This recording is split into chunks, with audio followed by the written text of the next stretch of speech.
Hey, what's going on, everybody? Tuesday, it's your boy, the Mad Scientist. What's going on? How you feeling, AI? I am feeling relieved, and I'm relieved about a lot of things going on in my another part of my life, and I'm added stress in another part because still figuring out my car situation in life, so that's weird. And then now I'm excited to talk to my friend about some all sorts of life stuff. So like life is coming at me fast, you know what I Yeah, mean? bro. But I think we're calming down because now that Beyond the Stage Live is where it's at. We just did the last one with Young Mosh, which was the last Beyond the Stage Live of the year of 2025. So feeling pretty good after that, and yeah, man, we're cooking. We're heading into the fall, and since we're heading into the fall, it's exciting because this time of year is everyone's. I mean, so many people love fall. You know, bonfires and the leaves are just gonna start falling here soon. So it's a good time of year. And it's a nice time to kind of take a step back and pivot and make life anew. You know what I mean? Yeah, for sure. Yeah. You know, especially during this downtime, man. You know, right after summertime, we're coming into fall. You know, it's like everyone kind of just chills out in the house until that hoodie weather comes out, and everybody just house back out. So Exactly. and I am so excited to interview one of my best friends on the absolute planet, man. He stood up in my wedding for me, which was super cool. That was the moment that Tarris was telling me that he knew that he beat alcoholism because he was on the path, man. He was out there drinking, living right in the middle of Main Straw. So you know what I mean, like where you were able just to drop into any bar or any time of the day. The bartenders knew who you were. Yeah. You know, probably got drinks next to nothing. You know what I mean, but. Seeing you there with everybody at the wedding, man, was super incredible, bro. It was one of those moments that, I didn't realize how impactful it was until afterwards when he told me.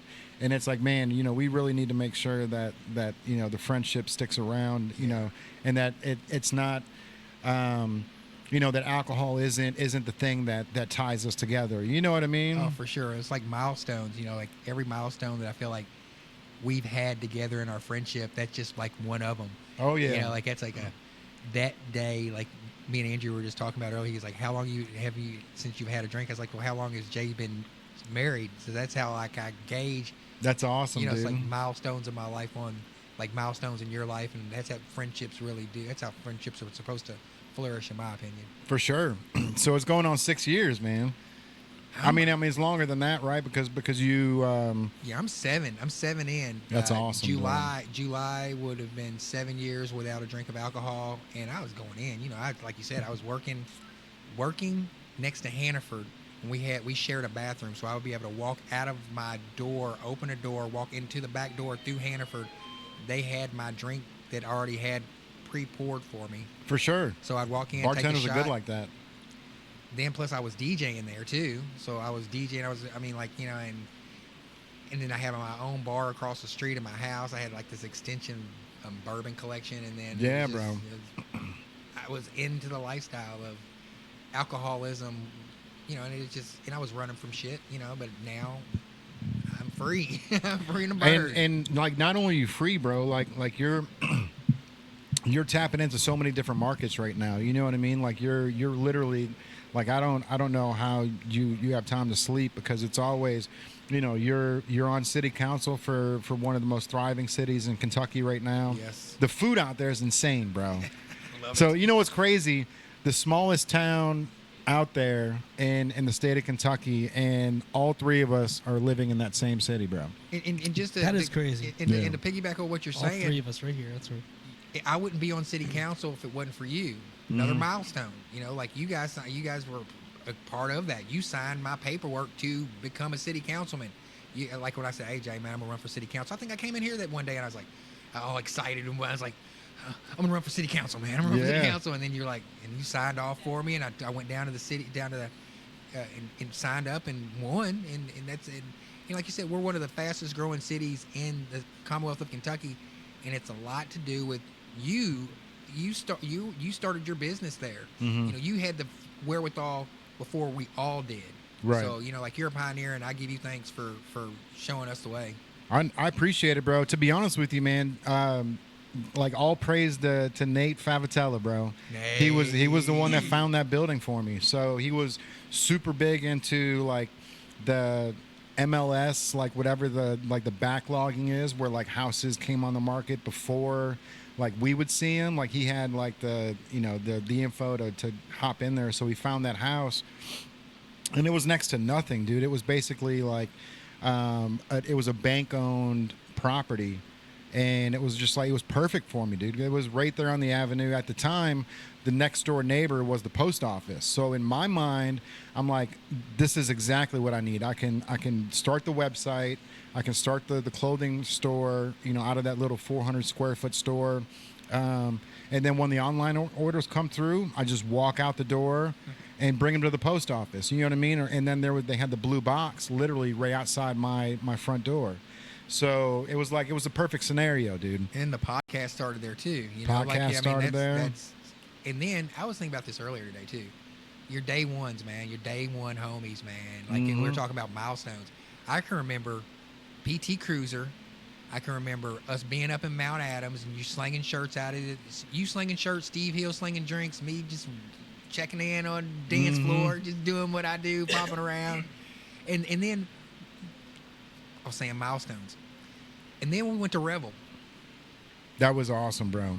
And then Revel was the first podcast. You had the open call, and Nate was very instrumental in all that. And then we come over here to the levee over here during the pandemic, and now we're here. Yeah. So, and we're, like I'm saying, milestones. You know who your true friends are and your true homies are when you're like, all right, they've been consistently there for me, supporting my dreams, and that's what I'd like to show in our friendship. When people talk about like Jay and R's friendship, we don't just start like from native. We go back from, like Country Boy, yeah. bro. Country Boy Records, man. Like, the partying downtown, the 3-4 o'clock in the morning. It's like we've lived numerous lives, bro. For sure. Numerous lives. And it's crazy to think that like, when people say, oh, that was a lifetime ago, like that really was, bro. I was a different person back then. You know what I mean? Like everybody grows and sheds their skin and hopefully grows into a bigger and better character, just like Pokemon, bro. Absolutely. Pokemon. Evolving. Let's go. That's a really good point. Every 7 years, all of the cells in your body are replaced. So every 7 years, you're essentially becoming a new person. So that checks at the end of the day on the science end of it, because if you're changing every 7 years, think about the time from your 14 to 21 to 28, and then the 35, drastic changes happens because you go from the 20s to the 30s, and you're a metamorphosis. Your brain is changing because you're thinking differently. Obviously everyone's at different levels. Sammy's checking in. Hey, what's up, Sam? What's up, Sammy? That's the thing. I've only known Jay I met Jay because of the bowling alley. So I've probably known Jay since about 2016, 2017 we first got acquainted. But it was like on the low key, then we didn't know anything about each other and then social media really helped with that once we ran into each other at Bunbury. Nice, yeah. So that's kind of where we connected originally, was Bunbury Music Festival, which that is pretty much where it all started, because I worked at a different clothing brand, and then he had a small little tent there, and we had a big, large 3-layer tent because we were doing the live print through R&R Clothing, National Screen Printing. Shout out to Josh Grawl for that one. But Josh essentially brought me and Jay together without even meaning to, you know what I mean? And Josh didn't know Jay. I saw Native Brand and I saw Harambe, and I was like, Natives at Bunbury, okay then. Because I knew we were going to be there. Right up there, yeah. Let's go, bro. Yeah, bro. I got it on camera. I'm gonna. Yeah. And I saw her there. I was just like, because it was like 9 or 9:30 in the morning. Only people that were allowed to be there were vendors. Yeah. And I come walking up just to check in on Native. Like, that's cool, because I knew. We printed all the shirts for the staff for Bunbury. That's why we were there. So in the first place, so we were instrumental in how they were doing things with their like their staffing and stuff. Like, there was different color shirts and stuff. So we were a part of all the printing, and Josh was really in tune with all the people that were running it. So I was pretty comfortable at that point, because they were they loved what Josh was doing, and being a part of that squad gave us a green light on a lot of things. backstage. You know, he's like, you're gonna be on backstage and this and this and this. I'm like, that's cool, like, because I was able to just go out. I would go out, get people to come back to the R&R booth, and I would do it in bundles of people. So I'm like, come back in our booth, whatever. Like, we're gonna try to get people, like some of the musicians maybe to stop by. We're gonna get them to stop by at R&R and stuff. And we had like shirts that said like "Drop Bass, Not Bombs" and all these different music stuff. And that was like R&R. And then he did the live print, like what city, what high school did you go to? That's always the question people ask. So that's on a shirt. You could choose whatever color shirt, whatever color text, and we print it right there. And then there was like there's like basically a heater, not a press. It was just like an assembly belt, and it was just. It heats the shirts up, drops them in a bucket, you pick it up and give it to the customer. Is it efficient? I mean, is it super efficient, bro? It's pretty incredible the setup he has for pop-ups. That's pretty dope. But like being there, I see Native across the way, and I'm like, I gotta go check it out. Like, what's going on over here? I'm impressed that he's made it here because I know it's not easy to get there. To get a booth at Bunbury is not an easy task. Bro, it was crazy. So now, like, not only was it, you know, it's just like everything else, man. You know, you try to hire staff that week, and you know, the day of, like, you know, and I'm asking, you know, I put something out on Facebook that was like, hey, I need a couple people to help run the booth. Everybody, you know, wants to go to Bunbury, so it's like 100 messages, and you know, I choose like 3 people to help run the booth, and then the day of, one of the girls is like, "Oh, I can't make it. Can I do tomorrow?" It's like, no, dude. Like, there's 100 other people that were dying to do this. Yeah. You know, and then when I get there, they're like, "Where's your insurance?" And I'm like, you know, I've done these a million times. Like, insurance is always included in the $1,500 that I paid to be here. You know, and they're like, "Oh no, you didn't. Like, insurance isn't a part of that." So like once I got there, I had to spend another $350 on insurance, you know, just to make sure no one trips over my 10x10 booth. So, but nickel and diming. Yeah, man. That's wild. But you know what? It's to save your ass. You know what I mean? Because at this day and age, bro, people are quick to sue. And with everything that we have in our booths, with all the electricity, the LEDs, and things like that, you know, stuff's bound to go awry. I'm just surprised they didn't have that as part of your package. Yeah, I mean, like, of course. I understand the point of insurance, of course, but it's like you would think Bunbury would have had already a part of their what you're paying for comes with it's insured inside their range. That's how it is everywhere, but they, you know, didn't have that set up that way. It's interesting. So. But yeah, I saw him and I was like, I gotta go check over. So I ran over, and at this point we didn't have each other on social media or anything. It was just me watching him come in the bowling alley and sling hats. Yeah. You know, that was always the thing. It's just watching him come on Monday nights, and I would just be behind the desk, watch this guy come in, and then he would show me his bag was empty when he left. Over and over again, he would do the same thing. I only knew his name because, like, people would say his name. I didn't really. And one day he gave me a wristband, which actually broke this weekend. Oh shit! Speaking of which, but yeah. So, but I ran over to him, and then he recognized me because of the bowling alley, and he's like, "What are you doing here?" Because at that point, you could only be in there if you were a vendor. It wasn't just a fan. I was like, oh, I work at this one over here. Yeah. And we had a big tent, so I guess at that point he was like, oh, I recognize something's aligning. So that's when we did social media. Nice. And that point forward is what led us to me coming to the levee, and then was day 2 or day 1. I don't know what day it was. I just know it was early when he was selling those onesies, the color-changing onesies. And that's like, but it's all because of the connections are all really interesting. Yeah. You know what I mean? Like why things are happening. Because I mean, it's not any direct person that really did this, that connected. It was just divine intervention. Divine intervention. You know what I mean? For real. And like, I think it's pretty crazy. I mean, everyone has some, you know, full circle moments and stuff like that. And now that we're here and we've done this for a long time, I'm seeing more long-term full circle moments continue to happen at this store now. Yeah. You know, which tells me I'm in the right place. You know what I mean? Like that's kind of I look at it like, and then, you know, I feel like people like you, Tarris, is like, you're such a resilient person. All the stuff that we've learned about you, and we've come this far as new friends. Now we're old friends, I guess, at this point. I don't know what defines new and old, but I know you well enough to feel based on the podcasting, because when I'm podcasting with someone, I pick up so much about them. Yes. In a 2 to 3 hour time. You know what I mean? More than they're going to pick up on me, because they're on it. The couch is a different position where I'm at, because this is a constant. Yes. Yeah. You know what I mean? Yeah. Every week I'm asking similar questions, but it's new to them. Yes. And I think that's the most fascinating part, getting the different answers with the same questions, even though I might word them differently. But like, I'm trying to get the same information. I want to know like stuff like where their heart is and where their passion it is, and see, that's where I'm at with it, because once they're lit up, I think the podcast and everything is way more fun than it being combative. Yeah, like absolutely. arguing and stuff is one thing. There's moments when we'll disagree on stuff, but I'm not here to argue. When I was younger, I loved arguing. I've literally curbed myself to anyone that knows me when I was younger.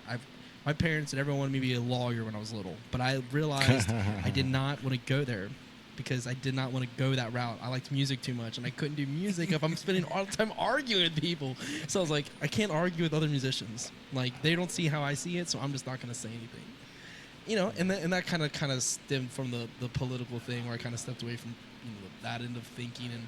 But it's just funny to think, like, we've had these podcasts now, and like this one now, I've been looking forward to more than any other, because now I know where you're at a different place. Yeah, man. Yeah. The last time we talked, you were doing a whole bunch. So he's got even more on his plate now, bro. Yeah. That's sad. It was funny too. He actually he messaged me earlier because John G said something online about being here for the podcast, and Tarris is he's like, is it me today, or is it me and John G? He's like, because I got a lot to talk about. I'm like, bro, this podcast is the Tarris Horton podcast today. Yeah, it's going to be a full 2 hours, bro. Because I got a ton of questions that I want to ask. You know what I mean? Like, when it comes down to like what you're doing now, like you're doing the social media content. You're on council. And one of the funnest things that I've seen you do is pick up that bus and turn it to a barbershop, and not only a barbershop, now it's like a moving cipher. You know what I mean? Where you can go in there and you can actually produce music too, bro, which is something that Kurt needs to see, because Kurt lives in Dayton too, so we all need to link, because he's always trying to find music producers and stuff, because he's trying to lay some tracks as well. Yeah, with modern day technology though, like I'll just be honest, like you can go on TikTok or Instagram, or I'm 52 and been doing music. That's crazy that you're 52. I'm playing pickleball 2 times a day, sometimes 3 or 4 times. I feel great. As far as like physically fit and stuff like that. But as far as like the music goes, like somebody wants to do music, you better just do it. Yeah. I mean, you go to TikTok and download you a beat and make you some music. If you love it, you're gonna do it. So I don't like the opportunity is there for anybody that wants to do music. If they show me some interest, like there's people who I'll go, but I motivate myself, my family, and anybody that wants to exuberate around there. But as far as like picking anybody up on the music tip, my advice is download you some beats on TikTok and start rapping or start singing and start putting that stuff out, because if you don't, nobody's going to do it for you. That's my thing. Because I do all that plus rap. I do, like you said, husband, father, now grandfather. My son Trey just had a baby. A barber. Like this past week, on Friday, I cut hair at 9 o'clock in the morning, podcasted at 1 to 3, DJ'd a party for the firefighters of Covington from 5 o'clock to 11 p.m., woke up at 6 o'clock in the morning, went to DeVue Park, DJ'd for Merry Christmas to All fundraiser from 6 a.m. to 3 p.m. Oh, wow. So, and then if I wanted to go home and lay down some tracks, I'd do it. It's just like, like right now, it is never there's no gatekeepers. So if somebody wants to do music, just do it. Yeah, 100%, man. And that was the one thing that he was talking about, was trying to find the right beats. And he's got this dude Bobby that he's the chef for Drake Kirkpatrick's Memories Lounge. But he also does producing music and stuff. So he's got some pretty good beats. So he meets up with him and tries to get some work done. But when you're going to somebody else's beats, they always cost money. You know what I mean? It don't cost no. If you go, like I said, Suno, bro. Have you messed with Suno yet? There's a gajillion TikTok beat producers that says open beat challenge, rap on my beat. There's a ton of people that are on Instagram, open beat challenge, rap on my beat. You just go and you download the beat and you start rapping over top of it. Genius. And then you put it out, and if it happens, you do a split. Every day when I release something, I have something come over my account and says that like I have to do a revenue split with somebody. 15? Yeah. 15. It says I have to do a revenue split with somebody. So there is no. It'll be in. It's in the system. There's really no Just gatekeep. Look up No. sign. It'll be in there. Metal sign. That Sign this hat. You want it? He said he's been That's following awesome, for dude. 5 Want my years. hat? Hold up. He said he he's been says he following you wants for 5 Andrew to years. sign the hat and he'll buy it. I can't give this hat away. That's insane because I know that you're not that you wouldn't give the hat away, but Yeah. Look at all the money he's got. Man. Jeez. Put the camera on his hat, man. That's wild. right. What's going on? He wants your hat. I see that. You have been. Yes, I have. What's your name? Ray Moore. Ray Moore. Shout out to Ray Moore. Shout out to Ray You Moore, want man. my hat? Do you On my want hat. to? Do you want to go in the back and see if there's one more sitting back there? As a matter of fact, I want both of your hats. His hat's easier to get rid of. And sign. My hat, I'm not selling. You want to go in the back see if I can there's another native? I don't think there is. You want me to go back there and check real quick? You can if you want. I'll go back and check. He's gonna check on it. Yeah, let me see that hat there. We sold out a while ago. I think I've got that hat too. Yeah. There might be one in the back. This is wild. Yeah, this is the wildest shit I've ever seen in my life. Guys, I follow you guys very much. I appreciate you, Ray. I mean, that's the thing is things that I do in life. Sometimes you just never know who's watching out there and, appreciates what we're doing. And I appreciate you. 17 years Navy SEAL. I've been following you. They said I retired. My kids love you. My niece and nephews love you guys. I want that hat. That's very cool. That is very Your cool. signature on it. I know. Nobody else but yours. Understood. That's interesting. Your guess, I understand. This is Tarris. He's an awesome guy. But you, yeah. I appreciate You that. and your partner, I will both your hats. I'm sorry. No, you're good. No, Bengals are all right, but they've been on probation. I see your shirt. And they got pro officers, probation officers. Honestly, they suck. They do suck. Tell you I the truth. agree. I'm 53 years old. Tell you the truth, any team that actually ever makes it is a team that actually wants to work as a team. Bengals, they don't know how to work as a team. And until your team works as a team, then you win a playoff. Until then, you guys suck. True that. I'm sorry. He's saying you got to work as a team in order to win in the National Football League. Yeah, I that's the agree. truth. That is the You truth. guys It is a work as team game. team? They don't work. Man, They're I don't play on the team, man. You're asking. You You know why? No, You he- have an arm and bruise your chest every time. no. He's not on the team. 275 yards, no problem. I can hit you in the chest. right, me. Anybody. I'm- with man. a football. You're man. I played college and You high played school football?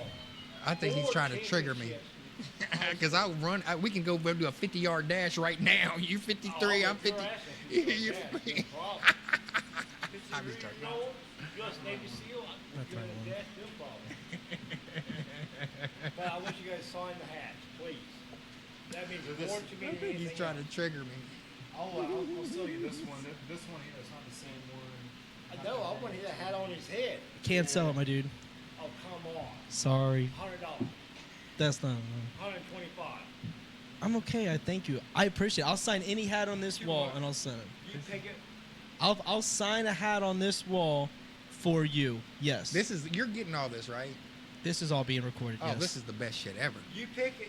Hey, man, if you can beat me in a 50-yard dash right now, from here, like we line up right here and we can borrow out 50 yards.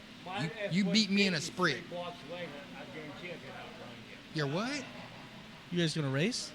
I would get that. I can get this camera out here and flip it. I'm just saying, and if And you, how old are you? I'm 52, 53, I'm 53. 53. I'm 52, 53. I was born in 73. I'm 52. All right, 52, sir. I'm 52. I would love to see a race. I will turn that camera up and I will record it. I know, man, because he's interrupted on our time, man. We were you were interrupting on our time, man. We trying to podcast and you know what I'm saying. It'd be a great broadcast. It would. It boosts his fucking ego. Both him and his partner sky high. The ratings go through the roof. I'm not worried about my ego. Are you I'm You scared? scared? Oh no, I just want to challenge you to the 50-yard dive. 50. I think he's trying to trigger me. I swear to God. I swear, I think he might be a plant trying to trigger me. I'm just as confused. I ain't never in my life. Think old man's joking? Like. You think old man's joking? Nah, man. Oh, I don't know. I can tell by I can tell by your wrist. I can tell by your wrist you ain't playing, my guy. Yeah, I can tell by your wristwatch game you ain't playing. You a real man. You a real G. I believe I get it. You know what I'm saying? I just real can't- and I just recognize don't wanna real, my guy. This is my favorite hat. I can't sell it. I got a hat kind of like it. Yeah. But I would sign any hat on our shelf for you. Yes. Pick the hat, I want you to pick the hat. and I've I'll been send. following you.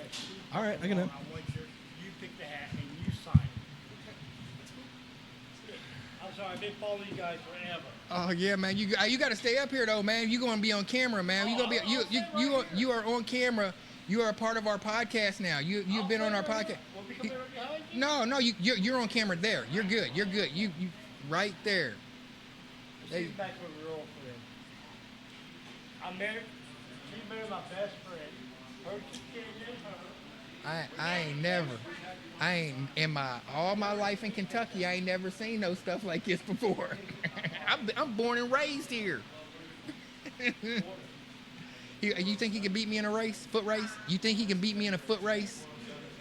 You think he can beat me in a foot race? He said he could. He said he could. He said he could beat me in a foot race.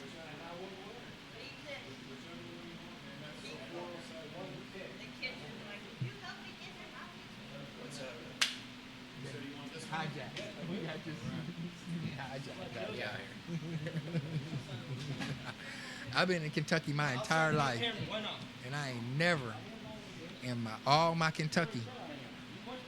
What's that? Yeah. All right, everybody. I appreciate your patience. The store is open, so every day we do the podcast here on Tuesdays. The store's open. There you go. Your name is Ray Moore. Where are you from, Ray? Florida. 850 area code. 850. Hey, man. Kentucky, man. Welcome to Kentucky. Raised up here. I grew up here. I played football in Western Hills. Oh, you from Ohio? Oh, you from Ohio?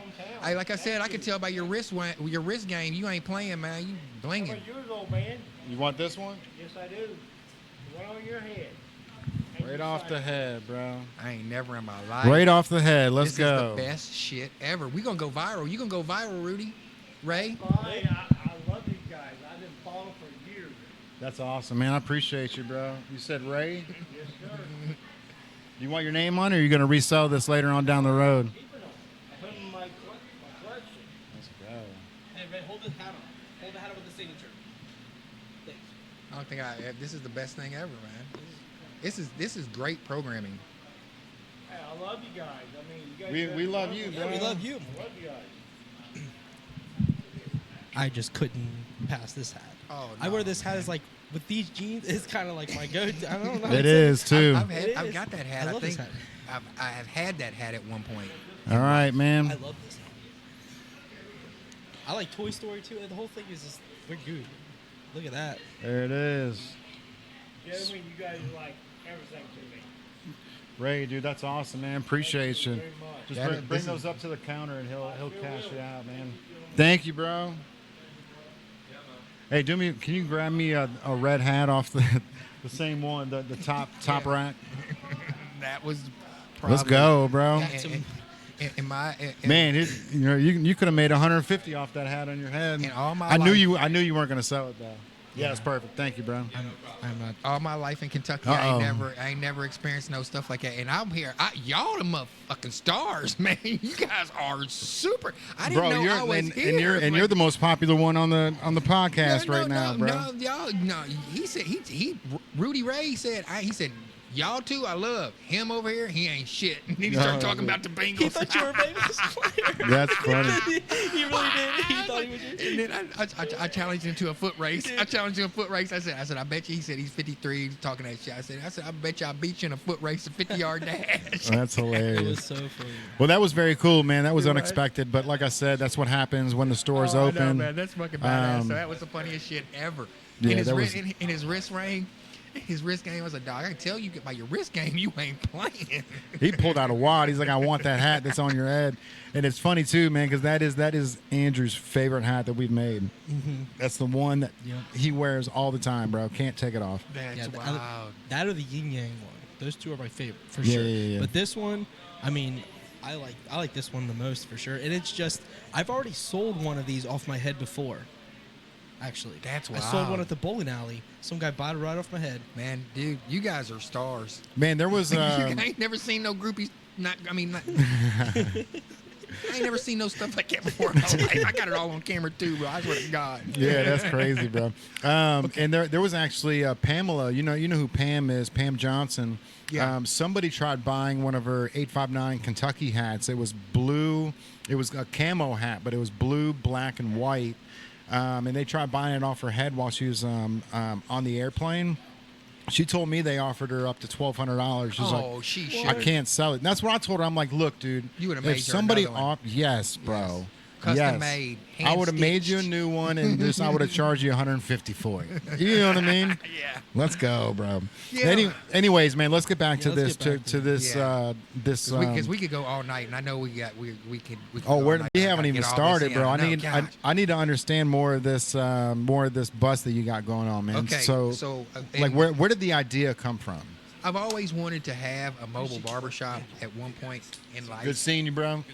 because it only makes sense, like everything is, like take it on the road, and it's for people who can't get out, for shut in and sick and shut in, veterans, homeless. I'm going to be working with adult community with special needs community, maybe the children's homes, the Kentucky. These are all potential places that I can go work, or I can just go set up some place and go chill, and put the barber van. But Coming through. I would like to keep the barber van hip hop. Okay. So I put a microphone in there, and I'm going to start having some sessions where people can kind of just pull up at a park or something like that, and we can do some hip hop recording or something like that. Yeah. I'll have capability where I've got the DJ booth where it's set up and the mic set up, and then the everything set up to where it can be a mobile recording booth. So that's the next step of it, and just taking my time with it because it's such a big canvas that I want to have a good work life, home life balance. Because I could be out in that that's key, motherfucker bro. all day, cutting hair, doing work, and traveling around, cutting hair, and you can only make so much money. Mm-hmm. So I want to make sure with this venture that in the next 5 years I have a good, because this came out of nowhere. Because me and my wife, we work in 5-year plans, and we're like coming up on number 3 of our 5-year plan. So this came out of nowhere because as soon as the law got passed, when the law got passed, it was like, bam, we're in here. So I got the van, gutted it out, put the barbershop stuff in there, and then now doing the mobile studio podcasting. That's awesome, bro.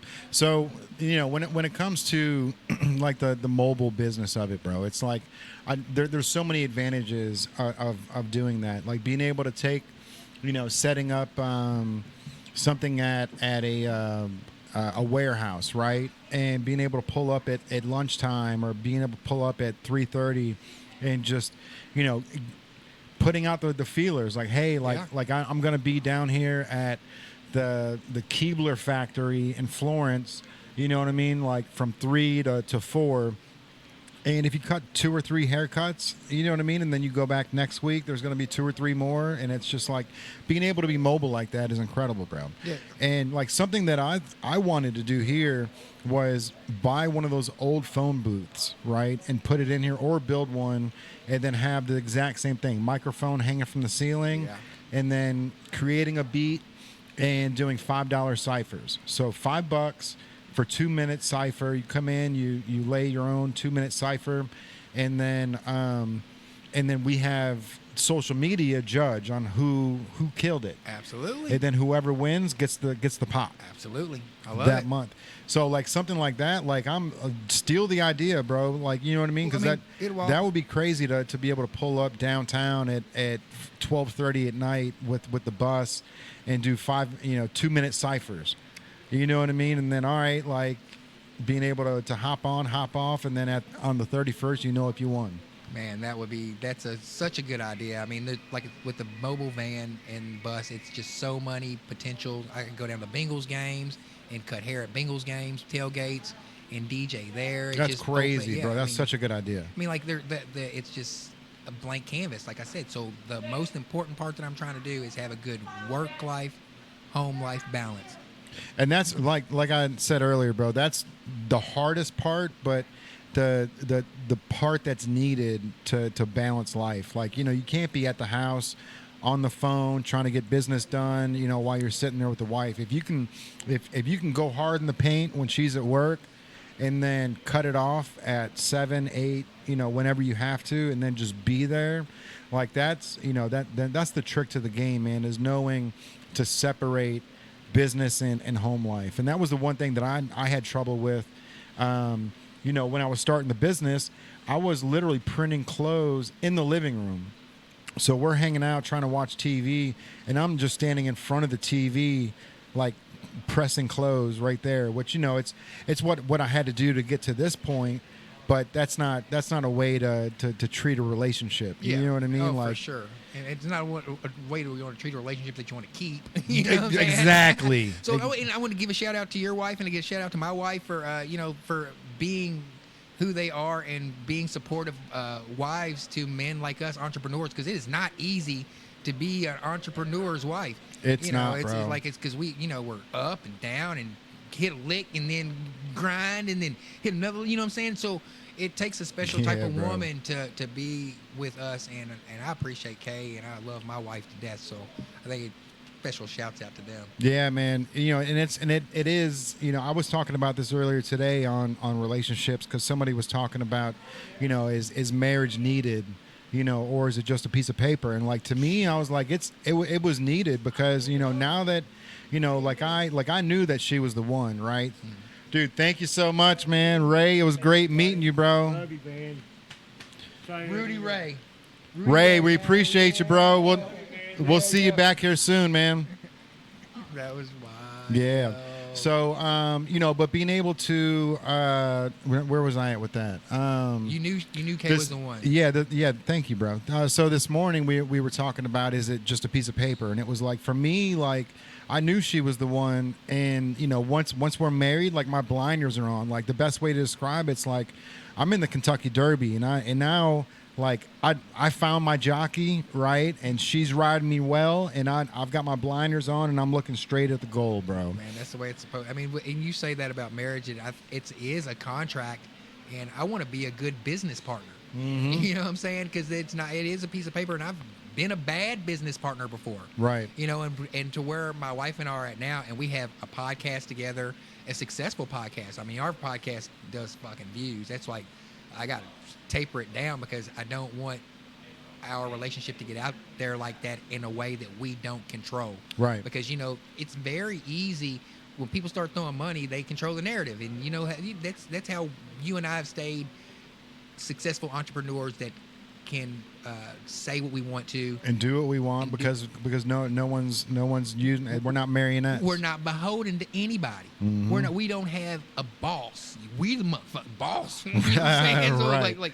So that's to be said to some good hard work and good grind. Yeah. You know, and like you said earlier, bro, like, you know, to date an entrepreneur is, you know, there's highs, there's lows, you know, and for Kaylin to stick around for all of it, for Tammy to stick around for all of it, you know, and want to see us win, it makes me want to make sure that, you know, in the long run, that we're taken care of. You know what I mean? Yeah, and you know what's good about, and I know Kay is the same way. My wife will push me if she sees me not doing what I need to do. Mm-hmm. She'll call me on it. She'll be like, "Hey, man, there's something. What's wrong? You know, you're not being yourself." Yeah. And then I'll have to and her being a therapist. You know, I'm like, Oh, it's, yeah. it's kind of hard for me to argue with, you know, a therapist, you know, like Right. start therapying and shit. And then but like I'm open about us going to marriage counseling. Me and my wife go to marriage counseling because we wanted to go, and I'm telling you, we didn't start having issues until we went to marriage counseling, because it breaks everything down, and then you got to build it all back up. I mean, and we had a lot of life issues hit us. We had like our son Cameron, my son Cameron, that was track at Western. I wanted him to go to UK, and he chose Western, and I found out on Twitter, and I fucking had a breakdown because I was like, oh shit, I done, you know, like I found it on Twitter, and we're traveling somewhere. He didn't say, hey dad, this is a decision I'm making. I'm like, and I've empowered my kids to do these things. You know what I'm saying? So it wasn't like he did anything wrong. You know, so he just didn't want to disappoint you. Not even that. He probably wouldn't even think about it, because I've given him enough power in his life that I didn't helicopter dad him. Same way I'm with my other son Cass right now. I mean, I want him to be able to be a kid and do whatever he wants to, which is a lot of why I haven't stepped out further into like I was talking about in the podcast. I want to taper that in with my wife and I, because I know once you step out there, everybody gets it. Your kids are subjective. Yeah. Your friends are subjective. Everybody's subjective. And I love my life. I love my friends. I love my house. I love your Dayton, house, Kentucky, bro. man. Yeah. You know what I'm saying? I fucking love this shit. We do that every time Kayla and I drive by. We drove by like 2 nights ago, and she just goes, "He stole that. He stole that." And like because Kaylin, like it's gotten to the point now where Kaylin doesn't want to leave Dayton. Like, you know, Aslan goes to school in Rising Sun, Indiana, so that's a 55-minute drive for Kaylin to drop her off at school. But she's 16. She's, you know, and her dad lives right across the street from the high school, so she can always stay at her dad's house. You know, but she's about to get her license, and you know the Kaylin and I our plan for the past 5 years was to move somewhere on River Road, right? Like whether it be Price Hill or along that avenue, somewhere there where we can take a straight shot to Lawrenceburg, right? Yes. But now Kaylin's at the point she's like, I don't want to leave Dayton. She's, you know, she used to look into Bellevue and look at houses there. Now she's like, I don't want to leave Dayton at all. Dayton has yoga in the park. Dayton has yoga in the park. Dayton is about to have pickleball. Because of who? I ain't trying to flex. Hey. Ever since I can remember, I've been popping my collar. That's the song I was on this morning, because I was like looking out the window and I see the people that doing the pickleball, and I was like, and ever since I can remember, I've been popping my, you know what I'm saying? But the pickleball thing was what motivated me to run for city council in Dayton, and now to see that in fruition, it's like, do you move further up, or do you? And I was telling Andrew earlier, I am comfortable in Dayton. I could do this for the rest of my brain rearing life. Yeah. To where as long as my brain capacity is, like I say, 70, 80 years old, where I can still be in Dayton. Because I'm from Elizabethtown, Kentucky, and they have a thing called Cal Ripken baseball there. And it's one of the I saw that photo of you with Cal in that Cal fucking Ripken. car, bro. Gosh, Cal Ripken. That you was know, the insane. fucking touching his hand, this motherfucker touching Cal Ripken's hand. I was like, what the fuck? Yeah. You know, in my hometown where I played baseball, blocks from where we have property now where my childhood home is. Right. So I get to experience that where I grew up, and then I can see Dayton being the last. Oh, I'm getting chills. Being the last. Let's go. City in the river cities to get a new baseball field. Bro. And the Cincinnati Reds Community Fund has been generous to Ludlow, Covington, Bellevue, everybody, and Dayton gets to get their last turn. Not to mention on top of the $12 million stadium that they just built. That's incredible, bro. Okay, so when it comes to that stadium, right? Like, you've played high school sports, Yeah. right? Like, there's always that one stadium where you're like, oh my God, like the lights are on, night game. Like, I think Dayton's going to be that field now, bro. I think Dayton's going to be that field where people are like, I can't wait to go back to Dayton to play. It's right there on the Ohio River, bro. Like, and you know, when it comes to sports, like you know, Kentucky is going to play Kentucky, right? Do they go into Ohio and play Ohio teams, or is it all like They usually, I mean, sometimes I'm sure that they will, but I mean, can you think? Imagine when you see a football game going on Friday night. You got pickleball being played. You got this $250,000 playground with these kids are playing around on it with playing on safe materials where you can go let your kid run off and go play while you play pickleball, or you can go shoot hoops. Right. And then the beautiful state-of-the-art baseball field that's just top of the line. When are they getting that baseball field? No, this is all prophecy. You Oh, know what I'm okay. saying? This is just Yeah, how yeah. the pickleball came into fruition. After It's some good gonna, work, this it's is gonna, happen. it's inevitable. And like in working with E-Town, like I go back to E-Town and with the Cal Ripken, take that same model and use the same Cal Ripken model here in Dayton, and just in Elizabethtown, you can't go to E-Town and get a hotel room on a weekend because the baseball fields are packed. Elizabethtown is growing exponentially out toward the southern part of Hardin County, the Glendale area, because of the factory that Mitch McConnell got there. It's got a factory out there that's got 3,000 people working capacity. It's only got 1,500 people working in there now, but industry's going to grow. It's inevitable.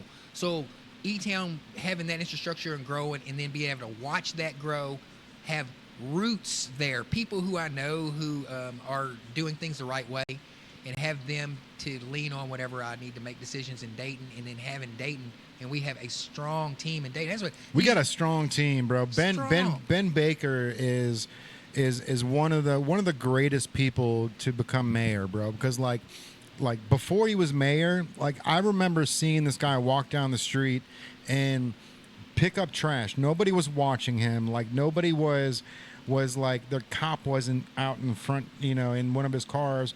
It was just Ben walking down the street, and there was something flying down, and he, went to grab, missed it, ran back, couple, picked it up, and then walked it to the trash. And it's like, that was before he even wanted to be mayor. That was just because he loved Dayton in general, right? Yeah. And so when he started running for mayor, it's like, bro, this is, well, way before that, the city tried suing me for that color orange on my building. Did you know that? No.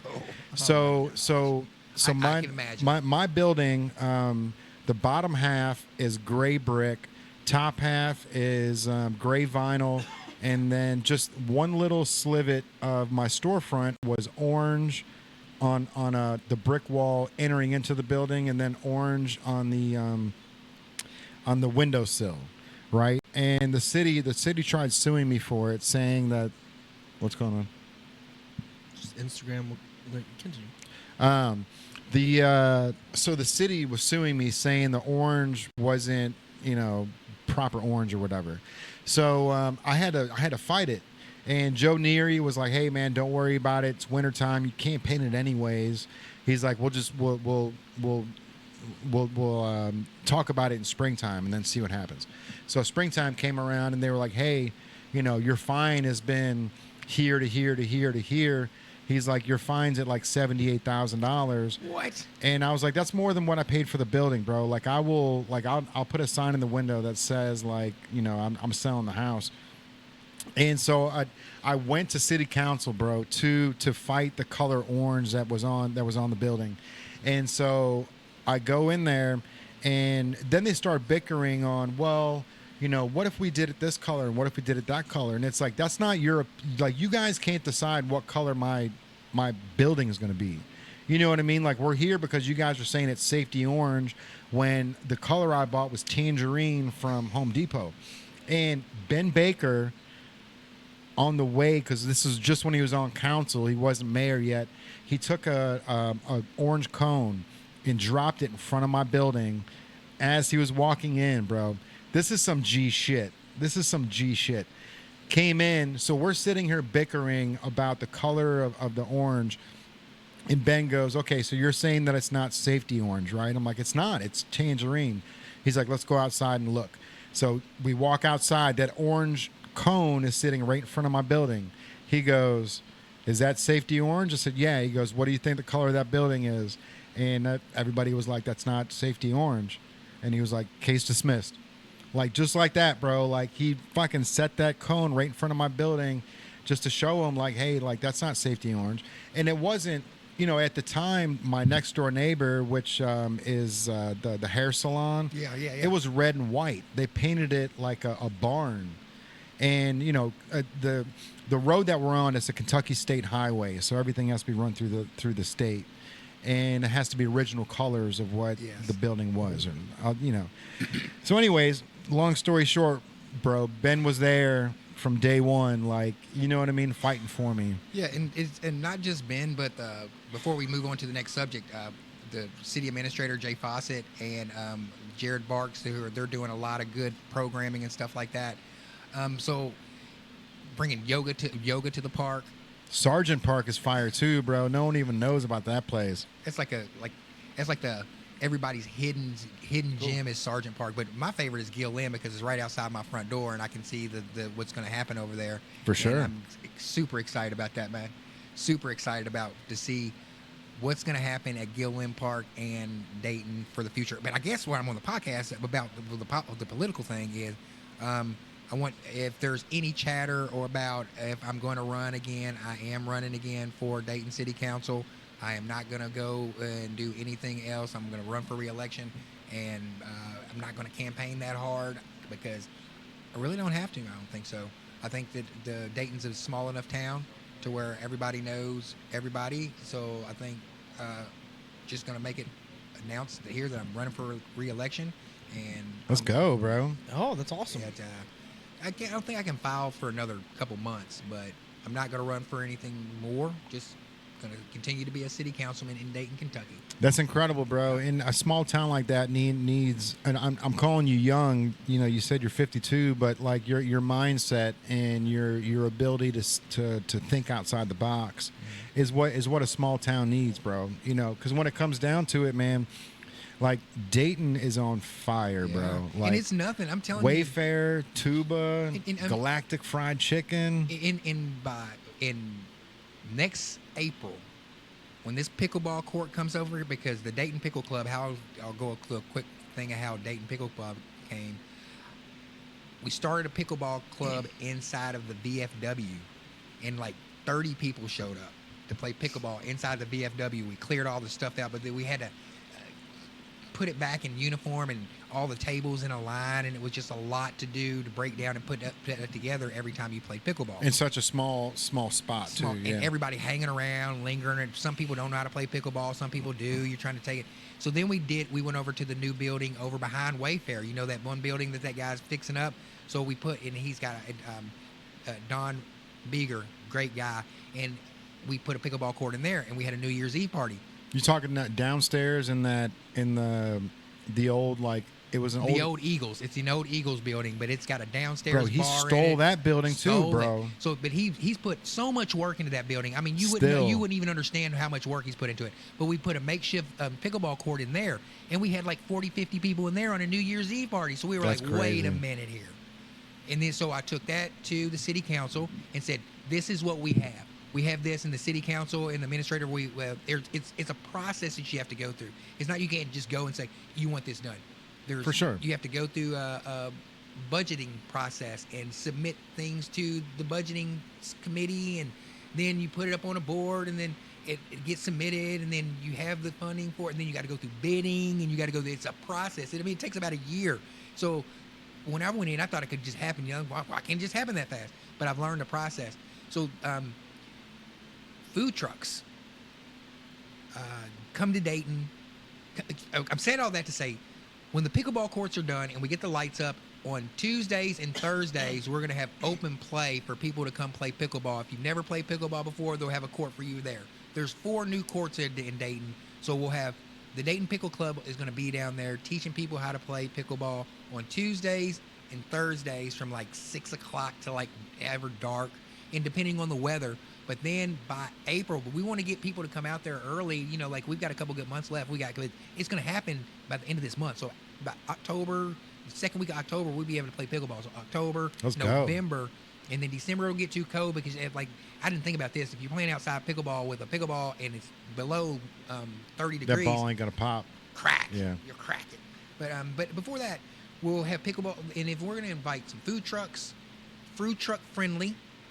So if people are down there and they're bringing their kids down there to play, they'll have some food options and stuff like that. Because I would believe that how over in Ohio they were like, okay, we're going to put a damper on food trucks. We're going to try to lock them down earlier and stuff like that. Make arrangements. That doesn't make sense because kids aren't running to the food trucks at 11, 12, 1 o'clock in the morning. It's adults trying to grab some food. Yeah. So we're going to make not for that specific thing, but if the food truck industry is looking for a place to have a concentrated amount of people, check out Dayton, Kentucky. Holler at me. We'll try to get you involved with the Dayton Pickle Club. And so that's what we've talked about. Dayton Pickle Club, City Council. I'm trying to run through all this stuff so we can get to the music because that's the most important part. Yeah. I think all of it's important. I think the pickleball thing's cool. Gary V has a pickleball team. Yeah. You know what I mean? And the mascot is the competitive clown, which is pretty cool. I watched him on ESPN, had the pickleball championships, and that was pretty cool. Gary's team is the Fives. And did you know that Gary had his own pickleball team? I did not know that. Yeah. And I'm telling you what, man, It's huge. Pickleball is like I go play pickleball in the morning with some of the best people. Shout out to my pickleball family of town and country. There's a 92-year-old man named Ted that plays. I played 2 games of pickleball with him today, and he's still getting out there. There's everybody there is like 65 to 70, 80 years old. They're all retired. So I get good stock tips. You know what I'm saying? It's great, man. That's awesome. And they Insider. and they feel good about teaching me how to play the game until I start kicking their butts, and then they're like start, and because I'm 10 years younger than them and just more athletic, so I can beat them. But it's good to be around people and that energy, and it's a lot of competitive nature out there. It's all friendly, and it's just a good group of people. And I want to bring that same energy to Dayton and make Dayton, Kentucky, the pickleball capital of Northern Kentucky. It'd be dope, bro. So, okay, I get pickleball tournaments there, food trucks lined up, so you got the infrastructure there, and like the kids playing in the playground that they're about to. They just redone the whole picnic area and the basketball courts, so the infrastructure is there. And while all that's going on, we can dream and watch this Field of Dreams baseball field go up with the big green monster, and it just to add on to Dayton. And then from that, after we do that, we just sit back and watch these kids grow up and have something to be proud of. You know what I'm saying? Even more, not something to be, even more to be proud of. Because before 2 years ago, when Dayton was on the bubble, it was. But now we're the shit. Yeah. We're kicking every other city's butt right now. I hate to be that way, but I think like proof's in the pudding. Come visit our flood wall on any day. Right. I Bro. live so close to that flood wall. I love living there. You know what I mean? God, I bet. I'm so close. I'm right there. So I mean, I used to live in Main Strasse like you as well. I was on Main, right on Main, and I chose to buy my home, in Dayton, and but I traded down space because I had a lot of space in that apartment in Main Strasse. It was a huge apartment, like cathedral ceilings. It was wide, like I had huge furniture, and we still had enough room that we could play a little mini basketball game in the living room. It was that much space on like hardwood floor. I traded down in space, but the level of peace that I have living there, yeah. I don't have to worry about anyone. I mean, You like wish somebody would. dude, it's crazy. There's nobody walked by. Only one walked by. Maybe people that are walking home from school after the end of the day. That's about all. And the mailman. Yeah, and the mailman, he's great. Because I used to live usually someone would come up and ask me for some change. The homeless, whenever, being in Main Street in Covington. Never know who's gonna walk up. Someone getting some pizza, drunk at the end of the night, throwing their stuff in your grass. Yeah, You never know. sleeping on your front stoop. You never know what's gonna happen in there. And don't get me wrong, there's some mystery because you never know what's gonna happen on a Tuesday or a Friday. The cops will show up randomly down at the marathon at the corner on the gas station. You just don't know, bro. But in Dayton, Tuesday's Tuesday. Nothing's happening. Tuesday's the garbage day. Wednesday for me. There it is. So yeah, there he is. Okay. Right now, Gary V has teamed up with Cool Kicks to drop the new legendary hats, the legendary lemur hats. Okay. So this is my next venture right here, bro. I want to I'm determined. So this weekend, I sent 12 hats to AJ Vaynerchuk. Yeah. AJ and we've been texting for about 2 years now. Long story short, bro, this is crazy. Some guy came into the store, loved it. Some short blonde dude. And he was like looking around. He's like, man, this is the shit. Like, do you ever do NIL deals like with players? And I'm like, like we would love to do NIL deals, but right now we're kind of just bootlegging the whole thing. And he's like, well, I'm an agent for the NFL, and one of my buddies has a couple players that plays for the Bengals. He's like, if I connect you guys, maybe you can link up an NIL deal. And I was like, oh, that'd be dope. So me and Ross exchanged numbers, and then Ross put me in a 3-way group chat with AJ Vaynerchuk. And he's like, yo, AJ, this is Jay Banks. He owns the Native brand in Cincinnati. They're looking for some NIL deals with some Bengals players. So from there, like 2 years ago, me and AJ just been texting each other, like, just keeping in contact. So when we got the OSU hats, I sent him out some stuff because he has some players that they've got Vayner Sports, right? Yes, Vayner yeah, Sports. yep. So they've got athletes on there. So I sent them a couple hats, and then just recently, I did all the New York hats. I did New York Knicks, New York Jets, and the New York Yankees, and I sent them a dozen of them. Sent them out to AJ. I was like, yo, like, this is the thank you to Gary because of that Michael Rubin card. The Michael Rubin card that I pulled in some cash, so we were able to run 1,000 hats with it. So I wanted to give back, right? But now seeing this, like, where, the hats are just they're dropping, right? They're coming, and they're coming slowly. They're figuring out what characters they want to use to to put on the front of the hat. But I am right now dedicated to make sure that the Native brand gets the Willful Wizard hat, right? That's what I'm shooting for, is the Willful Wizard hat collab, where they've got to come to the Native brand to purchase that hat.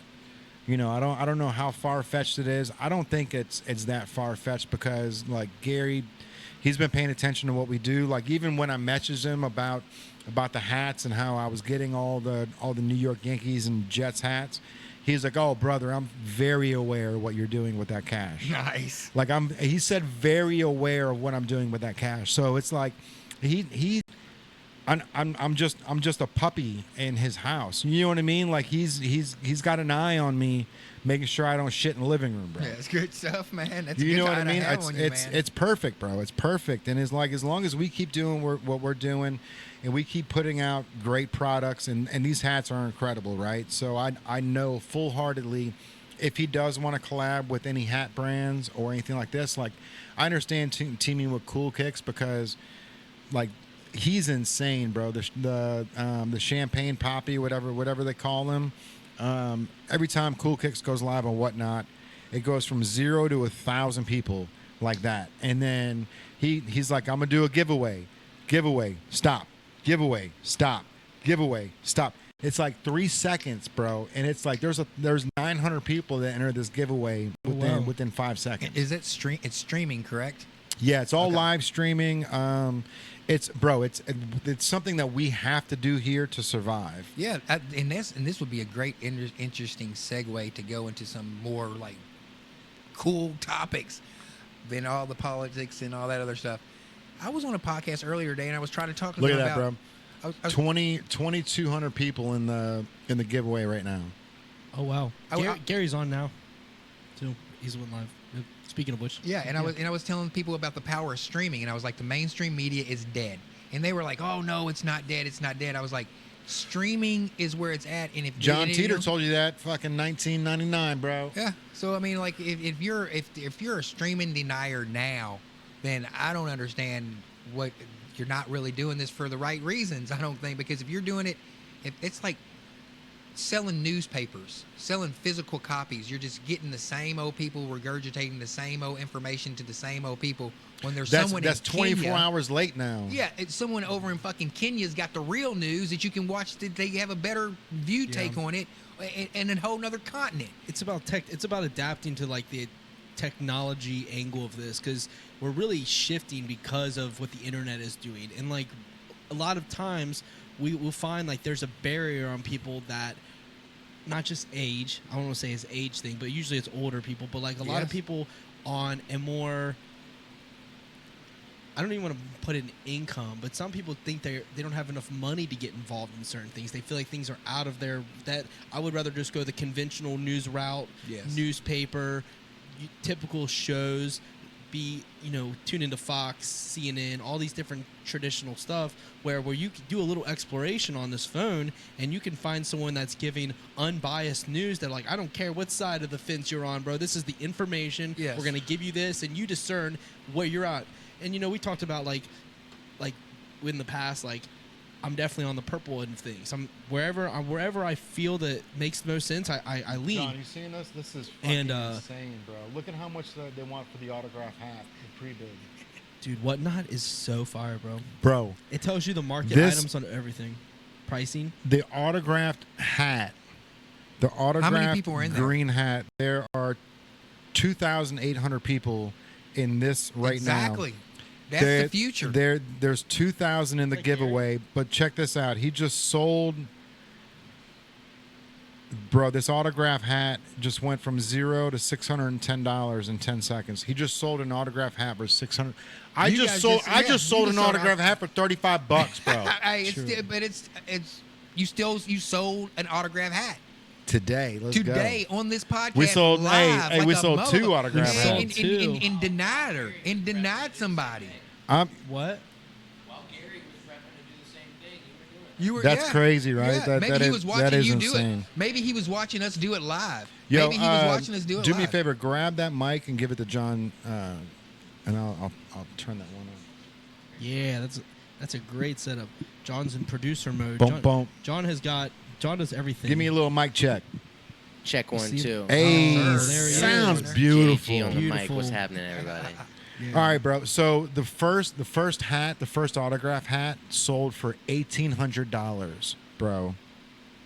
18. Another signed autograph hat, $225, $245, What if they were $255. watching all that, man? I mean, because you got this timestamp now. You're in your timestamp. This is timestamp now. Yeah. And I've got footage on my glasses of that shit going down real time. Right. I mean, for real. And I was like, is this dude a plant? Are those the Meta Ray-Bans right It was there? that was crazy. That was insane. And I was sitting there doing like I do remember him. recording I do all that remember shit. him. I talked to him. I've talked to that guy. That's 100%. awesome. He said, "I'm your big. You're one of his biggest. He's one of your biggest fans." Does he and does he following know and stuff. does he know Ocean Grid? No, I think he met me here. That's crazy. He met me in this room over there. He didn't meet me on. He obviously been watching the podcast. I didn't know he was retired. I didn't know any of that. He's a Navy SEAL. I remembered him coming in here, and he had a lot. He to pulled say. out a knot, bro. He had an Alabama knot. He had probably like a bunch of ones with a 5 around that motherfucker. He had stacks of money. I'm just joking, Rudy. I'm just joking. Even if it was all ones, Like it was like even if it was all ones, there had to be 500 ones in that thing, bro. 500 ones. He would buy whatever was on my head, but I just wasn't. It was funny too. You know what? And I always think that, bro. Like I've sold one off. I've my always before. got one. I've always got one of all the hats at the house. Mm-hmm. It's still in the wrap and still in the cellophane. So I still have a brand new version of that at the crib. Yeah, but I like this hat. That's one of my favorite hats. You know what I mean? Ever done. And it's the Toy Story colorway, which was one of my favorite movies growing up. It's denim. I just didn't want to sell it, and I've already sold one of this exact hat off my head. I already did it once, and this was like the last one that was in the stock. After I sold the one, I came up here and I got the one it was actually on this table, and I was like, I'm taking this one. This one came from sitting on this desk, and I was like, hey, I sold that at the bowling alley. Speaking of which, it's full circle. I'm gonna chop that up in so many different ways. I mean, with that, because I've got the footage from the live footage of him being right there. I went to this camera and angle, then here, and then live footage from the glasses. I can't wait to see that clip, bro. That's gonna be fucking hot. Yeah, it's like what the fuck I hope is it going breaks on? the internet, honestly. Me too, because I was like, is this real time going on? I couldn't really believe it. So look, bro. Like here's the thing, man. Like it's like a sneeze, man. Like I am so comfortable with the knife against my throat right now. Yeah, it's insane, bro. I'm telling you, like we need to collab. The hats that they're doing are good, but they're not 5 panels. All the ones they're doing have the cut down the front of it, right? Which He's gonna be in makes production it right now. He's like makes it a taking little notes. low profile. You see, because of the seam, Yeah, Gary V's it like doesn't listening right now. it doesn't but have the point. the next Someone's time, listening. Yeah, because he's gonna next time hats, he's gonna be like, hold up, what did Jay just say? Get them hats. Like, yeah, man. I'm And sure that's the thing. Those hats are great, but that's almost the style. That's a I think that 6 it panel just depends hat. on the noggin, man. I got a pretty big head for a little guy, and so, but ironically, it's big this way, right? It's big in circumference, right? So I personally have to have a lower panel in the front unless I have the longer hair going. Now you have the long hair going, Right. So it just, and you also have a longer face than me. So that the point tip of literally that, yeah. shapes your fucking head perfect, bro. Right. 1000%. I don't know. Gary might look like he might have a bean head in that thing. Right, but here's the thing. Like I want it to be the 5 panel, right? Like, And it's classic. Look at your shit right now. That Well, retro look, cold. I'm just just how you're saying that's your fit, right? There's a ton of people on our side of the fence that's waiting for a V Friends hat that's a 5 panel that sticks up and has that structured, you know what I mean, trucker 100%. style A bunch. version. How many streetwear fans did we meet in Grove City when we met Gary V? Oh, bro, half the crowd. There's literally one of the people that we stood right next to had like a dope ass Revenge shirt that they're like, yo, I want Gary to sign this. Like, you know, they like that. Bro, we've got to tap into the community more, man. Did you see the Midwest card thing this weekend? So Midwest Cards, they're out of Columbus, Ohio, and they're really big into the V Friends community right now. They just opened up a card shop downtown Columbus. This thing, it was an old bar, so they've got like a whole bar that you can hang out at, but it's all like ripping packs, bro. Nice. Yeah, so they set it up incredibly well, but they teamed up with V Friends. Which I think they did it on their own and then said, hey, V Friends, this is what we're going to do. So they jumped on board. Like, Gary wasn't able to be a part of it. DJ called in from Philly or wherever he's from. But then, like, Ann Bag, Stella, a couple other people showed up, like, for the event. They raised $65,000 for kids' mental health, bro. Oh wow. Which is absolutely incredible. That's so huge.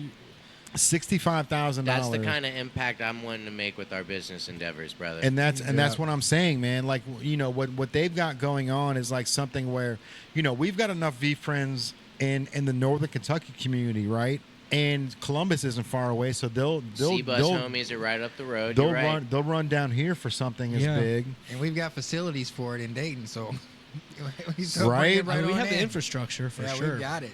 Yeah. Yeah, we just need to make sure that we're tapping into the community as much as we can, because, you know, I do want this to be like a catalyst for V Friends, bro. Like, I've talked to the levy about trying to do V Friends once a month on the jumbotron out there for the kids.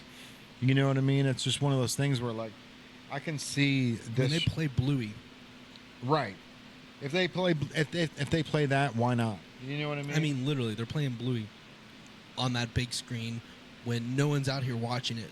So if you at least you put V Friends up there, let Gary get word. Plush, is that you in the chat? Like We Gary got Plush get word. Garden in the chat. They also tipped $1 on Whatnot. Hey, Shout out. Thank you know what? Plush. We can actually add those little cards on there, the blink cards. You did hear me. It's John G. I'm in the background. I'm in the cut right now. There we go. There he is. There he is. I Let's can't go. see me. It's that camera way back there. Well, Plush is on Whatnot, so the camera switch I don't think worked for Plush. Oh, the yeah. cameras are So I've got that set up there, man. So if you wanna, whenever you wanna Swivel. move that, swivel the camera. with the Yeah, with- there you go. Boom. There it is, That's what's up. bro. They've got They've been looking at 3,300 you the whole people time. in Whatnot. in this Oh, in damn. this stream right whole now. time. Whatnot's been watching you the whole time. What did I just grab my phone Instagram's for? watching wherever we switch. Oh, good. That's a different stream. You have to keep the headphones on it, John, so for them to hear us. So the headphones have to stay. Yeah, on. the headphone has to cuff the. There you Yes, in order for them to hear us. Yeah, just make sure it's not covering the camera. Hey, bro, I'm smooth with it. So smooth. If I saw that setup, I had to get a snapshot of it. And then I checked in with it on Whatnot on my phone. Crispy. So crispy. Sounds so good. It sounded good, man. You can't really tell this or not because of how damn good it sounds. But there's literally a pair of headphones wrapped around the cell phone that you're viewing. Add us product. Nice. Import inventory. Boom, boom, boom, boom. There you go. Say what up, Jay. Hey, so What up? What up? What's going What's on, going? Plush? I'm loading all the hats right now onto the Whatnot, and also the Blink card. The Blink card's only $1, and I think I've got super cheap shipping on Plush there. said need some new tees. I know. I I promise. I know which ones you're looking for, and I'm gonna make sure that I get you one sent out. I know you like that bubble gum. Bubble gum. Bubble gum? That's fun to say. I kind of love it. Bubble gum. All right. So on all the merch, I think I just added to the site. Yeah. So I'm gonna go ahead and pin the dollar Brave Blink cards. Let's run a flash sale, bro. Run that flash sale. Whatnot, you have so much freedom to Really? do. Bro, it's incredible. So like, something like this, we're gonna run a flash sale on this Brave Blink card. Yeah. So it's a card that I made. Plush Gardens payment succeeded. I don't know what they just bought. All I right. have to She's do a already quick, out here. Quick check one time for the one time. Nice. That's. Copy I've never Blink card seen real how this quick. works in real life. Dude, Plush Garden Whatnot copy Blink card. is so smooth. That's and love. the thing is, you place, so you don't even have to place Thanks, your Plush. products in a store. You could literally just put item on screen, and I could walk Yeah, through the so- store, and they could buy what's right on the So screen. I just ship it to them and ship it right to them. yeah, and Whatnot, like you put in how heavy it is, so Whatnot knows how to like decipher shipping. So right now I've got the Brave Blink card for $1, and I'm gonna flash sale it real quick. So for the next 30 seconds, it's only 50 cents, right? And that Brave Blink card, it's not. We only made 500 of them. We made them for the Gary Vee event. I gave them to I think Gary Plush Vee. went ahead and bought two because of that flash sale. Said fuck it. Yep. That's Yeah, wow. she just picked one up. That is Plus, we wild. appreciate you. So, and that's the thing, in man. real time. It's you know what I mean? That That's is the wild. magic. And so the hats are on there now too. So I've got all the hats in the shop, and I can just import them over, and then I can run a flash sale on the hats. So the hats are $35 on the web on Whatnot, but I can run a flash sale at 20% off to bring them down to $28, and then like we'll see. Plush said needed that Blinky card, and then in all caps said, "I absolutely love you guys." That's We dope. love Hey. you That too, is so Plush. fucking dope, Thank man. you This so is much this for is being a wild. part of I've this never. I'm journey gonna with us. It means so much. I'm a flash sale the hat that dude just bought off my head. This is what they're seeing. AI's in the chat. That's wild. Bring the This camera over to me. Bring the camera over to me. All right, so the hat that I'm wearing right now, Yeah. I've got it on. I've got To it the on. podcast I've got it section. on Whatnot for $35. So I'm gonna flash sale it. So Yeah, for the I saw next you. 30 seconds, it's $28, right? So you can buy the hat that I'm wearing, the same one that the guy came in was like, "I fucking love you guys. I want the hat off your head." You know what's crazy? I should have put off my, like taken off my head because Oh, every one of my hats has a black line on the inside where the eye patch is. That's how I know, like, whenever I'm here and I set my hat down, I'm like, oh, this is mine, because it's got like this black leather line, like Yeah. right on the inside. But dude, Whatnot is a monster. This is something that, like, you and I were doing those Creative Mondays. Yes. Oh yeah. Which I would love to get back to, especially now that I've got the bike, bro. Like, I want to be able to get down here and start doing like coffee at 8 a.m. Yeah. I'm down to zip down. I've Sam, got the e-bike Sam. too, so I'm totally down to zip down. and Bro, do- Are you I down to come jam with us in the morning sometime, for Harris? sure. Have some coffee, Yeah, just I- like yeah, kind of. I want to Yeah. run around like a little gang, just me and you, bro. Just Bro. revving Bro. the streets. Bro. They don't want to fuck with us. What bro. happened? What happened? Sam. Sam says, "Where are those Browning 5 turnover hats at? I'll buy one of those. I He's a trip, bro. Dude, he's killing me. Bro, I'm telling you, like Sammy's my favorite cousin on the planet, I can bro. see how Christmas would be amazing. Yeah, dude. Look, man. Like his parents are my godparents. So like him and I were stuck in the crib together. Healthcare hero. You know what I up? mean? What's Like up, B-fam? Sammy's probably 4 or 5 years younger than I am. He's hilarious. But dude, like that is my homeboy, dude. Like growing up, like we loved everything together, man. The shoes, the baseball cards, the basketball cards. Like I still remember being stuck in his bed on New Year's Eve, and his dad kept on putting HBO on the TV.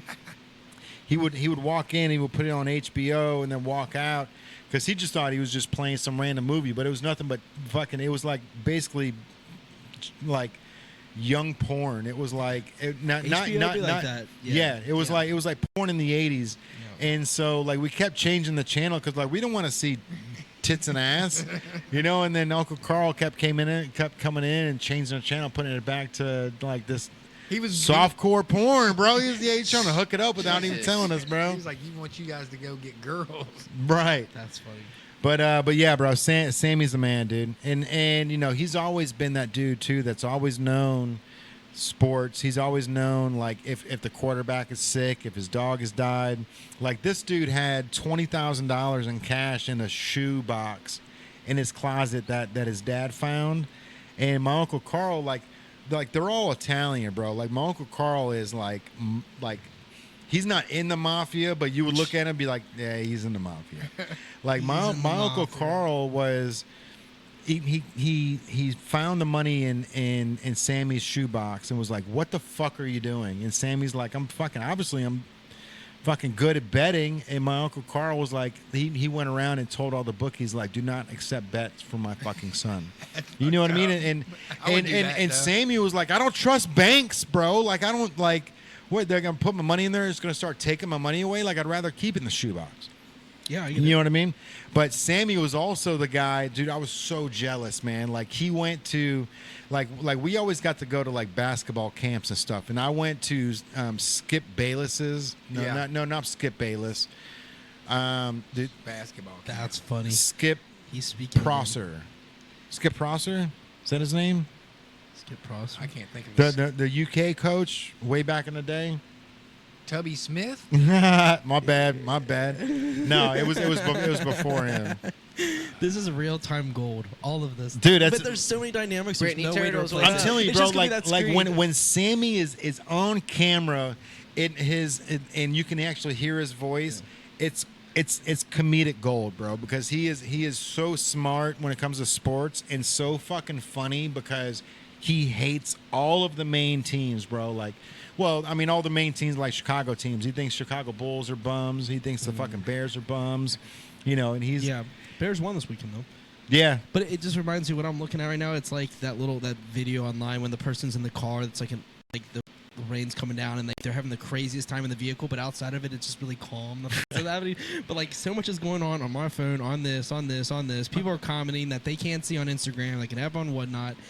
The dynamic here is insane. Oh, I know, bro. Yeah, And I'm trying to keep up. I'm like all over Now the look, place, man. now, It's like, crazy. he just said it, trying to keep up, and that made in his head. I was over here thinking, and he just kind of hit the nail on the head. There's so much that goes on right here, right here at the Native Store, and in between, all of these minds right here, these four, let alone just how often like us three are in here jamming. I'm loving how much, just how boundless, things can really be. Just the same, I'm seeing an opportunity for us to really, as they say, keep them separated. Keep 'em right? separated. So now, but through separation is where collaboration comes into play. Now I'm just spitballing here, but the Native brand is inherently a sponsor, a grandfathered sponsor of Beyond the Stage. And there has been some light resources that have been provided from the Native brand to make Beyond the Stage events possible. Now that we're moving into our next phase as a media company and we've established ourselves through these events, where our goal and our CMO has identified our need to have more online digital series dropping consistently, right? It's that consistency game that Gary talks about. Now, we might not be able to put out a podcast daily, but think about how many different things we talk about on the PowWow and how we could break that into different pipelines for audiences that are specifically fans of collectibles, specifically fans of sports. Get Right here, Sam to bro. come and talk. Look. Specifically fans of business and entrepreneurship, and we've got entrepreneurs and podcasters on here, you know, and we really just dial in and focus those topics for an hour, for 1 hour sessions, and invite people to be a part of these weekly shows and jam like Tea with Gary V does. 100%, bro. And so like right over here too, this spot, the chair that's right there. Yeah. There's a light right here. Turn this light on, and then all of a sudden, that spot right there is a perfect, like, Instagram shot. It's long format. It's got the on air right above your head. You can sit there, and you can do a 1 and 30-second clips, bro. You know what I mean? Just talking about the stuff that we're doing right now. Like, I really want to utilize that small area because, you know, that's an area that's part of the podcast. You can see it when we're live. But then being able to do news, taking what off of space you that. do have here and elevating it to beyond just a display, but Yep. you know, Exactly. functionality that spreads the energy through media. Yeah, 100%, bro. And we've got to tap into, like every single day, putting some sort of content out there, whether it's, you know, news oriented. You know, MTV News is gone, bro. They packed up and they Mainstream media is gone. It's Bro, mainstream media. I was talking about that earlier today. Mainstream media, it's over. I mean, it's done. And as you see, like, people getting canceled, like Jimmy Kimmel and stuff like that, it was easy for them to make that decision. It was like, either you don't get He's to back, move though, on. Yeah, tonight. cool. And like I said earlier, we'll see if the ratings match up to the smoke. So You know, so like, so you that, know, you know like, you, 'cause- you know what's gonna happen, bro. The ratings will be huge for because they're bringing him back now, right? So Tonight, it's tonight. Tuesday. So yeah, so they're bringing them back. They're going to be on air, and Jimmy Kimmel really hasn't made a statement on the situation. He was threatening to sue, you know, for whatever, you know, whatever. But and honestly, like, free speech is free speech. But if you're working and if you're under a contract, like, Yeah. you don't have free reign to do whatever you want. I was trying to explain today earlier, and if maybe you guys are forward thinkers, so you might catch this more than I was talking with some like technology kind of illiterate people, but not to be disrespectful. Streaming is unregulated to where if you're going through FCC regulations, you have to go through certain guidelines that they have. With streaming, you don't have to go through those guidelines. That's why people were able to get, like, you know, the people who had those jailbroken Fire Sticks. You can stream those all day long. You can get rich off those things, and it was unregulated. They might come at you, but they're going to not, for the most part, they're not going to come at you because it's a wild, wild west in streaming. And until they figure that out, you see Don Lemon and all these other news anchors losing their jobs at CNN, but then they're going to streaming and then taking off. You know, Right. and then they're able to control their own narrative. You've seen it happen with, you know, like people talk about the Charlie Kirk thing. Look at Candace Owens. She and Charlie Kirk There started you go. off That's what you were talking about. They started off exactly at the same Candace time. Owens. Exactly she's the explored. same time, same place, same end point in time. She had Blexit, which was black exiting the Democratic Party. That's where I came in when I started following them in 2018. And she had- Futuristic. Yeah, and then so I've been following for that long. And then when they split up, about a year ago, when they split up, Candace and Kurt, they try to dog her out like, oh, she's ruined. Candace dusted her fucking shirts off. She's got that black in her, bro. Yeah, she's all black. She's Alabama cotton picker black like me. She's Yeah. foundational black. There's a difference. See, there's a difference between the type of blacks in America too, because they try to whitewash it with African American. Barack Obama is African American. He has a Kenyan African father. I've got a Alabama cotton picker slave descendant father Right. who helped build this country. You know, so there's different kind of levels when it comes to like those kind of division mechanisms that they use for division mechanisms. But on the overall, we're all human beings. So I was talking about Candace Owens. When you saw her split up and she did her own thing and she's got a husband, started having babies, started going conspiracy theory shock jock route, just to insulate herself, so people be like, oh, she's crazy, we're not gonna fucking listen to her. But the people who really listen to her are like, damn, man, She's speaking facts. she on that shit. Yeah. And you can't refute it. You can't refute what she's saying. So like when everybody's all getting mad and all that kind of stuff, I'm watching to see what Candace Owens does. So let me ask. She's questioning a lot of shit. So let me ask you something, bro. Who shot Charlie Kirk? I don't care. All right. Fair. All right. You know what? And this is gonna be some of the realest shit I I ever said. second that notion. I'm gonna be some of the realest shit I ever said. And y'all gonna as I don't know if you guys were, you guys, and you might not be in Christianity, you know, might like or whatever, but whatever. If his death can bring people to a higher power and to something that can believe in something bigger than themselves, His job's done. I'm cool with that. People can say whatever they want. The politicizers can politicize it all they want to, because that's not going to last longevity, because people are going to see right through it. They're going to see, look at that phony, opportunistic person. But the people like his wife, like Charlie Kirk's wife, who came up She's and the she biggest inspiration right now. and Giuliani, no, Marco Rubio, what he said at the speech. Everybody else I thought was garbage.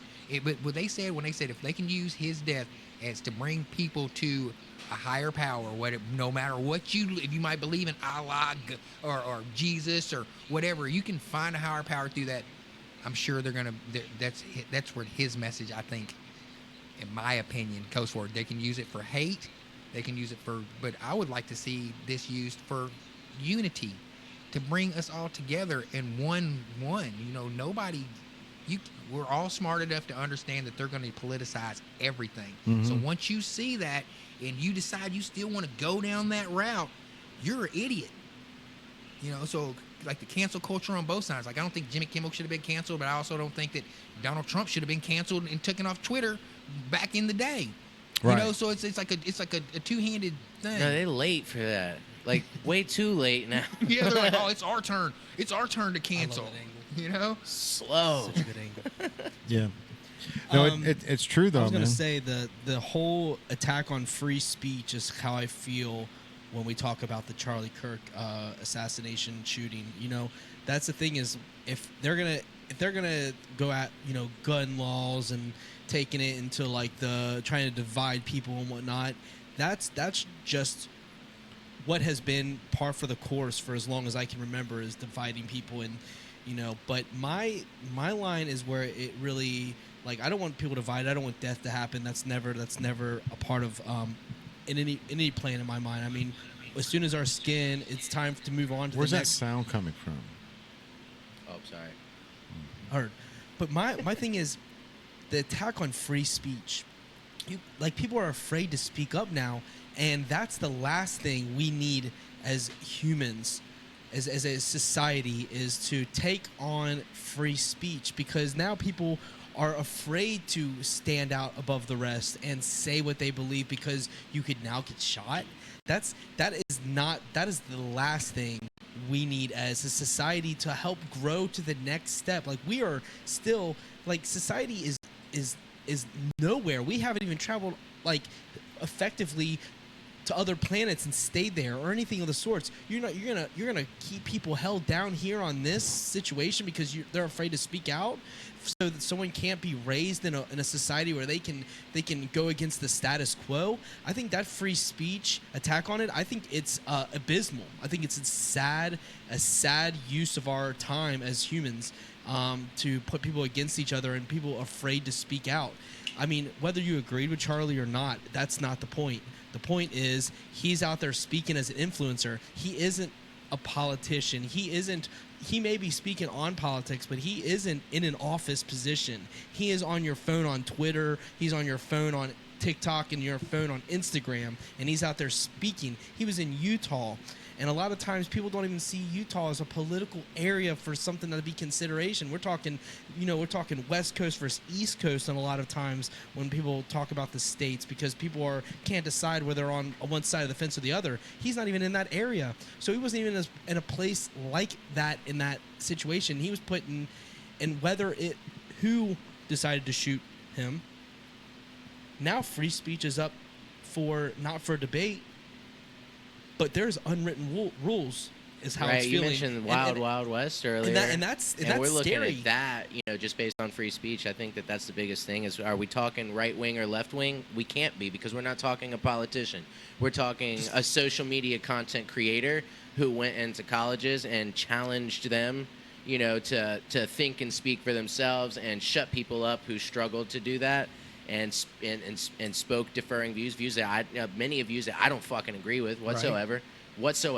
Would I shoot him in the neck about it? No. I would walk my kids away, like, hey, you don't need to be listening to this. Like, turn the TV off. Turn his TV off. That's like, but for them to cut his lights out, like, that is a totally different game. And Plush Garden just said something in the chat that really resonated, and and it's something for you to think about too.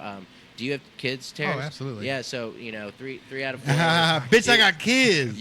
That was his MO at the bar, bro. Regardless. 20 years ago. Yeah. But what Plush just said is, this is a scary thing for us as parents to think about in a world where we tell our children to stand up for their beliefs. Yeah, man. And she said ... at what cost? Hey, man, and that's but at what cost? To stand up for your man, beliefs. That's crazy. That's something I never thought about, and it's shouts out to Plush in the chat for saying that, because I have 5 sons, and I've always taught them to not just speak out to other people, to speak to me like they believe. As we were talking about earlier about whenever my son Cameron decided to go, I found out on Twitter that he was going to a college because I've given him that freedom. What if I would have blown up on him because he made, that was profound what she just said, man.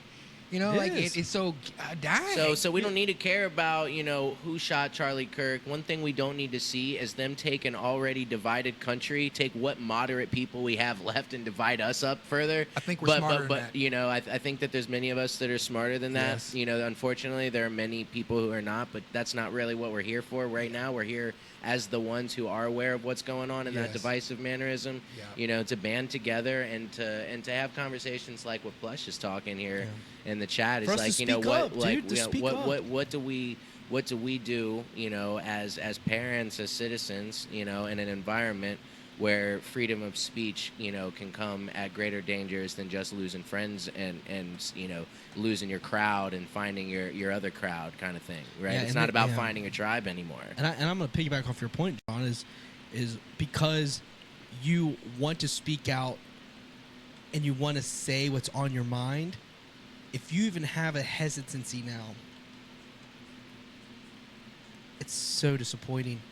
It's so That's the heartbreaking. poison. And now you have the hesitancy as I'm not saying like your everyday person that's talking amongst friends. I'm talking about someone on a platform. Oh, that's myself. You as a content creator, I think about, like, I went silent after this as a content creator that puts out content, multiple pieces of content every day, and has went viral for saying fuck Joe Biden. Right. My second most viral million post is me saying fuck Joe Biden. If that in itself is hate speech, I guess, Right. But they didn't come after me. I mean, I'm still here. They brushed. I mean, I had some politicians come at me and say, we can't mess with you because you're on TikTok over 1 million views by you saying fuck Joe Biden, so we can't be we can't even fuck well, with cool. you. I don't want to fuck with you. That's what I was like. That's why I did that. I put that barrier in there for a reason, because I wanted you to know. So we good. So so I can see why, if that was the case now, I think about it. I'm not going to be saying that about nobody else. D. I'm Cook, not. Jimbo's Cards, welcome to the chat. I'm not going to say F any other president now. I mean, I'll work my words more articulate. Right. Or not even talk about him at all. And you're right, Andrew. That hurts. It does hurt. It's disappointing. Sam said, "Stand up!" Like in his ludicrous voice. My ludicrous impression was raspy and terrible, but that was like his "Stand up!" Hey. That's what Sam said. So stand up for your beliefs. But definitely be mindful about how you do it. Right? It's just, you got to be there to set. Sorry, I was not on the mic, but setting boundaries and setting barriers is important.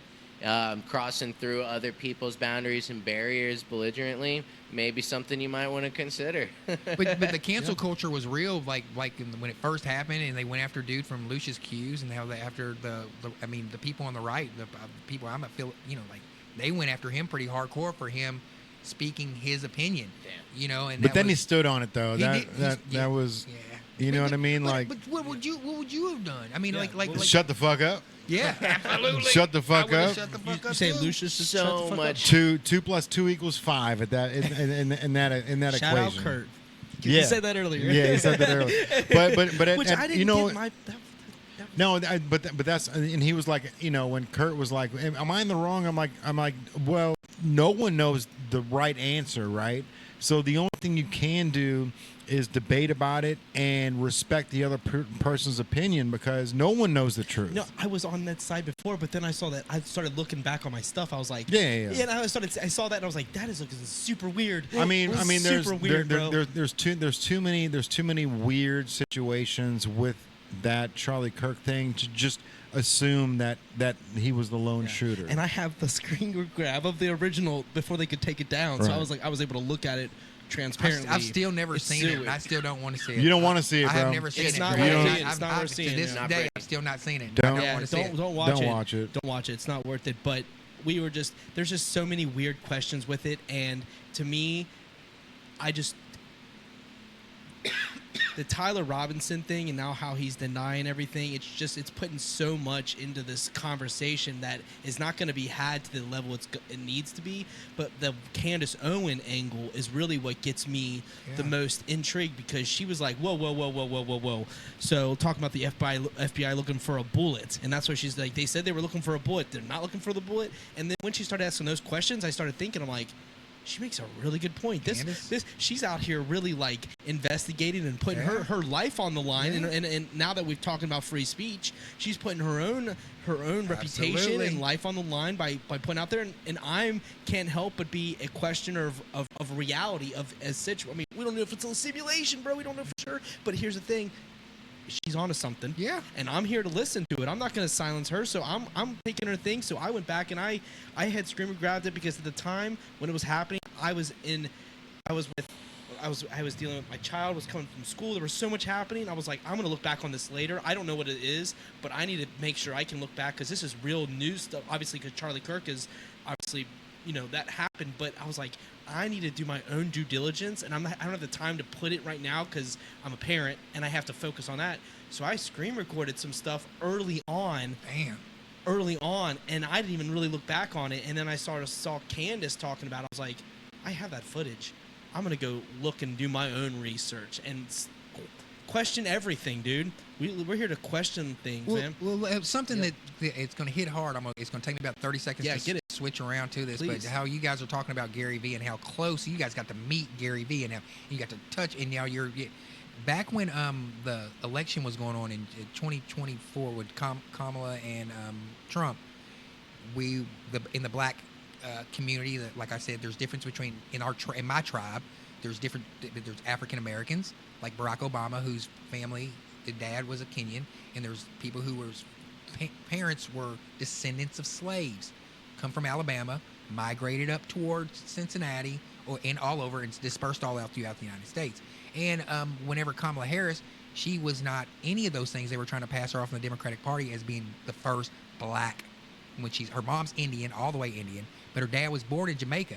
So I was like, man, she ain't one of us, you know. And no, there's a difference. Yeah, there's a difference. What would you consider in the hood? They literally just call them the Africans. So whenever like I'm doing my post and I tag Candace Owens in it, Candace watches my story and then does this deep dive into Kamala Harris's heritage. I'm talking goes to fucking to the parish that her dad was born in Jamaica, to find out his lineage, to see if she has any black in her, because she was trying to run on I'm a black woman in a fraternity sorority. So Candace, and then they've been trying to shoot at Candace for a long time, but in one of my videos, of shit hot damn videos, I'm wearing Candace Owens clothes.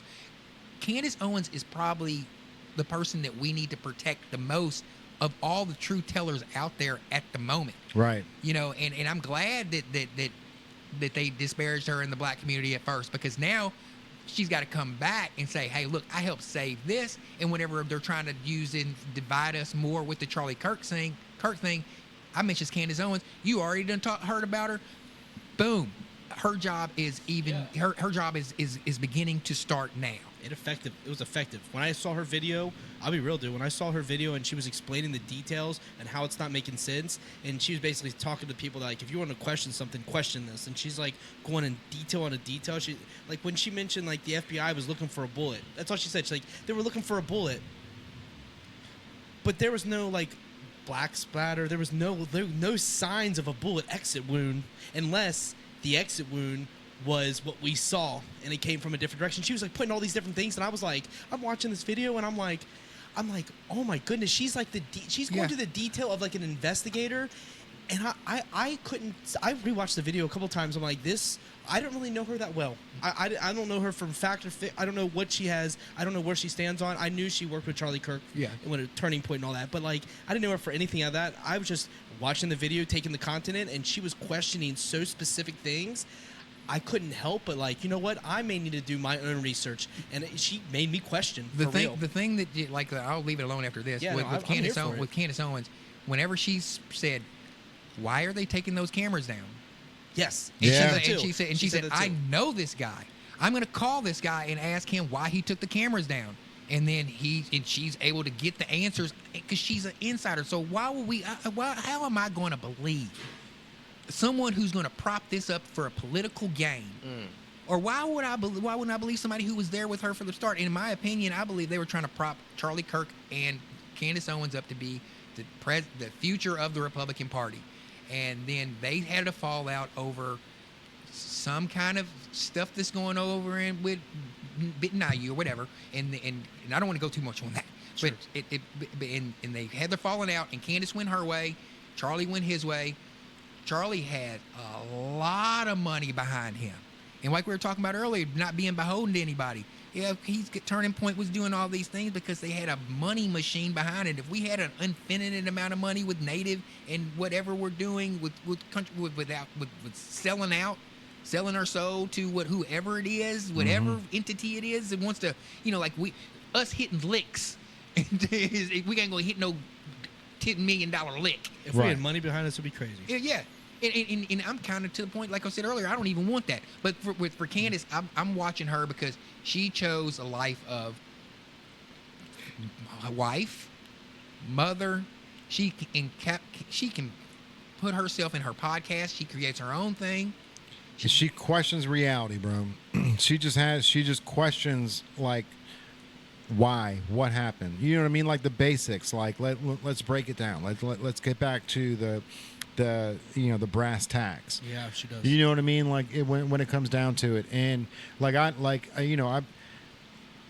I've never seen anything about Candace Owens. Like I've been a fan of hers. I've quietly cheered in the background because I love the fact that she is not part of the status quo. You know what I mean? Like she beats to her own drum and she has her own thoughts and her own opinions in her own lane. When you know that being a black woman, you're gonna get hate for saying this, right? But she keeps speaking what we're all thinking, bro. Yeah. But we don't want to ask it, and she's the one asking the questions. I look forward to talking with you more and learning about some of the stuff that you've watched. I didn't know how much you were already watching some of this stuff, Jay.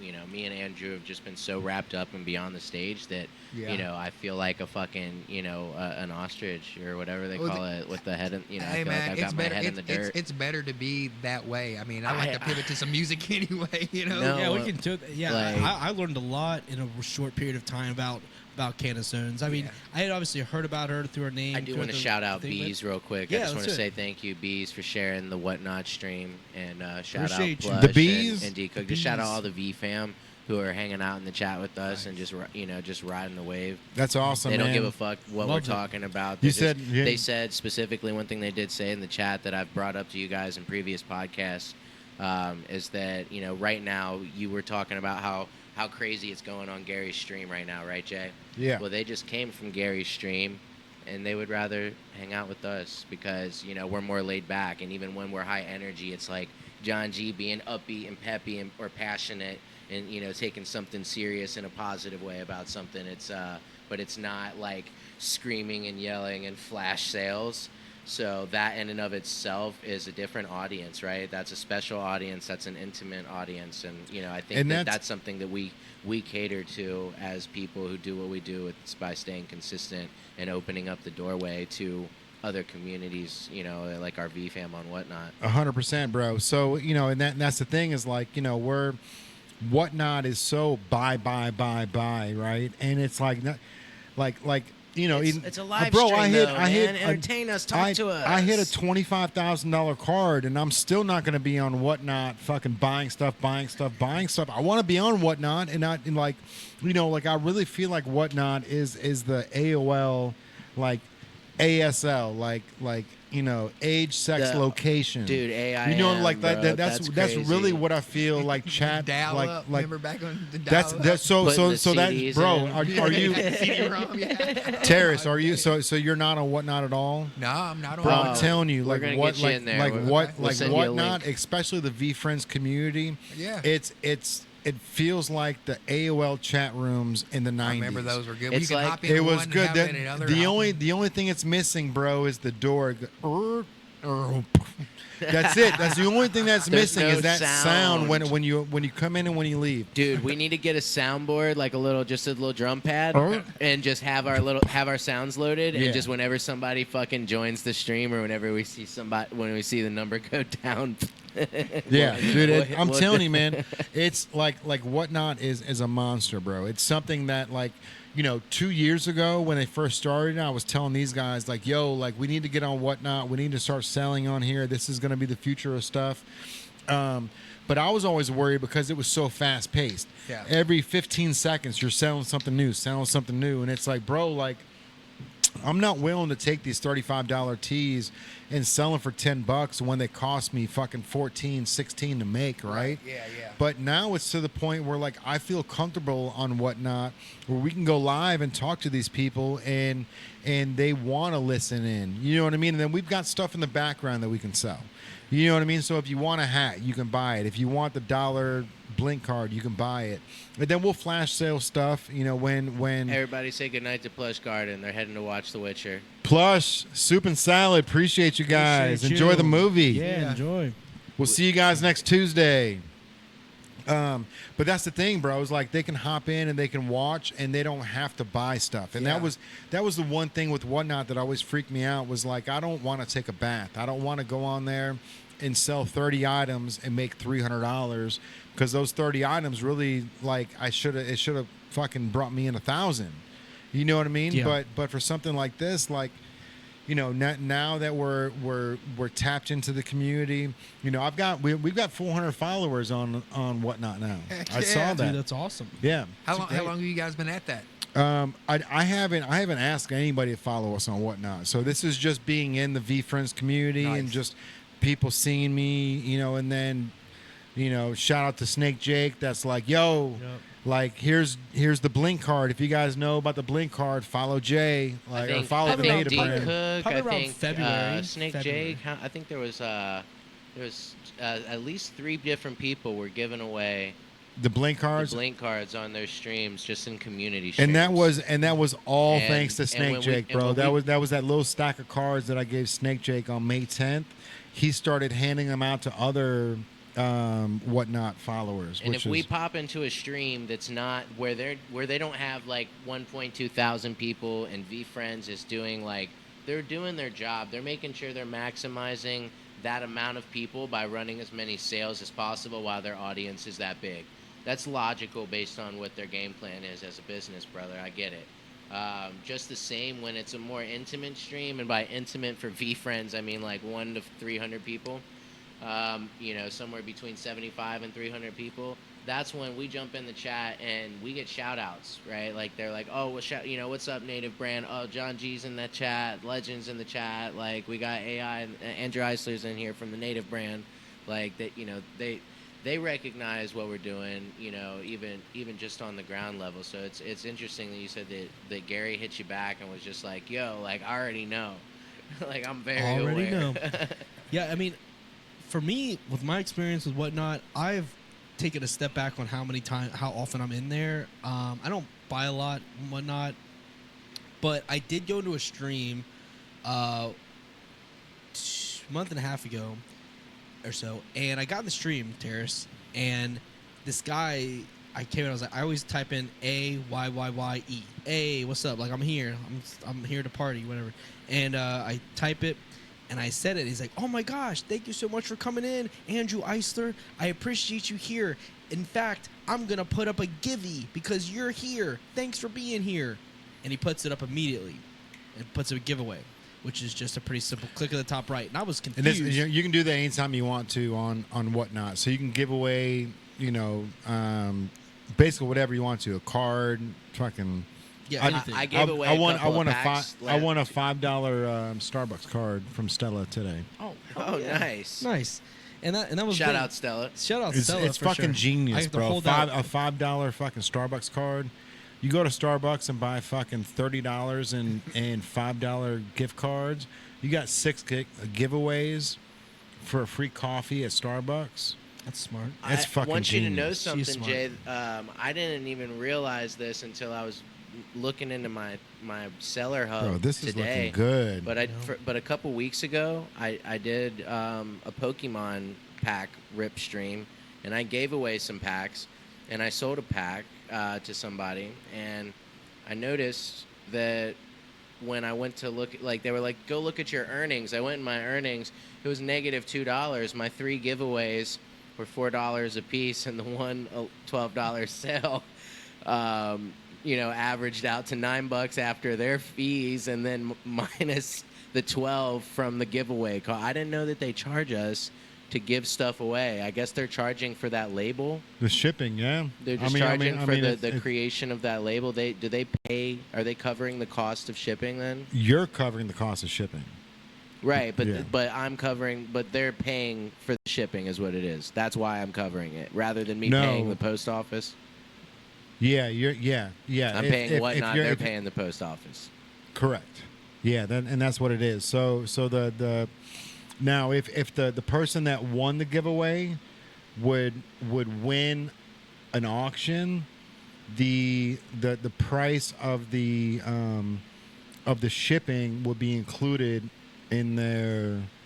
Okay. You see what I'm saying? Yeah. So- So it would have compiled. So, like, for example, like that person got giveaways, and There's a charge. Yeah. there. Right, So for Tarris, so when Whatnot happens, right? So there's different options. When I'm setting up the Whatnot for today, the Blink card I've got for 1 to 3 ounces.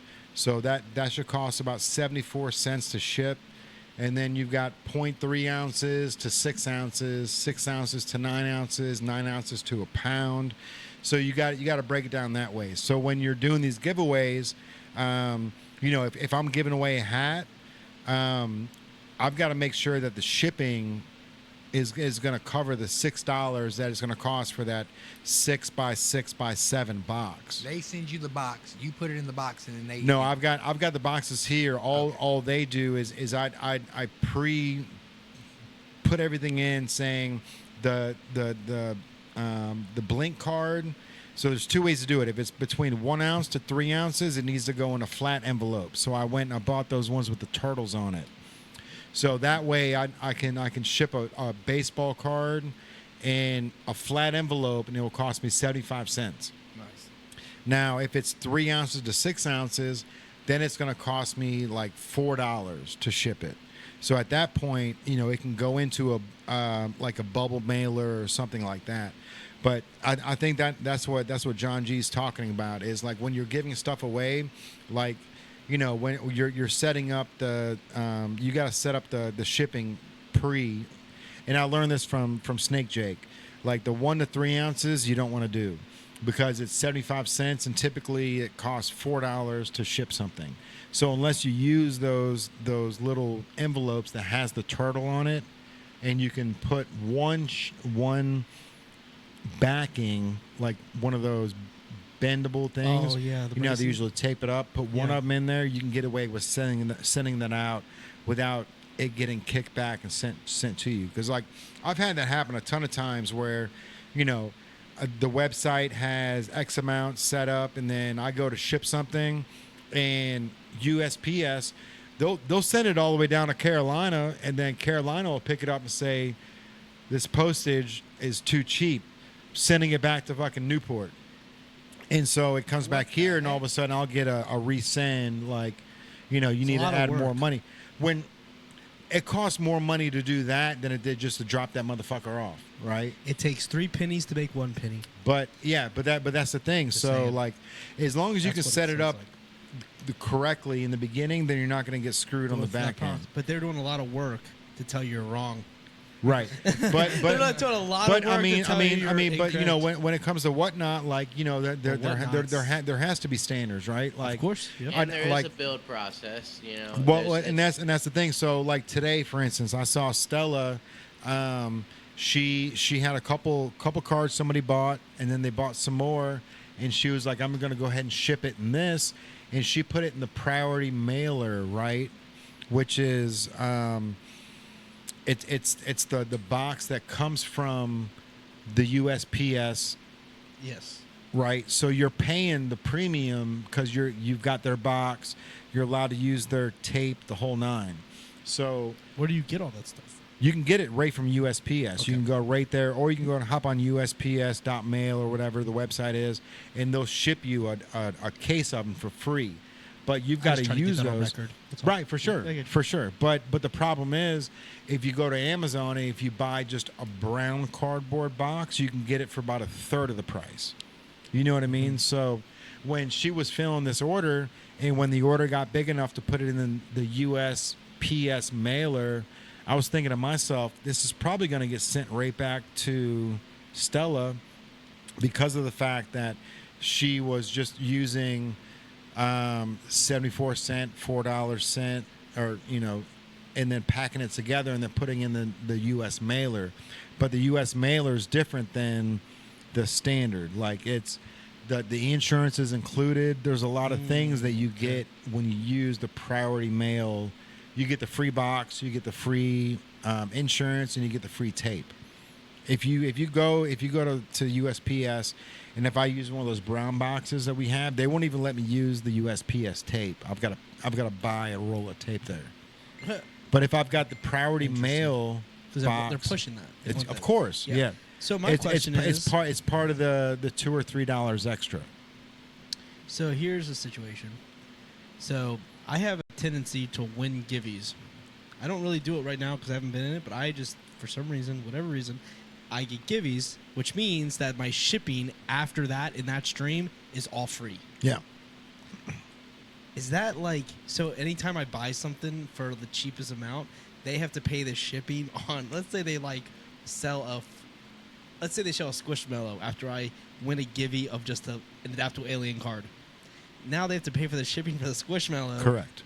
Even though I got a givvy of a card. Correct. So they're paying a lot of money out for me just to get that givvy. Yeah, because the givvy already includes your $3 or $4 shipping included. So even though they gave it away, they've got to pay money on their end to ship it. So yeah, but then that's the most costly situation. It is. Someone like me that I'm willing to spend money, and I'm just for whatever reason you got it for free, and then you want to buy something, and so you'll look on the bottom, and instead of saying $4.74, it'll say 73 cents. You know what I mean? Because it's already including your one givvy. Yeah. With the it always just says free shipping. Shipping included. Because with the AM Sports cards, I got the givvy at the beginning, which was one of the stickers, and then I bought the numbered. The super sticker, but nothing I bought after that was all free shipping. There was no numbers going forward. So, and I've seen that before. So whatnot give it's like a small kind of loophole for the person in the stream, but it costs on the AM Sports cards. Yeah, if you want a givvy, you might as well buy something because you're not going to pay for shipping on either. Right. So you're saving an extra $4. Yeah, it's a crazy little thing, but it's like based on how much they have to do with the mailer. They have to spend $4 or $5 on me on top of, you know what I mean? Like they're losing out on that sale. Yeah. Like that numbered card they got for $11 is now they're making $7. Right. Yeah. It's interesting, and think about it, we're incrementally if I get a card, I'm trying to sell it for 3 times as amount every card I get. I want to make sure that I'm getting a card that I'm going to have value in the future because I mean, we're all in. Who's up? Bro, Sammy. Sammy. I just texted him. I said, "Are you ready to talk sports?" He says, "I'm waiting on you guys. All this Malcolm X, Martin Luther King talk got me yawning." I love Sammy. bro. I love Sammy, bro. All right, Bro.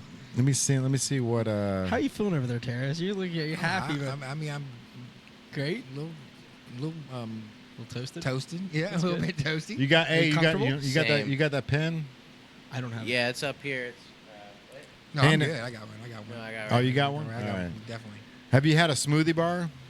Smoothie bar. Smoothie bar, bro. It's like it's the best THC pen that I've ever had, bro. She's a ripper, man. She's a ripper. It doesn't have any of that pop, any of that like throat bullshit. It doesn't even feel like the thing is on, right? Like it's not like you don't. I can smell that from here. It smells beautiful. Feels good. What is that? That's the smoothie bar. That's the one that's got the I got balling. you. fucking browning. What was that? Bro, He let's played hey, five let's interceptions. look. He All right, is all right, killing all right. it. He's funny, bro. Sammy's ready, bro. When Let's, is Sam gonna come on? I'm trying to do a comedian be on the stage. He could do that shit. dude. Actually, it's funny you mentioned He that. didn't- like he doesn't even like the thing is like Sammy's Stop just trying. funny without trying. Is he Like friends with the better people? Rizzo, yeah, Rizzo, yeah, yeah, yeah. Rizzo, He's, Rizzo, he's, Rizzo. he's closer to Rizzo Apologize, than I Rizzo. am. John. Okay, Rizzo needs to be in here too. 100%, Both of those bro. together, I just need. How dope would that be? That. Like, you know what? Like that's How do I make that happen? okay. What do I? Okay. What does Andrew That have isn't. to do? That is to such. pull That his is such a. That resources is such a smart move, bro. To to bring. pull his resources. for So that. like my cousin Sammy, right? Big into the gambling like sports community, and then my other cousin Mike Rizzo is like he's the one dude that his dad's been a bookie, right? So like even 10 years old, like, he knew if the quarterback dog was sick, if the quarterback was Was it a having breakup, issues with the breakup, fucking girlfriend. breakups. That's a big thing. He bro. he knows all this shit. And so now my cousin Mike works for Better, which is Jake Paul's Oh, cool. Yeah. gambling Puerto company. Rico. Yeah. They're based out of Chicago. Well, they're like he lives in Puerto Rico with all that shit, but their warehouse is actually in Chicago. But like they're all tied in, bro. So if we can get Rizzo and Sammy in I'm saying. on a weekly podcast, because those two will go at it, I bro. would love that. They will go at it, and like, I'll stir it up too. I'll throw something in there that I know. oh, it's that's gonna be, clickbait for it will them, be 'cause- so good. Because I can. I mean, I got my ear to the floor, especially with sports. Like, I mean, I'm good. I'm good. I'm good too. All right. Laughing so- All right, so let's That's funny. let me see. No, go ahead, The sis. universal "I'm good" is pretty incredible. Right where I need to be. So Tarris. So let's talk a little bit of music while we're at Yeah, this. you 'cause mentioned you one to mentioned pivot to music. music. I And mentioned being I- Do you on want the to stage do you want to here. end it on Bengals talk, or do you want to end it on your music? We can do music. Will take about 30 seconds. Yeah, more than that. We've got Why don't you open we've that got up with stuff us? we've got Yeah, stuff for sure. you, Because bro. I mean, Well, I mean, it's what like I would love to talk about music. The Bengals suck, man. I mean, like. I mean, All right, let's I mean, let's talk about music, and And then I'll Sammy's gonna I'll tap I'll- in for the last I'll 10 tie- minutes. I'll tie the music into the Bengals sucking because I got a song called "Damn It Feels Good to Be a Bengal," and Oh, I've you got do. a song, After that You shirt we do. made, after the yeah. song I that remember. shows you Yeah, I made, know that song. and I put it out as an instrumental. That way, I can mix and match it with any other kind of song in the same BPM. And I got another song called "Who Dey Boys." I mean, it doesn't seem like a lot, but it puts me in the top 400 or 400 to 500 listeners to 1,000 listeners a month, monthly listeners, and that puts me in the top 20% of all streaming artists of all in the world. So when the Bengals do good, my music does good. So it helps out whenever they're good. And like right now, like and I was talking to somebody about quitting the Bengals temporarily, and because my emotions can't take it, and they're like, oh, like Mike Brown really cares about that, and I was like, I broke it down. I was like, I don't give a fuck what Mike Brown and his family thinks. The energy, the little $200 that I might spend when I go out to go to the tailgate and go to the game and stuff like that, that means something to me. You know, and for them to put a product out there, you know, that is disappointing. I mean, I'm not saying that it's not Jamar Chase's fault. It ain't Joey Burrow's fault. It ain't offensive line's fault. It's just the shit that happens with the Bengals. You know, and I personally, I'm like, you know, like, I'm done. I'm looking for another team to cheer for. I'm never going to quit the Bengals, but I'm tired of fucking losing all the time. Yeah. I'm tired of fucking having a quarterback that I've can't been hearing this since I'm a baby. Yeah, I mean, I mean, but you know, like, we've had good years. Yeah. Don't get me wrong, we've had good years over the years, but this is like that's what I've been hearing since. I mean, I remember just as a kid just watching the masochism take place year after year. Yeah, I can't do it anymore, though, man. I Brown paper bags on our heads. Yeah, I can't do the it. Bungles. They got a They nickname. called us the Bungles. But They we shouldn't be the Bungles, though. We shouldn't be the Bungles. It's just the No luck excuses. of the draw. It's just the luck of the draw. It's the luck But of the draw. I think there's a level to mismanagement at the top. You know what I mean? Like, the family does own it, but at the end of the day, like, the decisions they're making they're not like, obviously I've never owned a team, but I do see teams like the Detroit Lions, who were once awful. They were the butt of everyone's joke. Guess who? They put, 40? They just beat the Ravens last night. 48-40? Is that what it is? Something like that. But, like, they were the butt of everyone's joke. Remember, the Lions were terrible. But the Bengals But are look 2-1, but it doesn't feel like it. Doesn't feel like it. But my point is Bro, that we're so close to being 0-3. organizations can turn it around, is my point. Yeah. Oh, yeah. And That's my I point. believe that the The Bengals Detroit Lions were terrible. The Bengals did turn And it look at- around with Joe Burrow. Yes, and but when we how went to- they've handled that situation is questionable. Your right? quarterback should not be touched that many times, in my opinion. He runs for his life. And even when he doesn't run for his life, you got Myles Garrett touching him that many times in a row, just smacking him. And Myles Garrett freaking dudes out, like just doing stutter steps like this, and he's got dudes falling over. And he's a freak. But Yeah. I mean, He's a beast, bro. the Tove Turner, I think the best quote that They I've have the heard best all defense. day is Chad Johnson said on his podcast. He said, "Man, I wish I could give Joe Burrow my toe." I said, "What?" Chad Johnson said that. I said, "Chad." I love shout That out is Ocho Cinco, bro. That's the Like, quote of the amazing. day. Shout out Chad man. Johnson, bro. He's the dopest dude in the game. Dude, Ocho Cinco, man, he I think literally he was is, like, I want honestly, him on the podcast. he was still, even to this day, like probably like a highlight. Like, to me, Yeah. he was more impactful to like the Bengals franchise and like the local community itself than Chase or Burrow. They're newer. He's Yeah. He's longer. But it's like, I mean, yeah. but he's tapped in, bro. He's He's tapped tapped in. in. He's the one. tapped He's the into one something dude else, that's like, man. yo, Yeah. I'm going to McDonald's in Yeah. Bellevue. Meet me there. I got your meal. Yep. He You would know go what I to mean? Kenwood Like- Mall, be walking in Kenwood Mall, be saying what's up to everybody. I mean, Yeah. Chad's a one of a kind guy. Yeah. One of a kind. Loves Cincinnati. different social media presence now than we used to have. So things have changed with the social aspect for these players. You got to remember that. That's too. a fact. Chad sure. Johnson had a different. I don't know. Chad He was a Johnson. part of a different time. Hold up. Chad Johnson was one of the first people to have his own dating show. His dating He show. He did. I remember that, yeah. He's been a reality Yeah. TV star for decades. So this. But I'm talking the younger generation taking note of Jamar Chase and Joe Burrow versus the younger generation taking I don't. note of Chad I mean, Johnson. The like relevancy on a it's social not end, it's yeah. not comparable because Joe doesn't run his Instagram account. and Jamar Like, Chase doesn't either. yeah, like but they're all dancing. you know for a fact that Chad. that's management Uh-huh. just running their shit Connected. day to day. Yeah. And Chad was him unexplicably like, It's it. I'm here.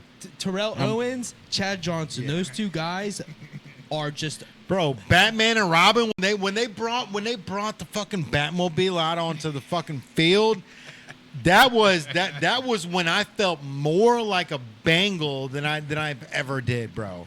When they brought that fucking that 1950s style fucking Batmobile out onto the fucking Bengals field, and they did that fucking Batman and Robin, ooh-wee, bro. I was so here for it. I'm like, this is my fucking team, dude. You know what I mean? Like, and it's like we weren't even that good that year, but like just the fact that we had T.O. and Chad on the same team, Yeah. which is not even like, ironically, it's not even comparison to T. Higgins and Chase. Chase being on Yeah. on the team. yeah. That's. I mean, It's a shame that I don't know. Back in the day, Hushmanzada and Chad Johnson combination with Chris Henry was pretty darn good. I mean, the Bengals, like I'm saying, the luck of the Bengals. I mean, they had back then the defense was the problem. It wasn't the offensive line because you had Levi Jones and you had Bobby Williams. You had the guy who's going in the Hall of Fame, the Willie Anderson. Willie Anderson. So the offensive line for the Bengals was stellar, but then the defense. But the defense was what was problem with the Bengals then, because you had the people who were always going out to the bars, getting in trouble and getting the fights at the bars. If you guys remember that. Pac-Man. It's a little bit before Pac-Man. Willie Anderson. He's talking before Pac-Man. Willie Anderson used to get in trouble. The Vontez Burfitts and before that, the people who were just headhunting stuff like that for the Bengals. Headhunting. I watched Man Jones race Billy Hamilton outside of Brio, right in front of Access Alley, prior to being Velocity or Rotolo or after Star Lanes. I watched Billy Hamilton and Pac-Man Jones specifically is saying run. "Kiss the baby," Jay. Kiss the baby. Kiss the baby. Okay. Kiss the Ocho Cinco. You said it saying Chow please. Chow please. Chow please. Chow please. He had them all, bro. Chow please. Yeah, see you. man.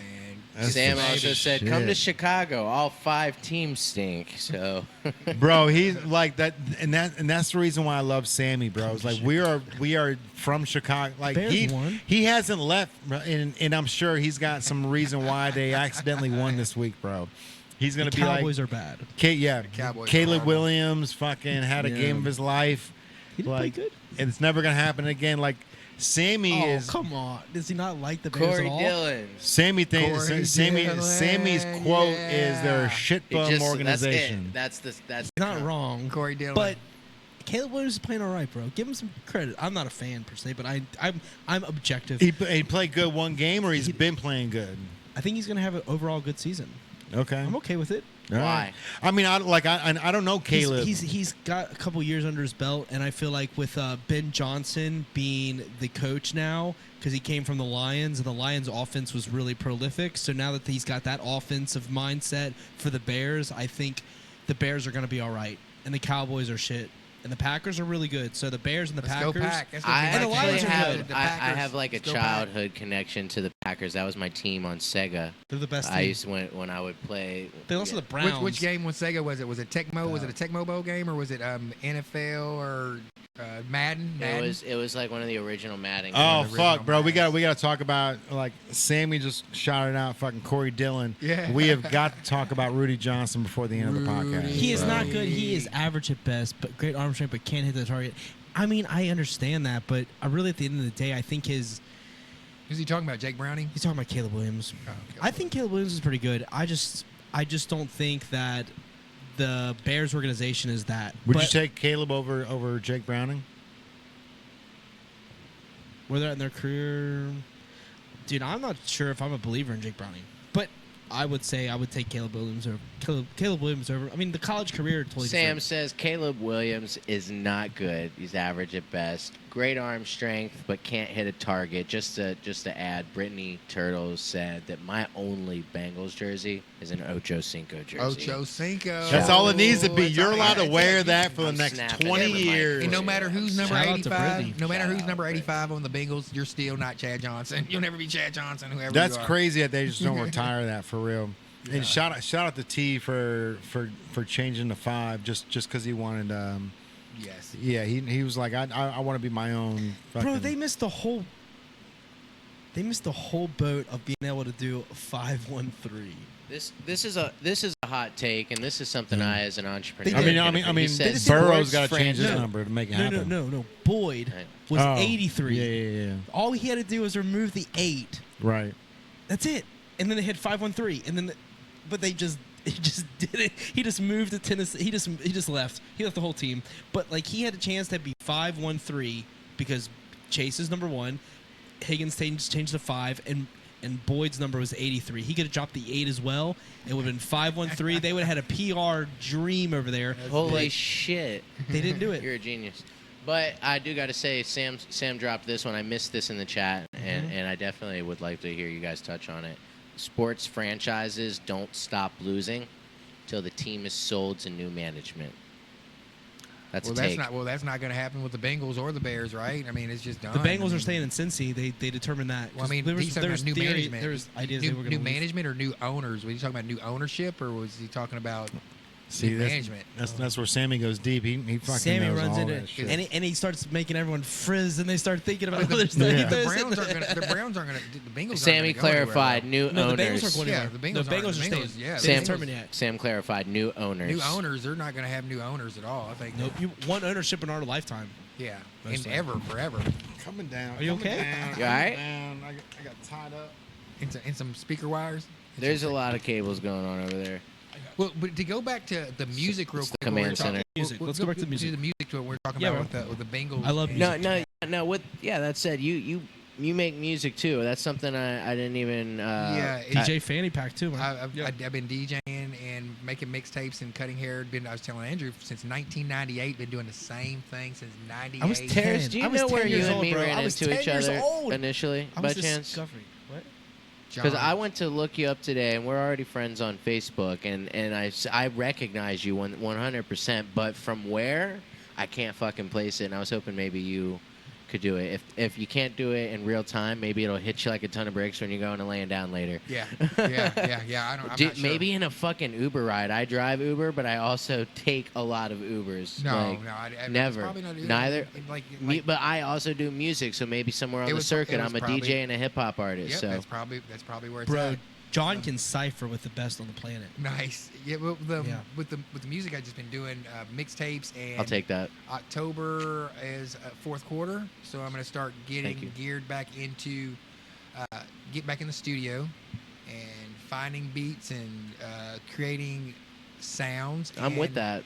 Like I was talking about earlier. That's where too, I'm so- at with my October. I decided to start making music again. As John just thoughts, it's just hip hop's where my heart is. So it's no matter how much I try to do all these other platforms and do all these podcasts and all these other skill sets, it's like I just want to create. Yeah, that's talk it. my shit and, Yeah. and spread some positivity and spread some hope. Yeah, do something different and Spread some dopeness. spread and creativity. Challenge myself creativity wise and That make part. new samples and because it's not about the money to me. It's never been about the money. I've always did music because I love it because I've had the opportunity to go for the money part of it and it has not been where my heart is at. I'd rather have raised my kids and have my kids have an ordinary life than to me pursue a music career that's going to always be there. And now with streaming, it makes it more easy to create music and then send it in a more tangible way and marketable rollout all across the country. I've got a guy that I'm friends with in Malaysia, DJ Lethal Skills, and he does the Malaysia, Beirut, Indonesia circuit, and he just goes around to different underground clubs and DJs and does his little thing, and he's a happy-go-lucky person, and that's the type of lane that I want to be in, to where that's going on.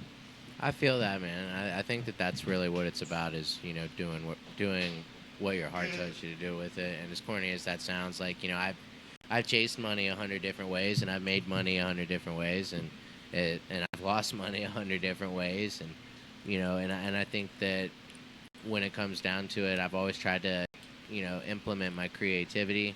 I've loved entrepreneurship for as long as I can remember. I was 7 years old when I, started selling my books and lemonade off the front porch, and it was early middle school that I was selling bubble gum and things like that in school.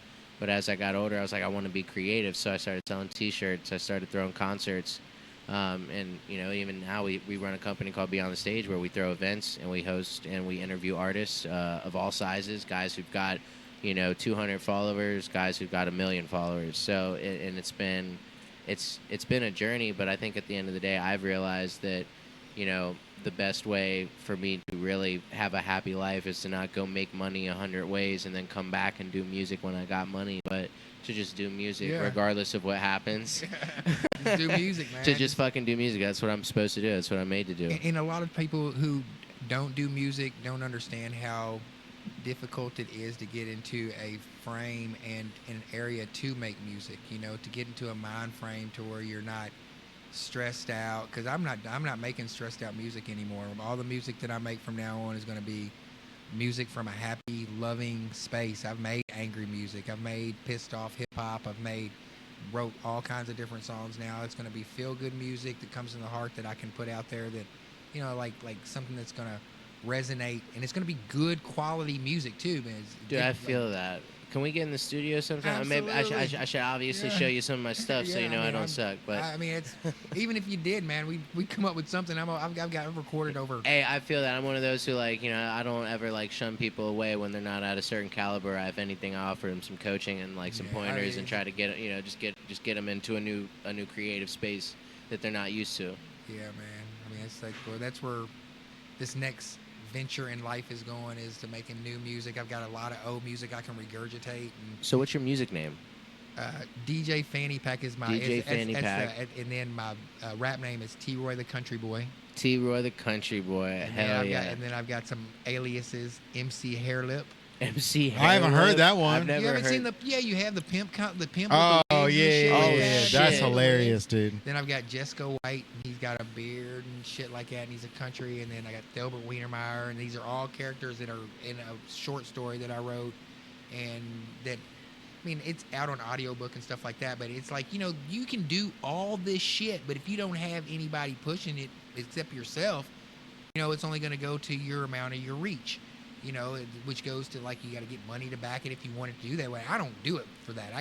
My content creation and a content creation game, and I feel like, and I can say this honestly and cocky, is ain't nobody doing shit like I'm doing. No. There ain't a god darn person on this planet, and that's why I can talk my shit.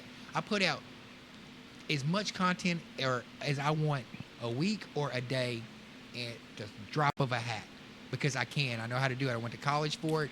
And he does it all himself. And I do all my work myself. I do other people's work from them behind the scenes and don't even take credit for it, because that's what I want to do. You know what I'm saying? It's some real ass shit about the content creation. So I mean, people pop off and talk a bunch of shit, but I'm like, okay, let's get to it.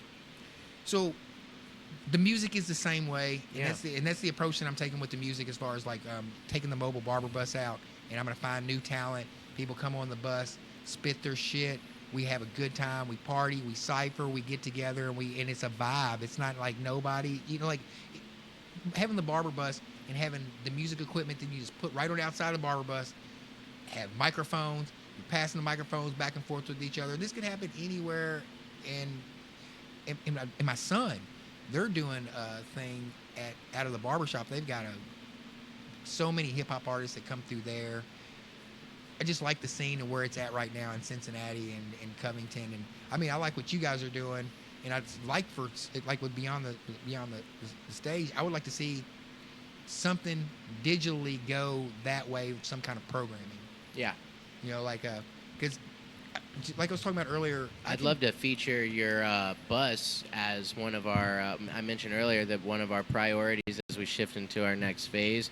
You know, while me and Andrew, wearing completely different hats, will be driving a sponsorship booster program where we go out, we do outreach, we connect with businesses all over the tri-state, you know, through LinkedIn and in person, and we ask them for money to support these artists and the vision, and through that, we'll deliver, you know, connection with their brand to wider audiences and use their money to grow said audiences. Absolutely. For everyone involved. It's a new machine. On the flip side of that, you know, speaking more for Mike Heffron, our he's our marketing on the marketing side. Even though we're all marketing specialists and we run you know, what's more or less a creative marketing group for artists and entrepreneurs, right?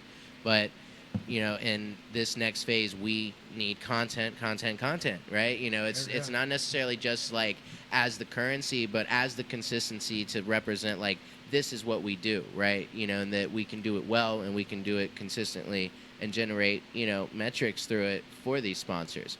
But at the end of the day, you know, the point is that we have a platform and a stage where we want to host other people's shows. I think that if we took all of the conversations we had tonight and split it into 5 different shows, that's content for everyone's platforms. That's content for native TV on YouTube. That's 3 series that can be done by the same people, cross promotion on Beyond the Stage's platform. I love where your head's at. That's additional people can be on your podcast or supporting your podcast from a technical standpoint or from a personal brand standpoint.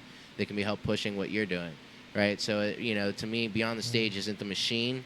You know, we're building a sponsorship program as a machine itself, but outside of that, the company is not the machine. The company is the rope, right? It's the rope that ties the lifeboats out at sea together, so we get this big flotation device going.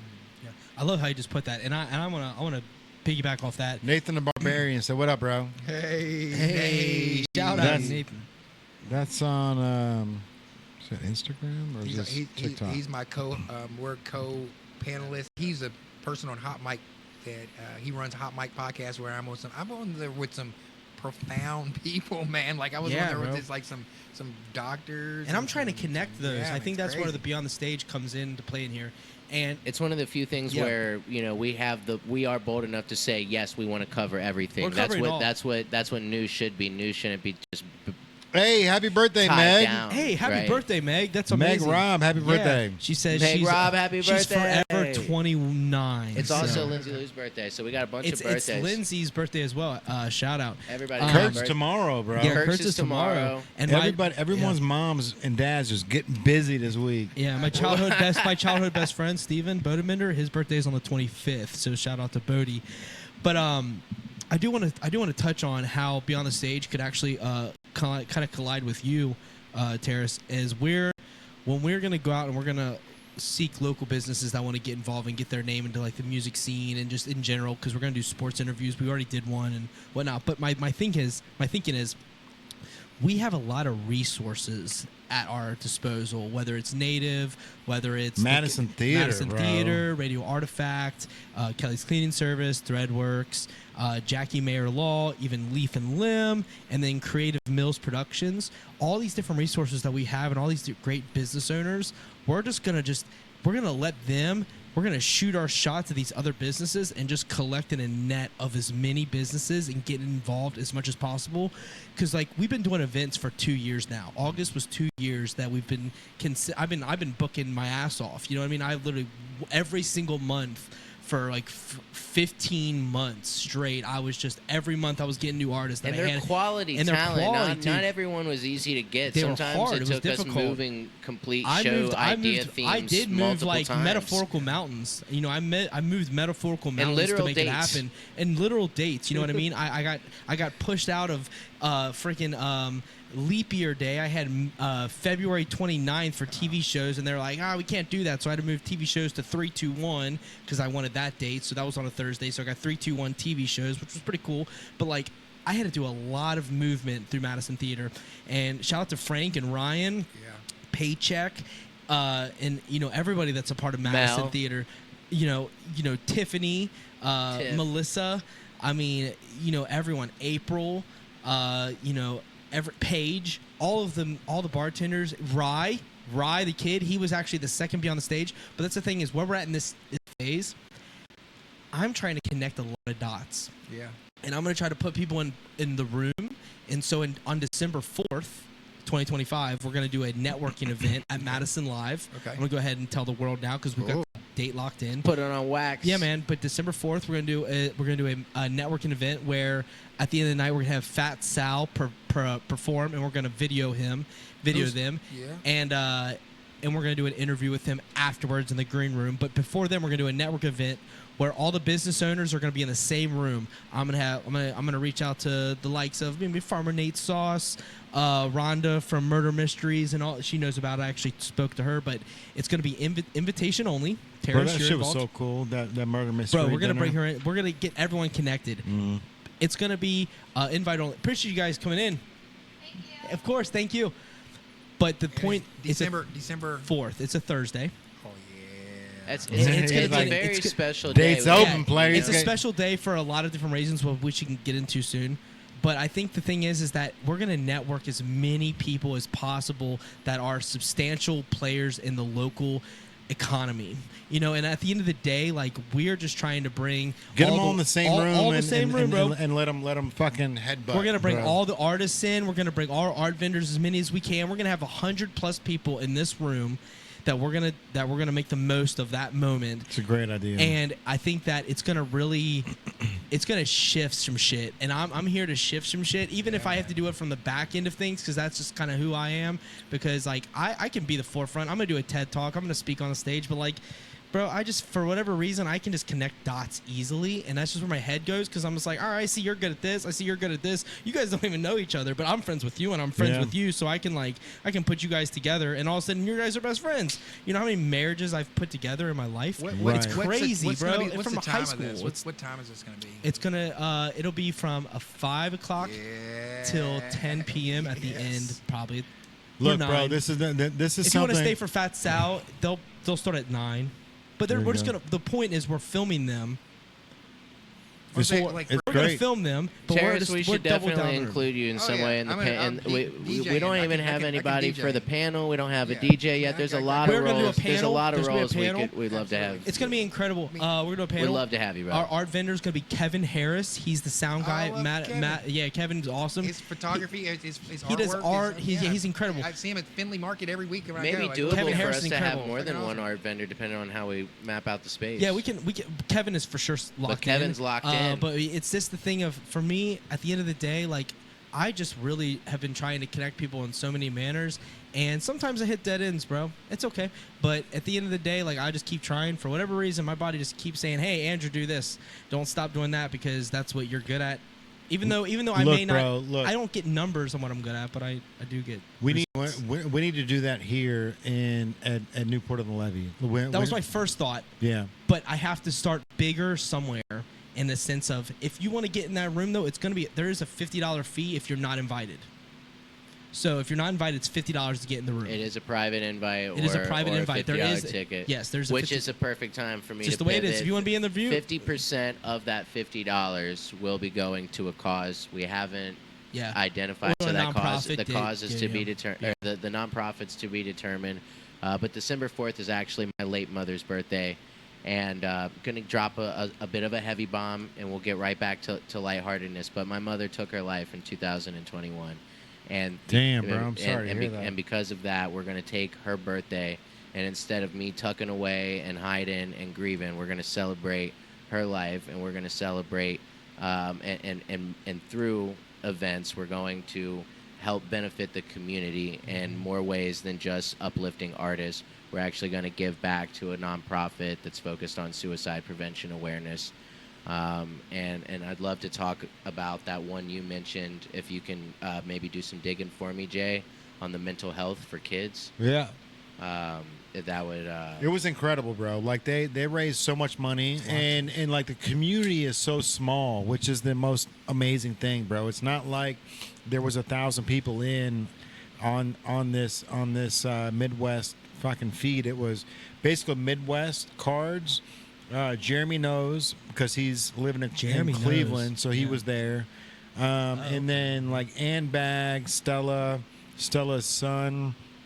That's basically all that I saw on the feed, but everybody donated. Everyone donated stuff. So like Stevens View donated stuff. Like Mikey JY like donated a couple cards, and so they just raffled it all off, bro. And they raised $65,000. Wow. And that's so. When the crazy thing is, so I don't expect us to do quite that much. But that's on incredible December 4th, numbers, Well, here's- bro. here- Yeah. But we could here's- reach that within our 10-year plan. And here's the crazy thing. So while that was going on, there obviously, like, Whatnot is doing all the other Whatnot streams, and people are trying to sell their VFriend stuff. Yeah. Apparently, like, during this whole thing, everybody was so focused on donating money to kids' mental health that everything else that weekend lost money. That they didn't lose money, but it was Attention was elsewhere.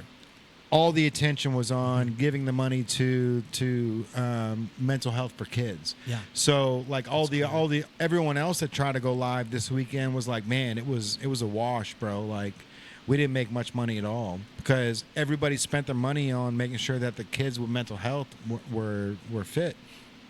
And that's amazing, bro. Like, you know, when it comes to the V-Friends community, like you really don't know what it is. You don't know if it's 40-year-olds that are trying to corner the market, take all the black cat cards and hang on to them. You know what I mean? Or is it really this community that's built towards like making sure other people are good and making sure that like the next generation is here?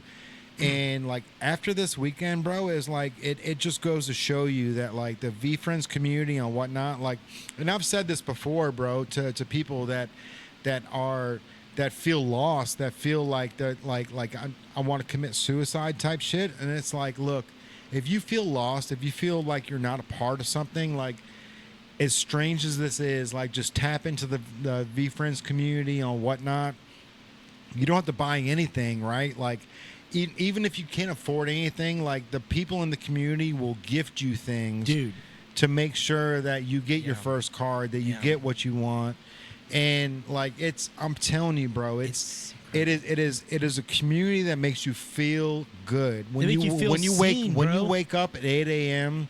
Like you want to be seen, you want to get in there, you want to grab your cup of coffee, and when you get in there, they're like, hey, you know, Eisler. Yeah. Speaking fucking of, legends in the that's what I'm chat. saying. Let's go. That was part of my conversation. I didn't get to finish. He put the givey up, that one guy I mentioned earlier about, he put a givey up because they came in the chat, and I was so confused, bro. I've told the story before. I was so confused. But I asked him, I was like, why are you putting a givey up for me, man? Like, I understand. Like, I'm happy you pronounced my name correctly at this point. Like, that's what I felt at that moment. He's like, oh, man. He always gets Andre Weisler. Andre Weisler, because it's Andre, whatever. And Andre's derivative of Andrew. It's the baseline. So I get it. But he said, you were in a daily V because we met Gary V. Gary V made a daily V of ours, 673, I think is the number. Uh-huh. He saw me in that. So when I came in his chat, he had like Gary, celebrity of some degree, even though I was just part of the thing. You know, we were talking to him, whatever. Mm-hmm. But in his mind, it was enough to put a givey up because Andrew came in the chat. And I was surprised just as much as anyone else. Like, that's really cool that you put up a whole givey to give away to the 50 people that are in here, because I just said, hey, hey, what's up? But he recognized it because of the daily V. Mm-hmm. And that is powerful. That is like, that's profound. That's like, hey, man, I saw you. That was that May 10th thing that we did in Columbus, where we got to go meet him. Yeah, well, Gary made a whole daily V because of that whole Grove City Card Collector 2 it was shop. Bro, I'm so happy that that we were a part of that, because it was so early in the V-Friends community. Like nobody really knew what was what. Like Jake Snake brought the Erupt card. Yeah, it was huge. We've never seen anything like that before. Yeah, and we're just walking around just going, hey, look at this base our card. Our matching hats too. Like, look at our base card. What do you think of this base card? Right, like, oh, base card's awesome. Let's go. Right. Yeah. Now it's like, do you have a number? I mean, I don't even at this point. What is the biggest chase anymore? Because you said there was 102 101s. Now what's it at? I wonder. I asked this morning. What's it at? They said a fucking lot. There's a lot of 101s. There's left? still a lot of 101s left. So have people stopped? Where are they getting all the boxes now? Where are all the boxes sitting now? Hobby shops. I think a lot of them are sitting there like I've got one hobby box just sitting there. I have a blaster box sitting. Yeah. So everyone's holding on to boxes now. At this, I mean, when's the last time you seen Courtney Connect on a daily? Not often. Not often, because they're not breaking boxes anymore, because the boxes are gone, bro. You know what I mean? Like it's crazy to think. He's waiting for the 2026. He's just waiting for it to come. He's you know, you got some filler spots. You got Halloween coming, so you know, like he's doing the Funkos. They're doing the Jolly Jacko Funkos again. Yeah. The gold version, and I want a Funko rare. so bad. Bro, I'm so fucking pissed because like you could have bought a Jolly Jacko Funko for $30 to $40, If you want, if it was an autographed Gary version, it was like 80 to 120. And now there's no Jolly Jacko base Funkos out there. The only Jolly Jackos that are online on eBay are the autographed Gary ones, and they're minimum 500. Yeah. And it was like, Damn. I was like, and I'm sitting there going like, I was contemplating it for a long time because I'm like, I like the one with the orange felt pin, Yeah, and I like yeah. the one with the green felt pin. Which one do I want? And then next thing I know, they're both gone, and now they're 500 instead of 120. And it's like, You could have damn. bought it to resell it. Well, you know, like I'm about to put my my comics up on eBay. I know you want me to grade the Decisive Duck one, but I might just. look, bro, look. I know There's I don't know how long is it gonna take to get back. Is my issue. so That's my problem. Bro. there's no Hollow Duck comics on eBay. I'm gonna put it for like way more than 500. So don't give me. I'm not looking for. I think I will put whatever I want, think but I think I can I'm probably putting it get up. 600 to 700 from mine. If I could probably put it out there for 6 and let it sit there, and then somebody beat me down to 550 or something, you could probably get 7 to 8 for yours, because yours is pristine, no bends, no cracks, like it's fucking beautiful. Outside of what Gravity's done back there. Oh, you think there's been a little damage I to don't it? know. I don't think so. But I can't look in that box. I haven't taken it out since we opened it. Like it's been the same since the beginning, pretty much. You know what I mean? Yeah. So it's pristine as far as I can tell, based on what you explained. But I would- getting it graded would just take so. I long. would put it on eBay for 700 and let people hit you with counters, I would. and do that. then take 627. Okay. I will do that. I'll put it up for $8.55 and see what happens. You might get $8.55 for it right away, bro, for real, because there are no holographic V-Friends comic books on eBay. They're gone, bro. They're gone. They're all bought. Well, I am willing to sell it because I have things. I have a child. I have things. You could have sold that hat on your head for $150 today. 20. was I value a weird- this. I value this more that than was- I value that comic book. That was Let's worth go, bro. That's my. What? That's honestly. it. That was worth it. He whole said thing that was hat worth it. is worth more than that comic book, bro. Yeah, that was experience was the podcast for real. That shit. I don't know what just happened. I was just. Yeah, man. Bro, was let's experiencing life. hey, but before Shout out to- before we bounce out, Yeah. let's give a quick 10 minutes to the Bengals and like where do you think they're going to be? You know, because you know we're 2-1. We're still first place in the AFC. Am I wrong? The Ravens I guess- lost. The Ravens losing is huge. The Lions. We're is gigantic. so we're still and this is what you and I talked about a couple days ago. Last year we were 0-2, and I kept telling Andrew, I'm like, bro, like I've never felt so good about being 0-2 in my life. Like we're almost undefeated. Last year, like those first 2 losses were bullshit, right? Like we were so good. We lost to the Patriots barely. Yeah, and we Field were so Field close goal. to being 3-0. This year, we're 2-1, and we're so close to being 0-3. Yeah. It's such a different feeling than it was last year. Yo, we're almost 0-4. It's like it's bad. Football is But- the most entertaining sport in the country right now. I mean, it's got us all talking about it right now. And the Bengals did play shitty, and Minnesota Vikings did play a great game. All those the punch outs, Bro. those 3 punch outs in a row, and then the interception. I mean, Minnesota came to play. Wentz, it was his childhood. The storyline was there. It was the first game back. That storyline, from- that's what AI always talks about, the the storyline. and do. that is I say that the a lot. NFL. The NFL, the storyline with Jefferson and Chase. Yeah. That storyline, and then Minnesota came to play. They came. You think they were going to let the Bengals come in there and give them a good game on their home opener on the first game that their owner passed away, and they did that special chant for them? It was game on, and Yeah. the Bengals just didn't recover after the first snap. I mean, the Bengals are a good team. They're a good enough team to get to the playoffs in the AFC. I believe that now. I believe that they can get there, but I don't think that they're going to be able to beat Green Bay Packer. Anybody that's got a defense, anybody's got a decent defense, I don't think that they're going to be able to hold the offensive line's going to be able to hold them off Joe Burrow. The O-line and the defensive line, we paid all that money for Trey Hendrickson, and we're not getting the same production out of our defense as we were expecting. So right now, we have two loose ends of both sides of the ball. We have gigantic holes. Not even to mention what happened to Joe Burrow, Jake Browning. I think Jake Browning is still a good quarterback. Yeah. But if he's running for his life, he doesn't have eyes in the back of his head, and he's not that athletic. So, like, what do you expect the man to do? Andrew just hit it. You know what I mean? It's just the way it is. We can't put on Jake Browning. Don't get me wrong. I don't think he's not a starting quarterback. I understand that. But Joe Burrow is running for his life. Running for his life, dude. He's literally okay. If you're running from someone that wants to take your ass out and feed their families by hurting you, if you shift your hips, that hurts. Moving the body fast, that's why people don't do it.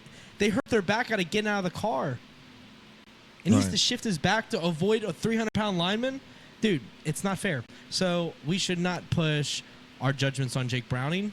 We should just understand that the Bengals O-line and D-line are the reason that we're going to struggle. And at the end of the day, if the Bengals organization was Sammy said 0-3 next 3 games guaranteed. Denver, Lions, Packers. Bengals lose all of them. I believe that. I'll bet on that, Sammy. I agree with him, but I also think that the Denver Broncos game is a winnable game. At Denver? At Denver. Anywhere they play Denver. Oh, I don't believe in Denver that much, dude. It has nothing to do with the Bengals being bad or not. Denver's just not. We thought they were going to be much better with Sean Payton and whatever, but Bo Nix isn't really that guy. And he not yet. He got to grow. He is an older quarterback, though, which is kind of confusing because he played for the longest amount of time of any of the drafted quarterbacks. He's older as of the other draftees. He's young in the NFL, but he's not young. He's like 24. He's like close to Burrow's age, and he just got in the NFL. But as a franchise, yeah, the Broncos, we thought they were going to be better, but they're not that good. So I think that we could win that, but Who's not your the quarterback? Bo Nix. Oh shit. From a fan standpoint, he threw that 70-yarder against the Bengals, bro. John said earlier that this is the same old thing we've been talking about I know I've been talking about it ever since the 90s with the Bengals. I mean, when is enough is enough? Are we still going to be singing the same old song? They keep throwing us a bone every so often, and people fucking bite so hard. And it's all we have. It's something local that we have. That we need another local team that we could cheer for, or something like that. We can get behind and give us some hope, or something like that. Because FC Cincinnati was doing it. Yeah. I mean, but that's still mediocre. We don't have any kind of. We don't have a championship since the 90s. And while I won't knock any of those, those players personally, and the people who work really hard to put on a fucking game and throw the fuck down, I personally felt like FC Cincinnati as a stadium was just a part of Operation Gentrify Cincinnati, which doesn't help Cincinnati on the whole, because a lot of sports fans are not wealthy people. They're middle-class people. They're people that go to local bars and hang out. We must got raided, bro. We got raided. Hey, we got raided. Let's go. What's up? Appreciate you guys. We got raided. Whatnot. Let's go. So that's the best part about Whatnot. So the smartest thing is when somebody's ending a stream, you can either just cut it off or you can just raid somebody else. And when you raid somebody else, all you're doing is taking your 30, 40, 150 people and throwing them into another feed where everybody is tuning in. What's going on, everybody? Where do you guys come from? Yeah, we where's appreciate the stream come from? Who sent you? Who sent you? Tell us. Let's go. We're a mid-podcast. We're interviewing Tarris Horton. We're at Native on the Levee in Newport, Kentucky, and we're live. We're live on multiple platforms. We're talking all sorts of things, whether it's politics, Bengals, music. We're talking Beyond the Stage, the Native brand. We're talking a lot going on right now. We got John G in the house. You know what I mean? We got a lot going on here. So where's everyone coming from? Talk to us. I like that, man. This is some. a lot. I know it's a lot. I know. Bro, it is, I and know. it's a lot to handle. I know. So, I like, know. what we want to do is be able to put San whatnot Antonio, Texas. on San this Antonio, same Texas. feed, right, where they're getting all the individual cameras. But unfortunately, like it might be okay now that we have the new RAM. Might be able to run it next Easy week. access payment succeeded. I can't. A Blink card just sold. Appreciate you. Hey, appreciate that. Hey, let's put them up there. Let's. Should we do another? Jibo said a Let's podcast that sells shit. This is dope as fuck. Hey, Let's That's what go. I'm talking A about. podcast Hey, what- that sells Put that in shit. your fucking data spreadsheet, boys. That's Let's All fucking right, who wants what? Should we? There's should no we? blueprint for this shit. This is so this much. is this is Daniel Boone over here. Oh, We're, we're, This is like TikTok, but when TikTok was moving this fast, but this is visual TikTok into a component for consumers. HGTV. What the- yeah. It is, bro. Yeah, Oxford, man, this All is right, great. so Thanks for the follow, guys. We Yeah, appreciate you. yeah, thank you so much. So we have 23 hats in the shop right now, and then we've got one Blink card. So Let's go. if there's a hat that you guys want me to flash sale, let me know. We'll put it up there so you guys can pick it up. Yo, do me a favor. Shout out all these different like team colorway cities that you got going on. Real Yeah, quick. bro. 'Cause So this is crazy. I've never seen the store this colorful. I know, right? It looks great, dude. Like This is all fucking the incredible. photos are perfect. So we have the New York Jets, New York Knicks, New York Yankees. We've got the Los Angeles Lakers hat colorway. So that's the native 213. 215 is the Philadelphia Eagles hat. We got the Chicago Bears, Indianapolis. We got a Florida hat. We got Louisville, and then we have all the Cincinnati hats. So if you like the Bengals, if you like, bro, the Reds, man, They lost. They lost. Did the Mets win or lose? The Reds lost. Sam said they've choked. they choked, and then the Mets won. So now what? We're 2 games out of first, or two Here games we out of go. playoffs. That's their Cincinnati sports. Yep. Remember when we? All right, I'm gonna go ahead and pin the Blink card up. So this Blink card that we got up right now, I made 500 of them, and There's 9 people. Mets left hanging out. haven't won yet. we gave Mets are them 9-7 against the to. Cubs right now. Top of 9th. Sorry. I appreciate you guys that are still tuning Reds in. lost to the So it Pirates. looks like 15 of you guys dropped out. You guys weren't enthused on the podcast, which is completely fine. We do podcasts. We also do live selling in the store Yeah. as well. There's a lot of dynamic going on here. So if Yeah, you're not into live. the podcast, that's totally cool. Every Tuesday. Yeah, every Tuesday. So we interview different up-and-coming artists, local business owners, different people that are out doing their grind. So if you're in for a podcast, Next Tuesday, we've got Strawberry Ice Strawberry from Ice. the Bengals Ohio against the podcaster. world. Join. Shout yeah. out. And Ohio then- against the world for sure. And then the We're week after Kentucky that, over here, we've though. got Playgirl Cincinnati. You guys know Playgirl Ohio Cincinnati? against the world. Isn't that a clothing brand? Wasn't that a clothing brand at one point? Yeah, sure Yeah. was. Yeah, that's good stuff. Yeah, and that's the thing is like you don't necessarily have to be for a podcast, but there's a lot of value that's taken in with the communication between humans and different things that we're overcoming, regardless for a walk. Tarris Horton is doing a walk as a black man in this community that's overcoming so many different obstacles every single day that have nothing to do with his race or his gender, just as an average human. And we're really trying to unpack what he's dealing with as he approaches social media, as he approaches politics, and just different walks that he's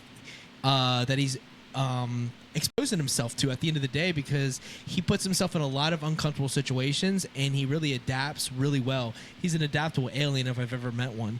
And so like, at the end of the day, like we are big on the V-Friends train, of course, because we're big in that community. It's a and as I V-Friends mentioned- character, the adaptable alien. yeah, that's what Alien is, the V-Friends character. I see you as that. But like outside of that, like mentality, there is so much going on in the human brain, and we're just trying to put it in video and an audio format for you to be able to take in. So if you're here for podcasts, we're really trying to speak our truth and shed a little light on what's going on with what we're doing. I'm Andrew Eisler. I'm one person, one man in this world, one human. My corner of the internet, Andrew.Eisler, now on Instagram. You can find me there. But at the end of the day, like, we just want to spread love and we want to spread awareness, and we're here for free speech, and you can show yourself however you choose.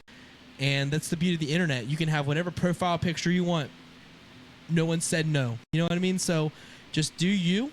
And we're trying to let people give their 15 minutes to 2 hours of fame out. You know what I mean? Like, let them be on the couch and the podcast and talk about whatever they want to talk about, because I could give a shit less.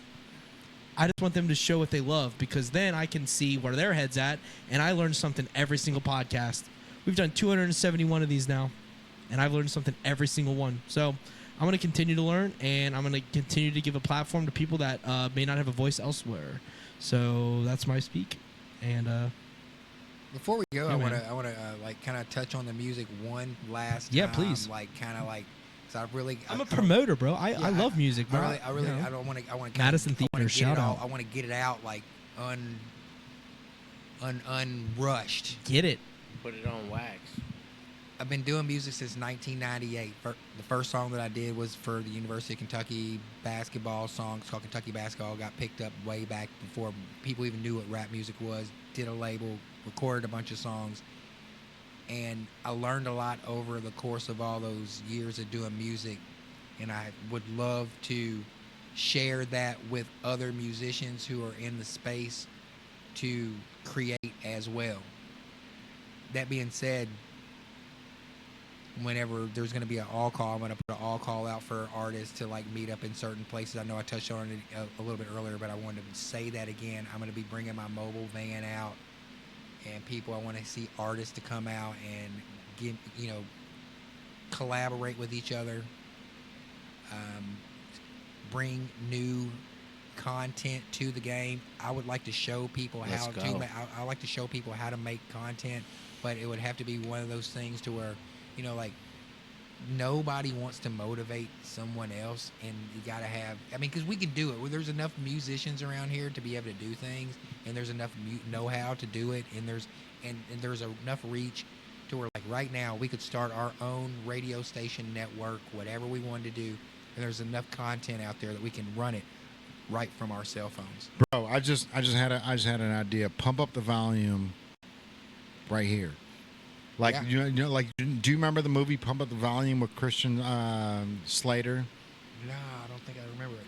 Bro, this movie back in the 80s, this guy, he was a nerd in high school and had his own fucking equipment in his basement and started an AM radio channel. Yeah. And he was a nerd in high school, but he was the man behind the microphone. Yeah. And nobody knew who he was, so he was like building this shit. It was called Pump Up the Volume. He was in his basement, bro. And it was like low key, like, Yeah. You would see him slide everything up. You know what I mean? Like, getting in, like, let's go, bro. Well, can you imagine, like, all this content that we're producing, the content that you're producing, all these new musicians producing content, and you all be on the same page of just put the shit out. How many artists do you know that's sitting on songs, sitting on ideas, sitting on all this kind of stuff? You record it and you put it out, and you have obligations to do that. Contractual obligations, not for anything, like, because you don't make any money in the music industry. I don't know how many times people sit on this couch and try to pump you up and say I've been doing this since 1998. If you're a DJ, if you're a traveling performer, but for the average person who's going to be watching this podcast and saying, I want to get into the music industry, I'm interested in getting on your bus and recording music. If you're doing it for the money, please just miss me all the way. I'm looking for people who want to do it for the love and who want to be obligated to fulfill a certain slot of programming.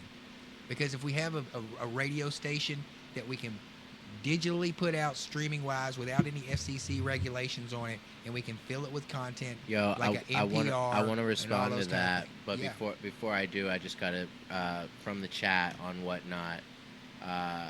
Joanne says, "What are the numbers on the hat?" I think she's referring 50. There's only 50 of each. No, I think that it was actually asking about those three numbers on the bottom. Maybe they couldn't see the area them. code. So the last hat that we put up was the New York Jets hat. So that was the off-white hat with the green bill. 212 is New York City's area code. So we are actually We're an area code based clothing brand. So I got picked up by Procter and Gamble in 2014 as an up and coming entrepreneur. They helped me trademark the word native and then trademark all area codes and apparel. So with that, we were able to trademark 513, 859, 312, and 213. I did 4 area codes and sent them out to all get trademarked by the PTSO.gov, whatever it was, Patent Trademark Office. And so once we got that back, that created a pattern. So now anybody in the clothing industry is not allowed to do area codes and apparel. It's only native, which is crazy to think. But it was something that we structured with Procter and Gamble back when I had the entrepreneurship, which was like a 12-month stint, which was incredible, bro. I learned so much from it. But it's all area code based, so that's what that is. That's dope. That's the dope. hat right here that's on my Teddy Ruxpin. This is my original Teddy Ruxpin, bro. I think about this guy when I'm at the house. Joanne said Arizona, California. Arizona 480, right?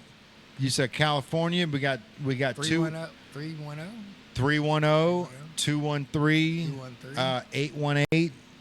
Which one you need, girl? Which one you need? I like that. So we're slowly working on them, and I am the area code dude. I know a lot of area codes. I've done my due diligence. So we're slowly branching out. So if there's an area code that you guys want to get replicated, DM us. Let us know what colorways you think would go well with that area code, because when it comes to the hats, like grab that 502 hat right there real quick. So the 502 hat that Tarris is holding right now, that one obviously is meant for Louisville. It's got the red. L's up, baby. Let's go. There it is. It's got the red and black on there. So we like to tie our stuff into colleges, NFL teams, sports teams, NFL teams, high school teams. Like that's the beauty of the native is we can literally if you've got a They requested 760. 760. All right, I'm blanking on that. What's 760? Is that still Cali? 760. I don't know that area code. But we're here for it, man. If we can sell 12 hats to that area code, I'm down to do it, because we're a small business, and we got to branch out. And the way we do it is, we find somebody like you guys that says, "Hey, we want this in 760," and then we'll produce 50 of them. We'll drop you guys 12 of them, and hopefully all 12 has 2 friends that want to come back and buy a hat. I'm almost to the end of this whole thing and circle back around with the music and the radio station, and then I'm gonna finish right here. And I gotta respond to that, because the radio station's huge. That's a big part of and that's part of why. And this is the last part of it. The last component of it is there's a semi-pro basketball team, the Cincinnati Kings, that are in Cincinnati, and I'm collaborating with them on having some opportunities for artists to perform there. This be the radio station be a hub. Maybe do some color calling at the games and these Cincinnati. So they have a Kings. small radius broadcast radio station. No, they have the team. The radio broadcast station would be what I would bring to the table. Okay. Like having the radio broadcast, like the. So they play basketball. The announcers, bro. They play basketball for money. It's a semi-pro basketball team. So they're accepting a paycheck. I'm not for sure how all that works. I'm Fair. not for sure how all that I'd love works. to interview them if they do. Yeah, exactly. I mean, like that I'm bringing all that. All this is coming full It's circle. beautiful. All Cincinnati Kings. And like I'm trying, and I was trying to, because when we get on, There's so many minds. so much stuff going on, and I'm trying to say, okay, focus. Got all that other stuff taken care of in the beginning. So the music, doing the music with the Bengals and having that algorithm and being that algorithm, having the mobile van, going out looking for the talent that is on the same page, not trying to get a cash grab, want to do it because we love it. The cash is going to come. We got merchandise everywhere. What the fuck? You know, if you do it for the right reason, you work hard, and then you have avenues such as behind the stage and at a semi-professional basketball team that you can showcase your talent, and it's music, community, networking, everything that it all works in together, and that's the goal for fourth quarter and first quarter of 2025, and that's the reason why I wanted to come on this podcast and talk to my friends about it. And you did a great job at that. So that's, I mean, we had a lot. I mean, this is the most fucking fucked up shit I've seen. This is a crazy podcast. Not fucked up in not fucked up in a bad Yeah. way. This was the most creative chaos I've ever seen, from the dude coming in here and buying your hats off you and your fucking faces, man. That's, oh my God. That's comedy. Yeah. That's gold. This is It's real, man. This is real time. This is Yeah. real life. You know, it's not just some staged bullshit. Yeah, You know? absolutely. This is real shit. I just interested in the Cincinnati Kings. Yeah. We should talk about them for Yeah, a quick no, second. that, Can you give that me, name's can you come talk up to with me? us multiple times from you. So when he Cincinnati said that, Warriors has come up to me, but the Cincinnati Kings, talk to me about them. Is it the Cincinnati Warriors? Cin- I'm almost for sure it's the Cincinnati Kings. Yeah, talk Cincinnati Royals. No, Cincinnati No, Warriors. this all right, now I'm lost, boys. Cincinnati. You're talking about the old basketball team? I'm talking about the new one. There's a new one. I'm yeah, interested. I've heard of the Cincinnati Kings. That's right. Well, it's okay. There's a guy who I podcast with. His name is Kevin Aldridge, and he's a he's an editor for the Cincinnati Enquirer. Okay. He is a co-owner of this semi-pro basketball team. Okay. So they have games all through. It's like Woodrow High School. This is the place that they're having the games, and that's where they're having their all-pro. And they have teams from Cincinnati. That's the Cincinnati Warriors. Is it the Cincinnati Warriors or the Cincinnati Kings? I mean, we'll find out right Let's now. go. Let's line up. Because Cincinnati Warriors were at Withrow, right? I would though, yeah. Yeah. But if there's more than one, I'm curious. Because we've done a lot of work with the Cincinnati Warriors. We've done a lot of work with Scotty Donald. This is Ohio Kings. Ohio Kings. It's a Ohio Kings. There's the flyer Ohio for Kings. them. Okay. Ohio. I love Kings. that. I love that. Let me look them up. And yeah, and there's opportunities for, Ohio Kings basketball. and they have all the home The games. ABA. Yes, it's All right. It's a Pro- semi-pro basketball team, and they have Indianapolis and all them coming down. So Followed on Instagram. Already done. Let's do it. Let's go. so I'll reach them. I'll message them. these are all avenues for us to link things together, and that's where the music is going for me. And in a nutshell, so we're talking about people who want to do music, and they talk about people who want to like pursue a music career. It's so easy to do right now. All you got to do is go download some beats from TikTok, Instagram, find someone to I'm promote a fan you. of Beat How do you Source. feel about Beat Source. people not? I asked you something, Tarris. I'm gonna give you something to. Yeah. I'm gonna throw Beat something Stars. in your orbit that give you a little new perspective, maybe. So I had a really good, interesting, and insightful conversation with Frank Hulefeld, who owns Madison Theater, and we're contemplating a lot of different steps that we're gonna improve Madison Theater in like a social media aspect, and we are questioning how many artists are gearing towards making beats and making music versus how many pick up guitar and play guitar.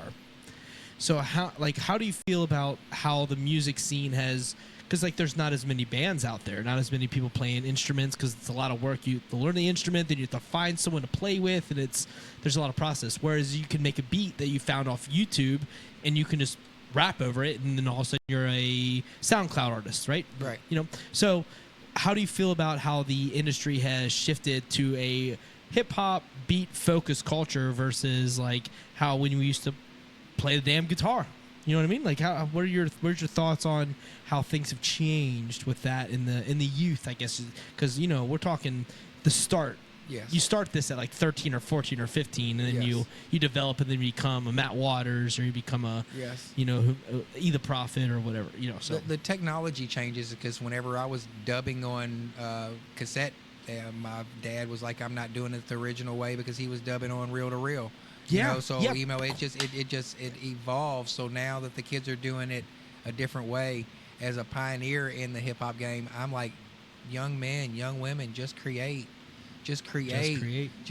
however you have to do it. Let's take the stipulations on. You got to go find a beat man and a producer like Timberland and do this kind of stuff. Just create. And the music, if you love it, it's going to take you where you need to go. Like I said, I've been doing this since 1998, not for a paycheck. It's because I love it. And I want to work with other people who love it the same way. And now with the resources, you know, I've always had the resources, but now, like, my kids are grown, and like having the resources, like you guys have resources to be able to put some shit together. You know, now having that, find some other like-minded people and just going for it and doing some good stuff for humanity and for creativity, because in the mix of all this diversity, good things and good music happens. In all the mix of the bull crap that was happening in the 90s, you had NWA come out with some good, great hip-hop. You've had, I mean, and why can't we do that right here in Cincinnati? We can. I mean, there's no reason, like I'm not saying that. We have a lot of talented music artists here in Cincinnati. We can do whatever we want. So that's why I wanted to close on, just to bring all the music back into, because that's the most important part to me right now. All that other stuff, like the you said you wanted to find out where my heart is and what drives me, and I want to make good music with good people who love it, because that's all that fucking matters to me. That's my legacy from now on. I've done everything on this earth that I fucking want to do. Like, I've traveled. That's profound. Fuck bitches. I got a beautiful wife who I love to death. I got beautiful kids. I mean, I've done everything that I've ever wanted to do in my life. Now I just want to make good, wholesome, clean music. With, not clean like that, because I like ratchet ass shit. I like that gangster rap. So, but I just want to make good music with good people. So hopefully that we can. I'm sitting this out in the atmosphere. I'm gonna chop this shit up, and it's like an all call.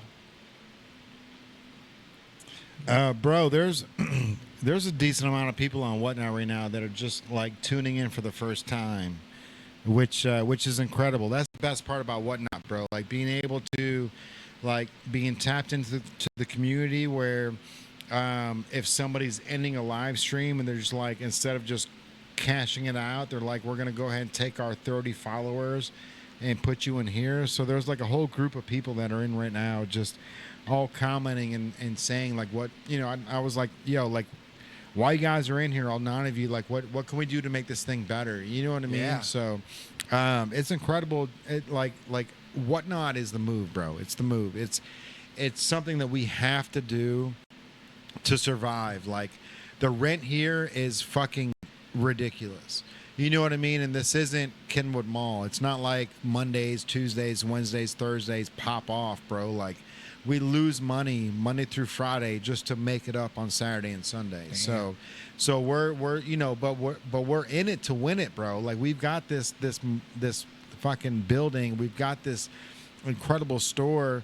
So we just need to keep tapping into the community. Absolutely. So that they know how good that we are. You know what I mean? And Get so that reach, man. Get that reach as far as you can, man. That's where it's Whatnot at, seems bro. To be.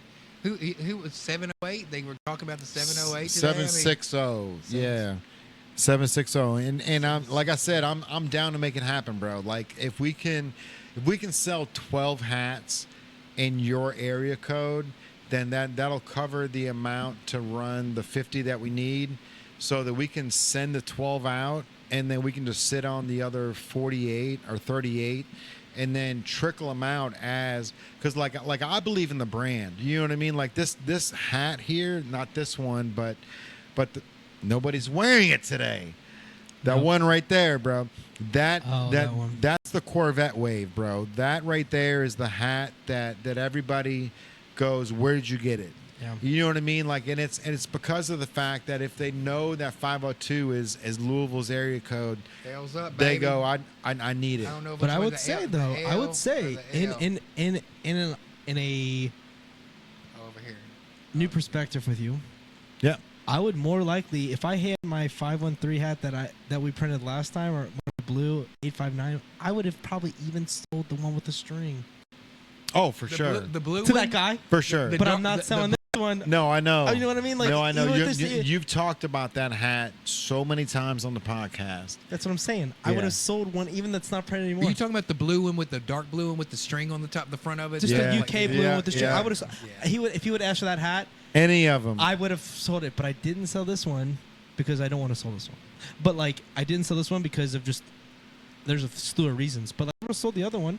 I really would have, because like it's not that I have not that attachment to it. I like my blue with the eyeball. That suffices my 859 fix. Right. The string doesn't really sound like, it's not like something but this one, it just sticks out.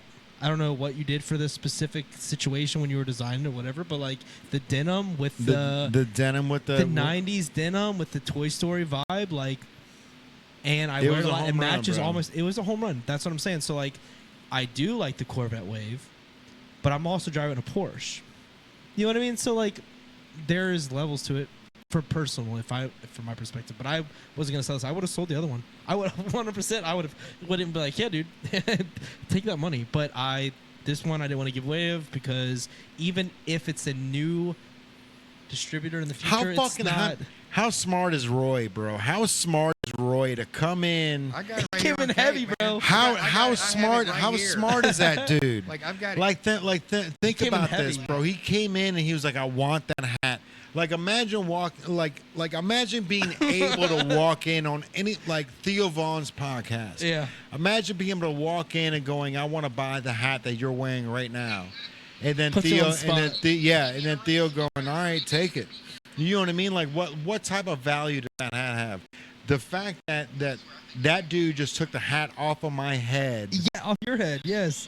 Yes. I'm glad we have it in stock, so you get another one on Hey, your bro. head. I got That's what Pull it held right me. off. I got it all. I got it all from my meta glasses. I got all the footage. That's incredible, bro. It's insane. It's incredible. That's Like, it's- incredible. Actually work as a team. Bagels, they don't know how to work as a team. That's what he said. I like you. I like you. Bingo. And he looked at me. Oh man. That's amazing. What is this content? What is going on? Oh yeah. It's That's gold. incredible, though. It's gold. Hey, gold. bro, like I'm like I've already sold this hat off my head. I had to state that, because I have sold it to a guy named Adam. I sold it at the point. I sold the same hat. I came up and got the last one that we had. I was like, I'm taking this shit, because I'll tell Jay That's Monday, crazy. Tuesday, because I have to, on whatever day. I was like, I have to get this, because I sold it at the bowling alley where I used to work. It was just a weird moment. But he's, I'll buy it off your head. I sold it for $25. oh shit. He said, I'll give you $25 right now. If I want it off I want that hat. I was like, okay, I know one's upstairs. I'll go. I did. And now and like 5 times the value. 5 times that 5 value. times the value. Yeah. That's fucking we're on to something. Or on to something. Yeah. You're shooting a little low on battery. Battery's low. There's a you can actually plug this in. You know, Tarris, The thick one. you talk a lot about your music passion. Where did your start on music come from? Who was the first influence that really got you to be so passionate that we're talking about music? You say you're 52? 52. 52, about to be 53. It's So- crazy, bro. That you don't even remember how old you are. But you're so passionate on music. You don't Where did it remember how start? old you are when you get to this age, bro. Like I was walking with Kurt earlier, and I was like, bro, I'm 44, and I was like, am I 44 or 43, or am I 45? And it's like, how, like, where does time go? Because like when you were a kid and like you asked somebody their age and they're like, I'm 43. You're like, no, I'm not 44. You're like, you know how fucking old you are, bro. Sometimes I don't. I do not know how old I am, bro. You asked me about where I got my musical influence from church. I'm a typical PK, typical church kid. You know, grew up in church. Started church? Yeah, Okay. started like from Choir? junior choir, church on church on So that's where the Sunday every music day. started? Yeah. Who was the biggest influence at that point? Musically influenced, not necessarily like discipline influence. Shirley Caesar, maybe. Shirley Caesar, okay. James Cleveland. James Cleveland. Okay. But then there was Commodores. But my dad, my mom was a preacher. My dad was a gangster. So I got to go to church with my mom, and then the bootlegger with my dad. And where I'm from in Elizabethtown, That makes sense now. What a blend. They were in the same block. They were on the same block, so okay. I could hear the juke joint, be with my dad, run down the street, and be with my mom at church, and then run back and forth. You know what I'm saying? So I'd be listening to gospel music in one, and then like Commodores, Earth, Wind and Fire, all that kind of stuff. So my sister, I gotta say, I'll give a shout out to my sister. All 3 of my sisters, Renee, Michelle, and Angela, they were really big influences of music. They introduced me to Curtis Blow and all the Janet Jackson, Prince, James Brown. So I've had a lot of musical influences that way. That's interesting. So what age was it that you kind of realized music was a fundamental path rather than just a side quest? Probably about 9 years old. About 9 years old. Whenever I got a cassette player Young. I got a cassette player, and I was recording. You had to back in those days. You had the top 100. That's the only time you get to listen to music on the radio. You have Casey Kasem top 40 or something like that. Bro, I remember Casey Kasem. So That's you crazy. listen all day, and then Yeah. you'd record it. Then, so like you'd make a mixtape for your. So at 9 years old, I was making mixtapes and recording. And then that went from that. My parents found out that I had a musical ear, so they would feed that. They would buy me little Casio keyboards and things like that instead of buying me like toys for like play with. They'd buy me Casio keyboards, drum machines, things like that at a very young age. So I got really acclimated with putting pieces of musical instruments together. And from That's church, dope, being able to hear all of it and being able to be on beat from being on church, because we went to church where we used to march in. You know what I'm saying? You'd be marching into the church, step, step, step, clap, step, clap. So you can really feel the beat. So I think it's my parents probably were the ones who steered me, and then I was like 9 years old. But 9 years old was a pivotal age for pretty much everything. I learned everything at 9 years old. 9. That's 4 years hey on Andrew, me. do me a favor, grab Cherry real quick. Nautical Nick is asking about our chairs. I told him it's 100% because of Pee Wee Herman, bro. 100% because of Pee Wee Herman. Let's go. Bro, let me tell you something, man. My two heroes in life, well, three: Pee Wee Herman, Frank Sinatra, and my dad. Right? Those are good. Your dad's a good dude. Dude, my dad's incredible. He's number one for sure because he just he knows his shit. But Pee Wee Herman is what I grew up on, bro. Cherry was my shit. So when these things from Sharper Image came out, like I bought all three of them, put them in the house. Yeah, I remember. Like you already know, bro. Yeah, Like we I had to made a get these- theater room. Like it's been a bachelor pad for a long time, bro. And that's the one thing. Like me and Kaylin right now, like we're trying to find our happy place, bro. You know what I mean? Like I own the building, but I'm only staying in half of it.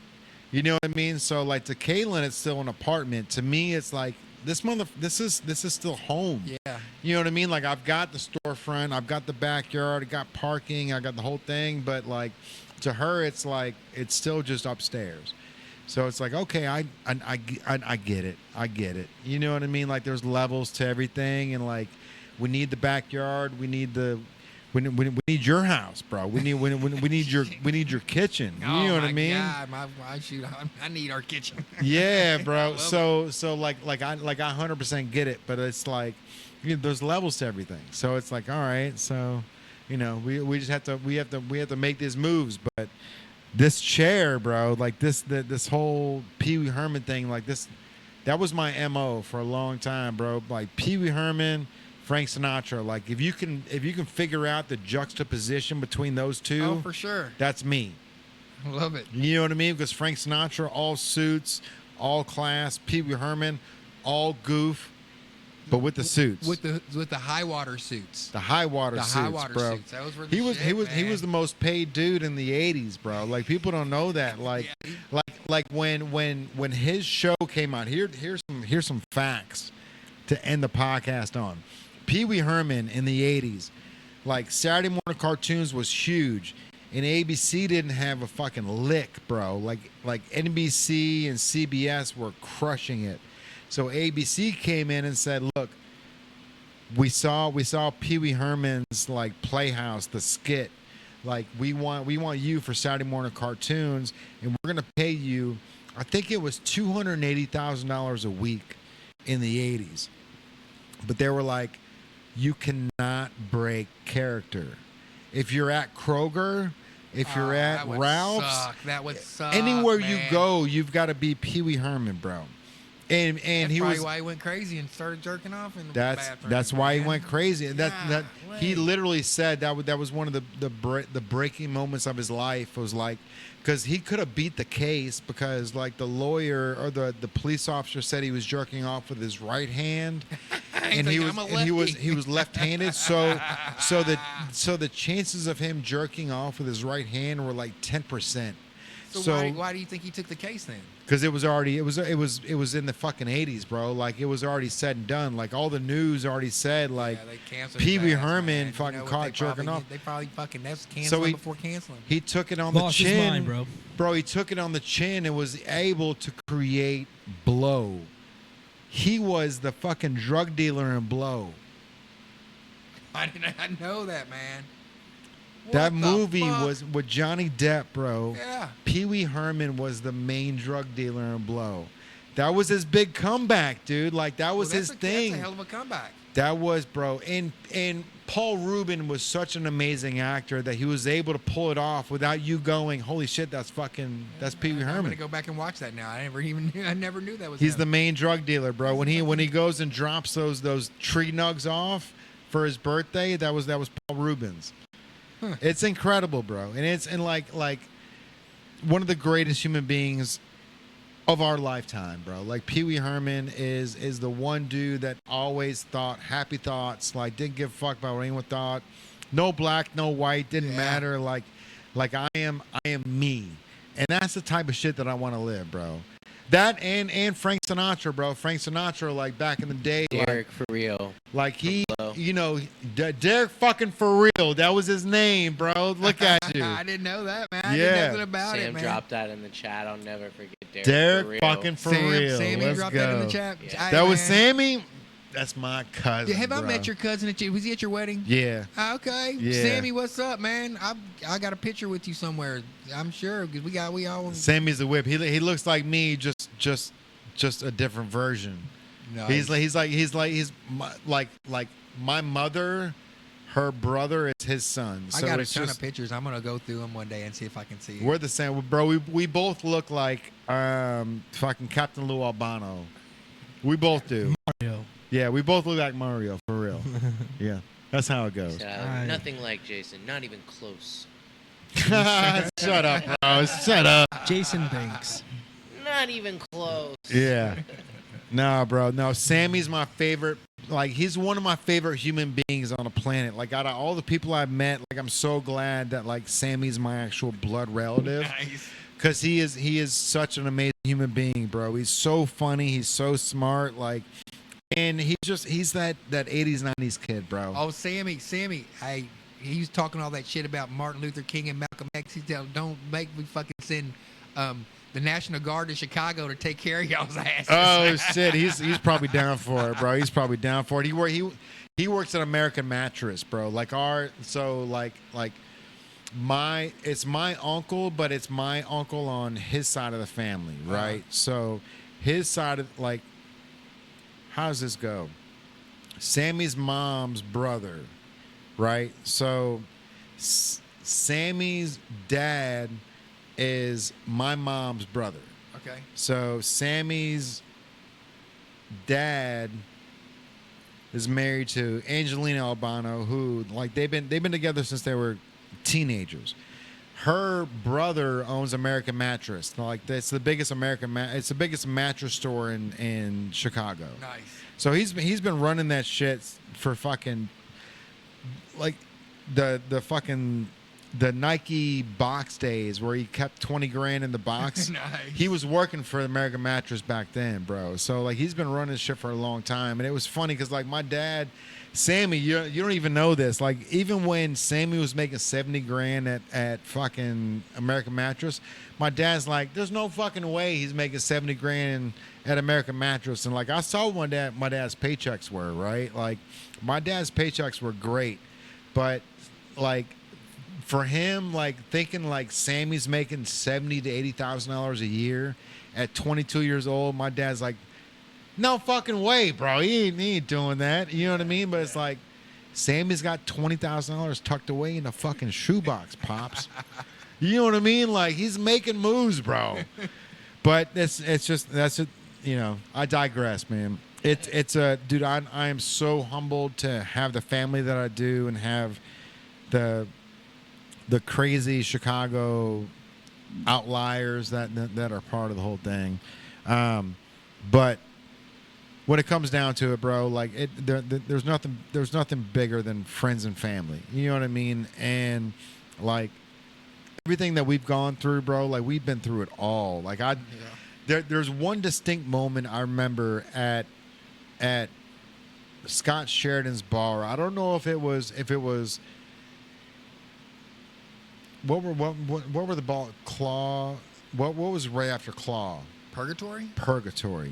It was right there during that moment, like claw purgatory. It might have been in the purgatory days, but I remember that you were on stage, and you were doing a big event. So it was a big event where people were fucking rapping on stage in the front room, right? So not the back room where Paul had all of his art. Front room, right corner. It was black around the back edges, and then there was a curtain in the front.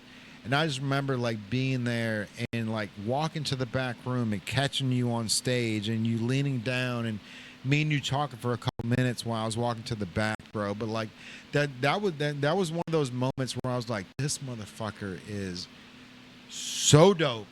You know what I mean? Like he is, because I remember that chain falling in my face, bro. Like I remember you on stage, like leaning over, and it was where the VIP was, right? But it was like you had curtains up to make it a stage right before you walked into the back room. You was Jay Banks, man. you had to show love, man. Bro, I used to walk in that place. Like I used to stop by Kroger. Me and Nick Ellis would buy a fern and bring it to the club and give the fern to the fucking the bouncer at the front door as a gift. Right? And like there were times where like me and Nick like we picked up watermelons from Kroger instead of the flowers. We cut the watermelon in half and walked into the club with the watermelon and then stuck a straw in it and had the bartender just fill the watermelon up with fucking vodka. Yeah. Like those times are, I mean, I wish we could recreate that so other people could experience that, so they could feel what it feels like to be uninhabitedly free in Cincinnati, where you walked in that place. Uninhabitedly free is the best way to describe that, bro. For 4 hours, you'd walk into that place and you would lose. Come in an astronaut suit. Yeah, whatever you want. And bounce around. Yeah. In the music's vibing. I mean, you might be getting some topped off in the DJ booth. I mean, there's seriously. I mean, it was organized chaos, just like kind of tonight. It was just like it's so much real stuff happened so fast that you'll never. But could you imagine, like today, if I told some motherfucker, if I said, Mom, when I tell my wife, I'm like, she's gonna say, how'd the podcast go? I'm like, honey, you ain't gonna believe it. Some fucking dude came in here and tried to buy Andrew's hat right off his head. He wouldn't sell it. He pulled out an Alabama bankroll and just go through the whole scenario. She wouldn't believe me. Right.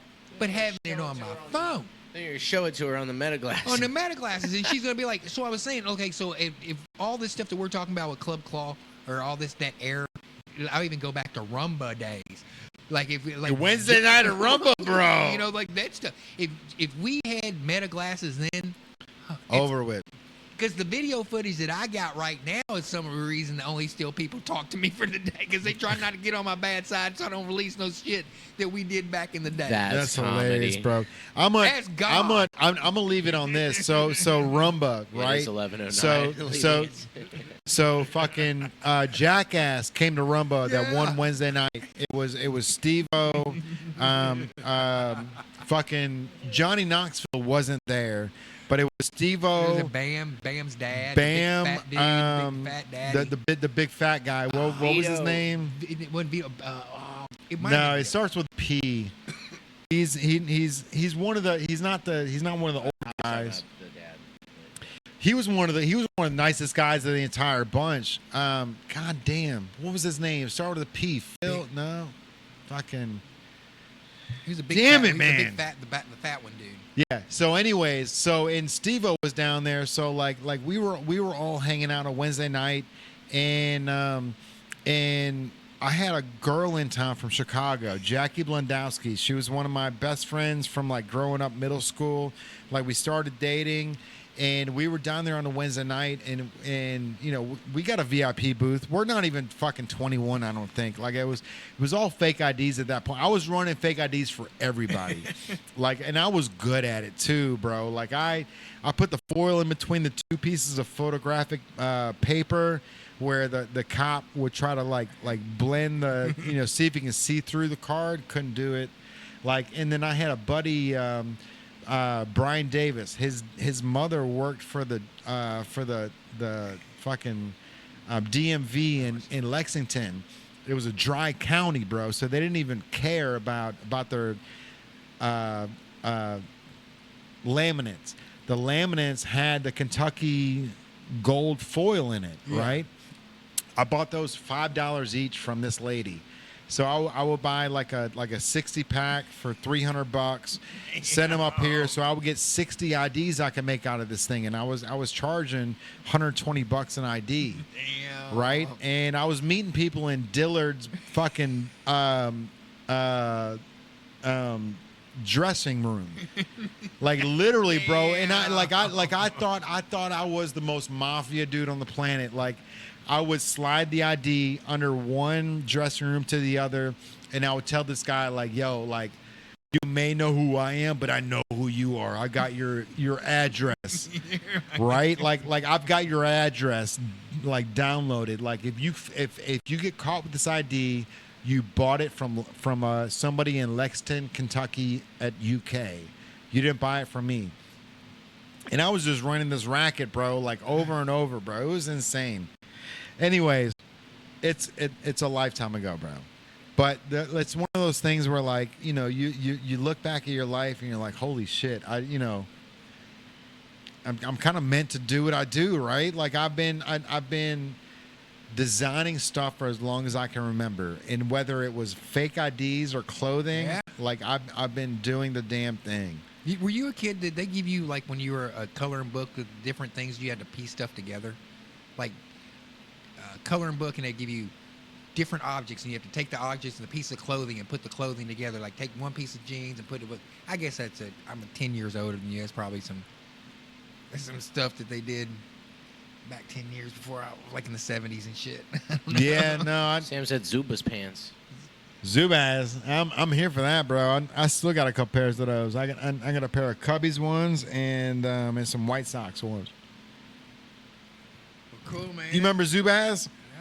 Zumbas? Zubaz, Z-U-B-A-Z. Are they the pants like that? Tiger stripe pants. Like Napoleon Dynamite dude wore, Dad? Yep. Like Alex, or what's his name? Yeah, fucking Rico. Uncle Rico. Uncle Rico. Yeah, that shit right there. All right, man. I think it's going to wrap up another episode of the PowWow. It's 11:13. I am so excited to fucking ride home on my electric bike tonight. Yeah. You both have electric bikes. Yeah. Do you have to go straight home? Can you tell the wife you're going to be a little late? We're going to be ripping through the Oh, yeah. city. We can rock dog it for about 10 minutes, bro. Let's do it. Yeah, man. It's been a great podcast. Yeah. Unexpected. Expect the unexpected here at Native on the Levee. So I really I appreciate you, Tarris, for coming on and sharing this time with us. The thing I learned the most tonight is you are one of the most interesting men I've ever met. I appreciate that. You are, man. You the layers are deep. The onion has a lot of layers with you, man. And we didn't even get. We didn't get into. we didn't get a chance. We got hijacked today. We got hijacked. When he had the whole. I mean, I would be crying on here. We're gonna be talking about some deep ass shit. I thought we were gonna be digging into some layers on some stuff, but I mean, this is gold. Cold. That was gold. I mean, like I said, people will not believe me when I tell them what happened. If I said, like, because I might do it in story format, like whenever I'm doing the content. Do it more like a vlog. Like, yo, Yeah. I did a podcast. It was not not my average podcast. Yeah, I'm like, you wouldn't believe what happened. And I then do I'll know tell that I do recognize him. I've had a conversation with him before, so I do remember his face. So it's not like he was a stranger, but I definitely I'm he's been here surprised. more than once. I'm And the meta but glasses the are impact is incredible that he came here and want to buy the hat. Yeah, that's. I I mean, want you this guys are. hat. That's so. I'm gonna highlight that. And with the meta glasses, I mean, I've seen it all. So like, I'm gonna zoom in. I'll be able to zoom in on the Alabama Bankroll, and I'm gonna go deep, and I'm gonna be like, I'm gonna zoom in, and I'm gonna see if it was some ones or some 20s or You that watch. Jay, you gotta get this episode on a cloud. That's watch. amazing, and get bro. him the fucking His stack. get him the thing so he can like pull a couple moments and It's on. put it all in there. It's on YouTube right now. What this Can- episode? Oh, shit, yeah. Man, I got that. Yeah, Got that. this episode's on YouTube, and then we've got all the there's data. there's not a piece of content on That's this great. planet that I can't get. We're gonna have yeah. to talk about that later. Yeah, I don't man. know. I What an actually incredible haven't found podcast. I haven't found how to do that. This is great. I want to come back again because I want to come back and get deep. I want to come back and I want to get deep. I want to, like, the questions you were asking me about how my musical influences and stuff like that. I want to talk about that kind of stuff. I don't want to talk about that's why I was trying to rush through all the other bullshit so we could get deep on that, because that's the content that I want people to see, because nobody knows that shit. People, you know me as T-Roy the country boy, but you don't know how I fucking started by doing music, like back in when I was junior choir. So, Right. Yeah. And I really value Nappy that kind of roots. thing. I Nappy roots. value What's that. up? I value that because I'm currently living the roots of which my daughter Charlie is starting to build on her life. Absolutely. So as we discuss your roots, I'm helping her dictate her roots because she goes where I take her. You know what I mean? We go where she goes. You know what I mean? So I'm really interested in the roots, and I love to ask those kind of questions. That's who I am fundamentally. So we're on the same page, Tarris, and I appreciate your time for now. And we'll do a part 2. Can't wait for part 2 before 2025 ends. Yeah. Let's get it. But all right. I mean, that's, you're close enough where we can tap you in when we have an open spot for sure, bro. We can add other series to our wheelhouses as a team, 4 of us. Yeah, So, yeah. And through that, just gives more focused highlights on topics. Yes, sir. All right, man, this is going to wrap up another episode of the PowWow. So if you guys want to be a part of it, if you guys want to get on that side of the couch, DM one of us. You can be a part. So next week, we got Strawberry Ice from the Bengals podcast. Mm-hmm. And then the week after that, we've got Playgirl Cincy. That's 3 girls that are starting to throw their own parties in Cincinnati. I've heard about them. Yeah. Where are they? We got throw some parties, man. We got places. We need. They're making it happen too, bro. Like these 3 girls, they're incredible. So it's Playgirl Cincy, and they're making moves. Abby and 2 other girls that are on the Is that like first week of October?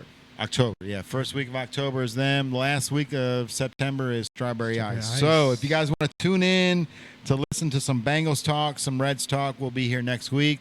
Weekend after that, we're going to be talking about the parties for Halloween. OG show is the day before Halloween.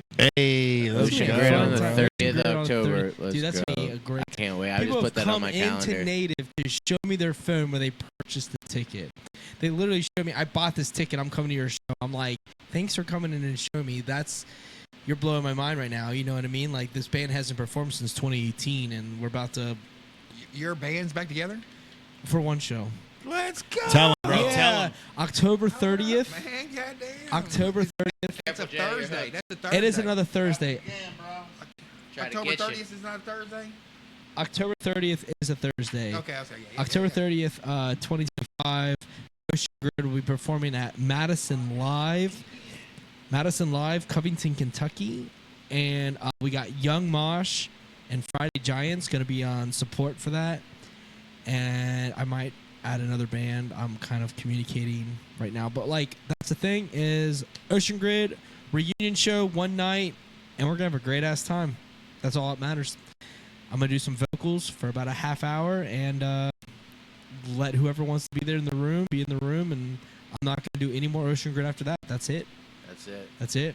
It'll be a 10-year reunion show when we released an EP. And a farewell as we enter the next journey as musicians, Yes, sir. artists. Yeah, I can't wait to be on that journey. Oh, it's with been you a great guys, time, man. bro. I'm serious. I can't wait to A make lot some of- music with you guys. Yeah, bro. I'm going to do a lot of stuff. I have a little side project called Life Underground that I'm going to kind of start dropping music under going forward. But really, Ocean Grid's going to be, I'm going to tie a loose end that I really want Charlie to see me perform. That's really the admirable. That's the biggest motivator I have for doing this. I was kind of the roadblock because a lot of guys wanted to do it in the band, but I was like, I don't really want to. I have no interest in touring because if I have to leave for tour, that means I leave Charlie for even more than 4 days, and I will refuse to do that. So that's where I stand. But I will put on one hell of a show, and I go pretty hard on that stage. People will see me in a different light, which I'm prepared for. But until then, I'm gonna do weekly podcasts and just try to help artists make a living doing art. People like Tarris that are incredible for our community, that I feel like are need a little bit more light than they're given because the powers that be don't give the light to where they should be. Yeah, I'm good with it. It's those guys. I don't want to end up like nobody. I don't want to end up like on a T-shirt. You know what I'm saying? We're here for free speech though, but we're here to protect our people. You know what I mean? At the end of the day, like, we're not to be silenced. That's not where we stand. I think that's a perfect way to end the podcast. that. We're not going to be silenced. I'm going to go ahead and drop us out of Whatnot. We appreciate you guys for tuning in. Yeah. Whatnot is that's Incredible, isn't it? mind blowing. Mind blowing. And I've got an opportunity to create a raid here. Raid Jake Snake if he's open. He's not on, but I guess who is? Who is? Stella Jim. Raider. I'm going to wait for Jay. He's walking back up now. Tell him Chad, right are we now. ready for the raid? Jay, We're going to raid We're about to Stella raid Jim Stella as Jim. a way to end the stream. we're gonna raid Stella Jim before she goes off. Oh yeah. Raider. We're wrapping up. I was just talking about free speech and how I really believe in that. All right. Absolutely. We love That's you where guys. I stand, dude. Yeah, I've same. stand that since you met me. Yeah, Since yeah, way for before. sure. You know, yeah, no matter. And I think there's more of us in the People middle. like to try to shut me up, and I'm like, bro, why don't you talk? Why am I the only one talking? Why am I the only one speaking up? Why am I trying to shut me up? Fuck man. you, bro. What? What's up? Tripped over your foot and you're like, don't fall. I catch you. I got you. I got you. Is that Stella right there? Stella Jim, bro. I held a 101 black Hey, cat. all right. I'm Stella. like, bro, we're like one of like. How you how many doing, people have held Did that we black cat? did we transfer over to Stella already? Let's go. How many people held that black cat? Just what, us and her and him? 4 people. I got to get this on. Yeah, not Whatnot. too many. This is 4 my fucking- people held a card. Damn it. 4 people held a card. Yeah, bro. She hit the biggest card in the V Friends community. Period. Ever in life? Well, yeah, because Yeah. it's the 101 black cat. Which is, It's the 101 Mickey Mouse. Please, Andrew, don't talk to me like I know what I'm. I mean, you're But- like, oh, it's the one-on-one black cat. sorry, bro. Man, I The don't know very, what very, very, very lucky black cat, Stella Jim, had Steven's View out of Hawaii pull a 101 superfractor black cat. Very, very, very, very, 4 of those. Lucky black cat. And she pulled it, and we were able to hold it right on the podcast.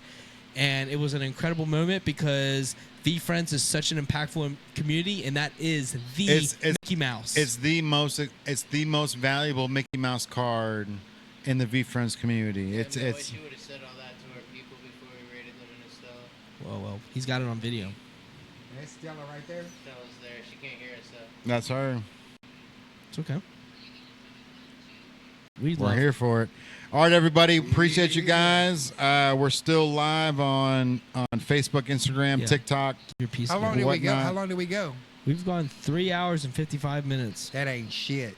I'm just saying. That ain't nothing. That ain't Isn't nothing. that crazy, bro? It's been almost. almost 4 hours, Yeah. and it's we can go for another 2. Yeah. Easy. And we we didn't can have cut to it up. Easy. We got to do a part 2. Yeah, for sure. I just man. said that. I want to do a part 2. I want to do a part I've already 2 covered all the part 2 stuff. So After don't worry. hours. I personally want to do a series Before 2025 is over. You know, like we talked about, and just get different routines. Because Harris, you should do a series We here. got to do podcasts more than once a week for Yeah. sure.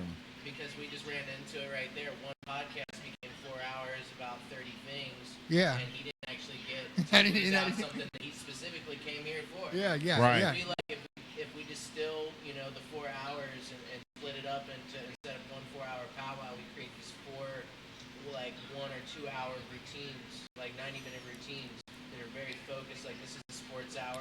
We promote it the fuck to our sports audience. We get Sam, who's got sports homies where he's at, and he's fucking sharing it to everybody who he goes and watches. It doesn't have to be 7 p.m. Tuesday. It could be 11 a.m. on Monday. Bro, I would love 11 a.m. Monday podcast. 11 a.m. I got Monday the bike podcast. now, bro. That's 11 true. a.m. That's a Monday huge thing. That podcast. I bike's could gonna be- change your it's life, cutting into dude. pickleball. That bike's gonna change your life. It's gonna save money, that's for sure. That's what I'm saying. And you can put a backpack on and sell hats. I'm here. It's gonna It's already saved John's life. it's gonna save. I didn't have to it's come gonna pick him save up. money I didn't have to go anywhere. And He's it's out gonna I was able to afford Amp up. the Uber or Lyft, if you will, to and from the laundromat because I wasn't spending an Uber to and from there and to and from here. I wouldn't have been able to be here today, ideally, otherwise. Right. I wouldn't have been able to spend that much money. I'm spending $350 a month on Ubers, bro. It's expensive, dog. And Down to $100 a month now because and of this the bike. this bike's $85 a month. I still need it because Is that from this place? Is it? Did you get it from the e-bike place over here? No, I bought it off of Amazon. Okay, bet. Yeah, I bought it off Amazon with a firm, bro. Yeah, and I It's bought like it. twice that I bought price it with there. a firm, so I'm paying $85 a month, and I'm spending $350 a month on Ubers. You know Electric? what I mean? It's all electric. It's no gas. All electric. Electric and 40 pedal. 40 And pedal. miles 40 miles to a charge. Oh, pedal. He's got a pedal option. If I've got a pedal option, it's 80 miles to a charge. 80 miles, bro. I live 2 miles from here. That's 40 trips Come on, on player. a charge. Come on, player. Yeah, man. I like it. Saving cash and fucking making moves, bro. I, That's I, how we do I it. love the theory, but I couldn't survive that way. I Huh? can't have I can't have Charlie in that. Yeah. You know, like it's like a sliver I can't hit because I gotta have her in the car. I could put her on the back for what? You know what I mean? I couldn't get her to school. Giveaway for You know? Sorry, no, sorry. I want one for myself, but I know. I won a $5 gift card off of her this morning. But I cannot here to disrupt her life. I don't want her to see any change For sure. for anything. I don't like no matter how I have to struggle or have to figure out whatever I got to figure out. I want her to have the cookie if she wants a cookie. You know what I mean? I don't want her to think like anything is weird on a Tuesday versus. That's a good father, right? A good father. Just if your kid wants something, make sure that your kid's got it. That's it. That's it. I will sacrifice whatever it takes for me, in order so she doesn't realize that Wednesday isn't weird. You know what I mean? You know what I mean? Like that's it. That's it. Like if it's gotta be weird, I'll try to have a good explanation. But I try to do whatever it takes so she just thinks Wednesday's Wednesday. It's good. Wednesday might be chaos for me. I had a Tuesday night podcast, it was wild. But Wednesday's great. Nice. You know what I mean? That's how I view it. Actually, fundamentally. All right. Yeah. Terrace, Yeah, love Charlie. I really want to make 3 podcasts a week, bro. Yeah. I want to do a sports podcast. I want to do this podcast, and I want to be able to do like On Monday. news. Sports on You know what I Monday, mean? can do Just like Current event stuff. yeah, right here. Like once we turn this light on, bro, like this area right here is perfect for long content. Yeah. Like 90 Want seconds. to do like a weekly podcast around collectibles because of our V friends. Yeah, that's Collectibles, bro. Bro, That's how we make I've got so That many should be a whole collectibles at the different house, thing. bro. That I've should be a got whole I've thing. got the fucking I've got the purple fucking what's that that Beanie Baby, whatever the Princess Di. I got the Princess Di Beanie Babies at the crib. I've got Michael Jordan's autograph on a baseball bat, bro. Like I met Willie Mays, Ernie Banks, Hank Aaron, fucking Mickey Mantle. I've met all these people. I've shook all these hands, bro. I've got these autographs at the crib. I want to sell everything. I want to sell all of it because everything but the Jordan stuff. I want to hang on to the Jordan stuff respectfully until he passes away and then sell it. You know what I mean? But like everything else, like I'm trying to fund the next fucking 3 years of this, bro, because I feel like if I take $100,000 off of what I've got in the store off of sports memorabilia and put it out there to sell, I really think I think the V Friend stuff is something that is more valuable than the Mickey Mantle autograph. You know what I mean? The Mickey Yeah, Mantle for autographs, sure. $4,000. Yeah. That fucking black cat, 1 of 1, is fucking $200,000 on a fictional character. And how many Yeah. times And the is fact that Mickey we're- Mantles, nobody's gonna buy. Like, you got to strike now because our kids are not gonna be buying Mickey Mantle rookie cards. I've got a photo The people, of me the boomers, shaking his once hand. the boomers pass, the Mickey Mantle's not You going say to have the Black same. Cat sold again for 200,000. No, so she sold the 101 Superfractor to Mikey JY, but somebody offered her 120,000. She turned it down, and then she ended up going with Mikey J. But she got a couple NFTs. She got a whole case of like manga cards. She got like a ton of Series 1. Like, she didn't get all cash. Like, she got a lot of like NFT type spiffs. But she's able to spin that into money, right? Like, she's able to take those boxes and break them down and sell them, you know, and fucking in feeds. And, you know, her whatnots, like, you know, It's a Mineral may get 17 when she's getting 40 at the same time. I guarantee you, if we reach out to Vizzy, Snake Jake, D Cook, Plush and Soap, that handful of people alone would be happy to support us with additional stuff, sealed things potentially, or singles and things like that, so that we could do a dickload of dollar starts and some cool games like D Cook does, really unique games for you to win prizes. That's how I won my first slab, was basically a game where the people viewing draw a card, and like, you know, two people bid on a spot. And then he draws 2 cards, whichever of the series, like whichever of the TCG cards have the higher combat power, or like the higher level overall, whatever it may be. Then that person with the higher number wins the lot that's in front of you. So for $16, I bought into a hitter, like basically I can't remember. It's like a head-to-head game style. It's like there's different game plays that you can get people to buy into. They buy slots, and then you flip the coin, you roll the dice, you spin the digital wheel, you spin a real wheel. People buy slots into these opportunities where you just put a lot of things up. So between the stuff that you want to sell, between stuff that you might be willing to let go of, and between those 4 names I mentioned, I'm sure that we can actually come up with a legitimate inventory to run a consistent stream. I've got a great idea. Thanks for what you're saying. Like, because of what you're saying, I just came up with something fucking genius, bro. Like, talk to me. Whenever we're thinking about things that people can't produce, like those metal fucking 8x12 or 10x14 metal frames that we do here. Those are sick. I got it hanging up in my room. He put it Bro, on his wall. first of all, that one that you got hanging up in your room, I really think is worth so much money because of the fact that it's the cover of the first V-Friends comic book, right? And it's signed by DJ and fucking Gary, right? Did you get is yours signed by both of them? Oh yeah, I was talking about the sign that you gave me, but Yeah. but yeah, It's the front of the they V-Friends. didn't sign the sign. They signed my poster that Andrew got from the Grove City event. So you So we all- didn't the get that first metal 90 frame sign?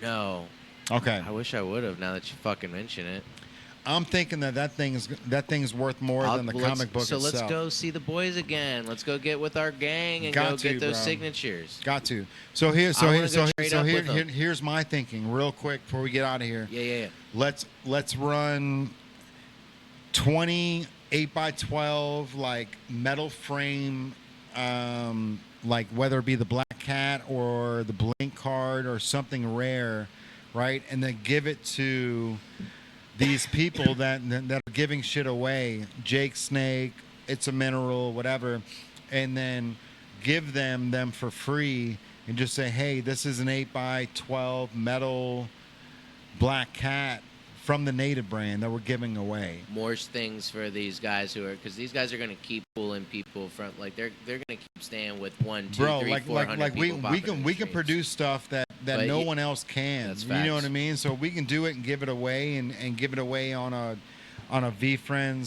platform. I think it'll be huge. All right, everybody. I appreciate you guys for tuning in. It's your boy Jay Banks, the Mad Scientist. If you guys want to be a part of the podcast, comment to one of us or DM us or comment below. We'll get you on the podcast. Next week, we've got Strawberry Ice. We're talking Bengals next week. The week after that, we got Playground Cincinnati, which is a local brand that's bringing art and venues to your establishment. It's going to be crazy. All right, everybody. I appreciate you guys. I love you. I'm riding the e-bike home. Can't wait. I'll see you then. We're out of here. Let's ride. Later. Let's ride.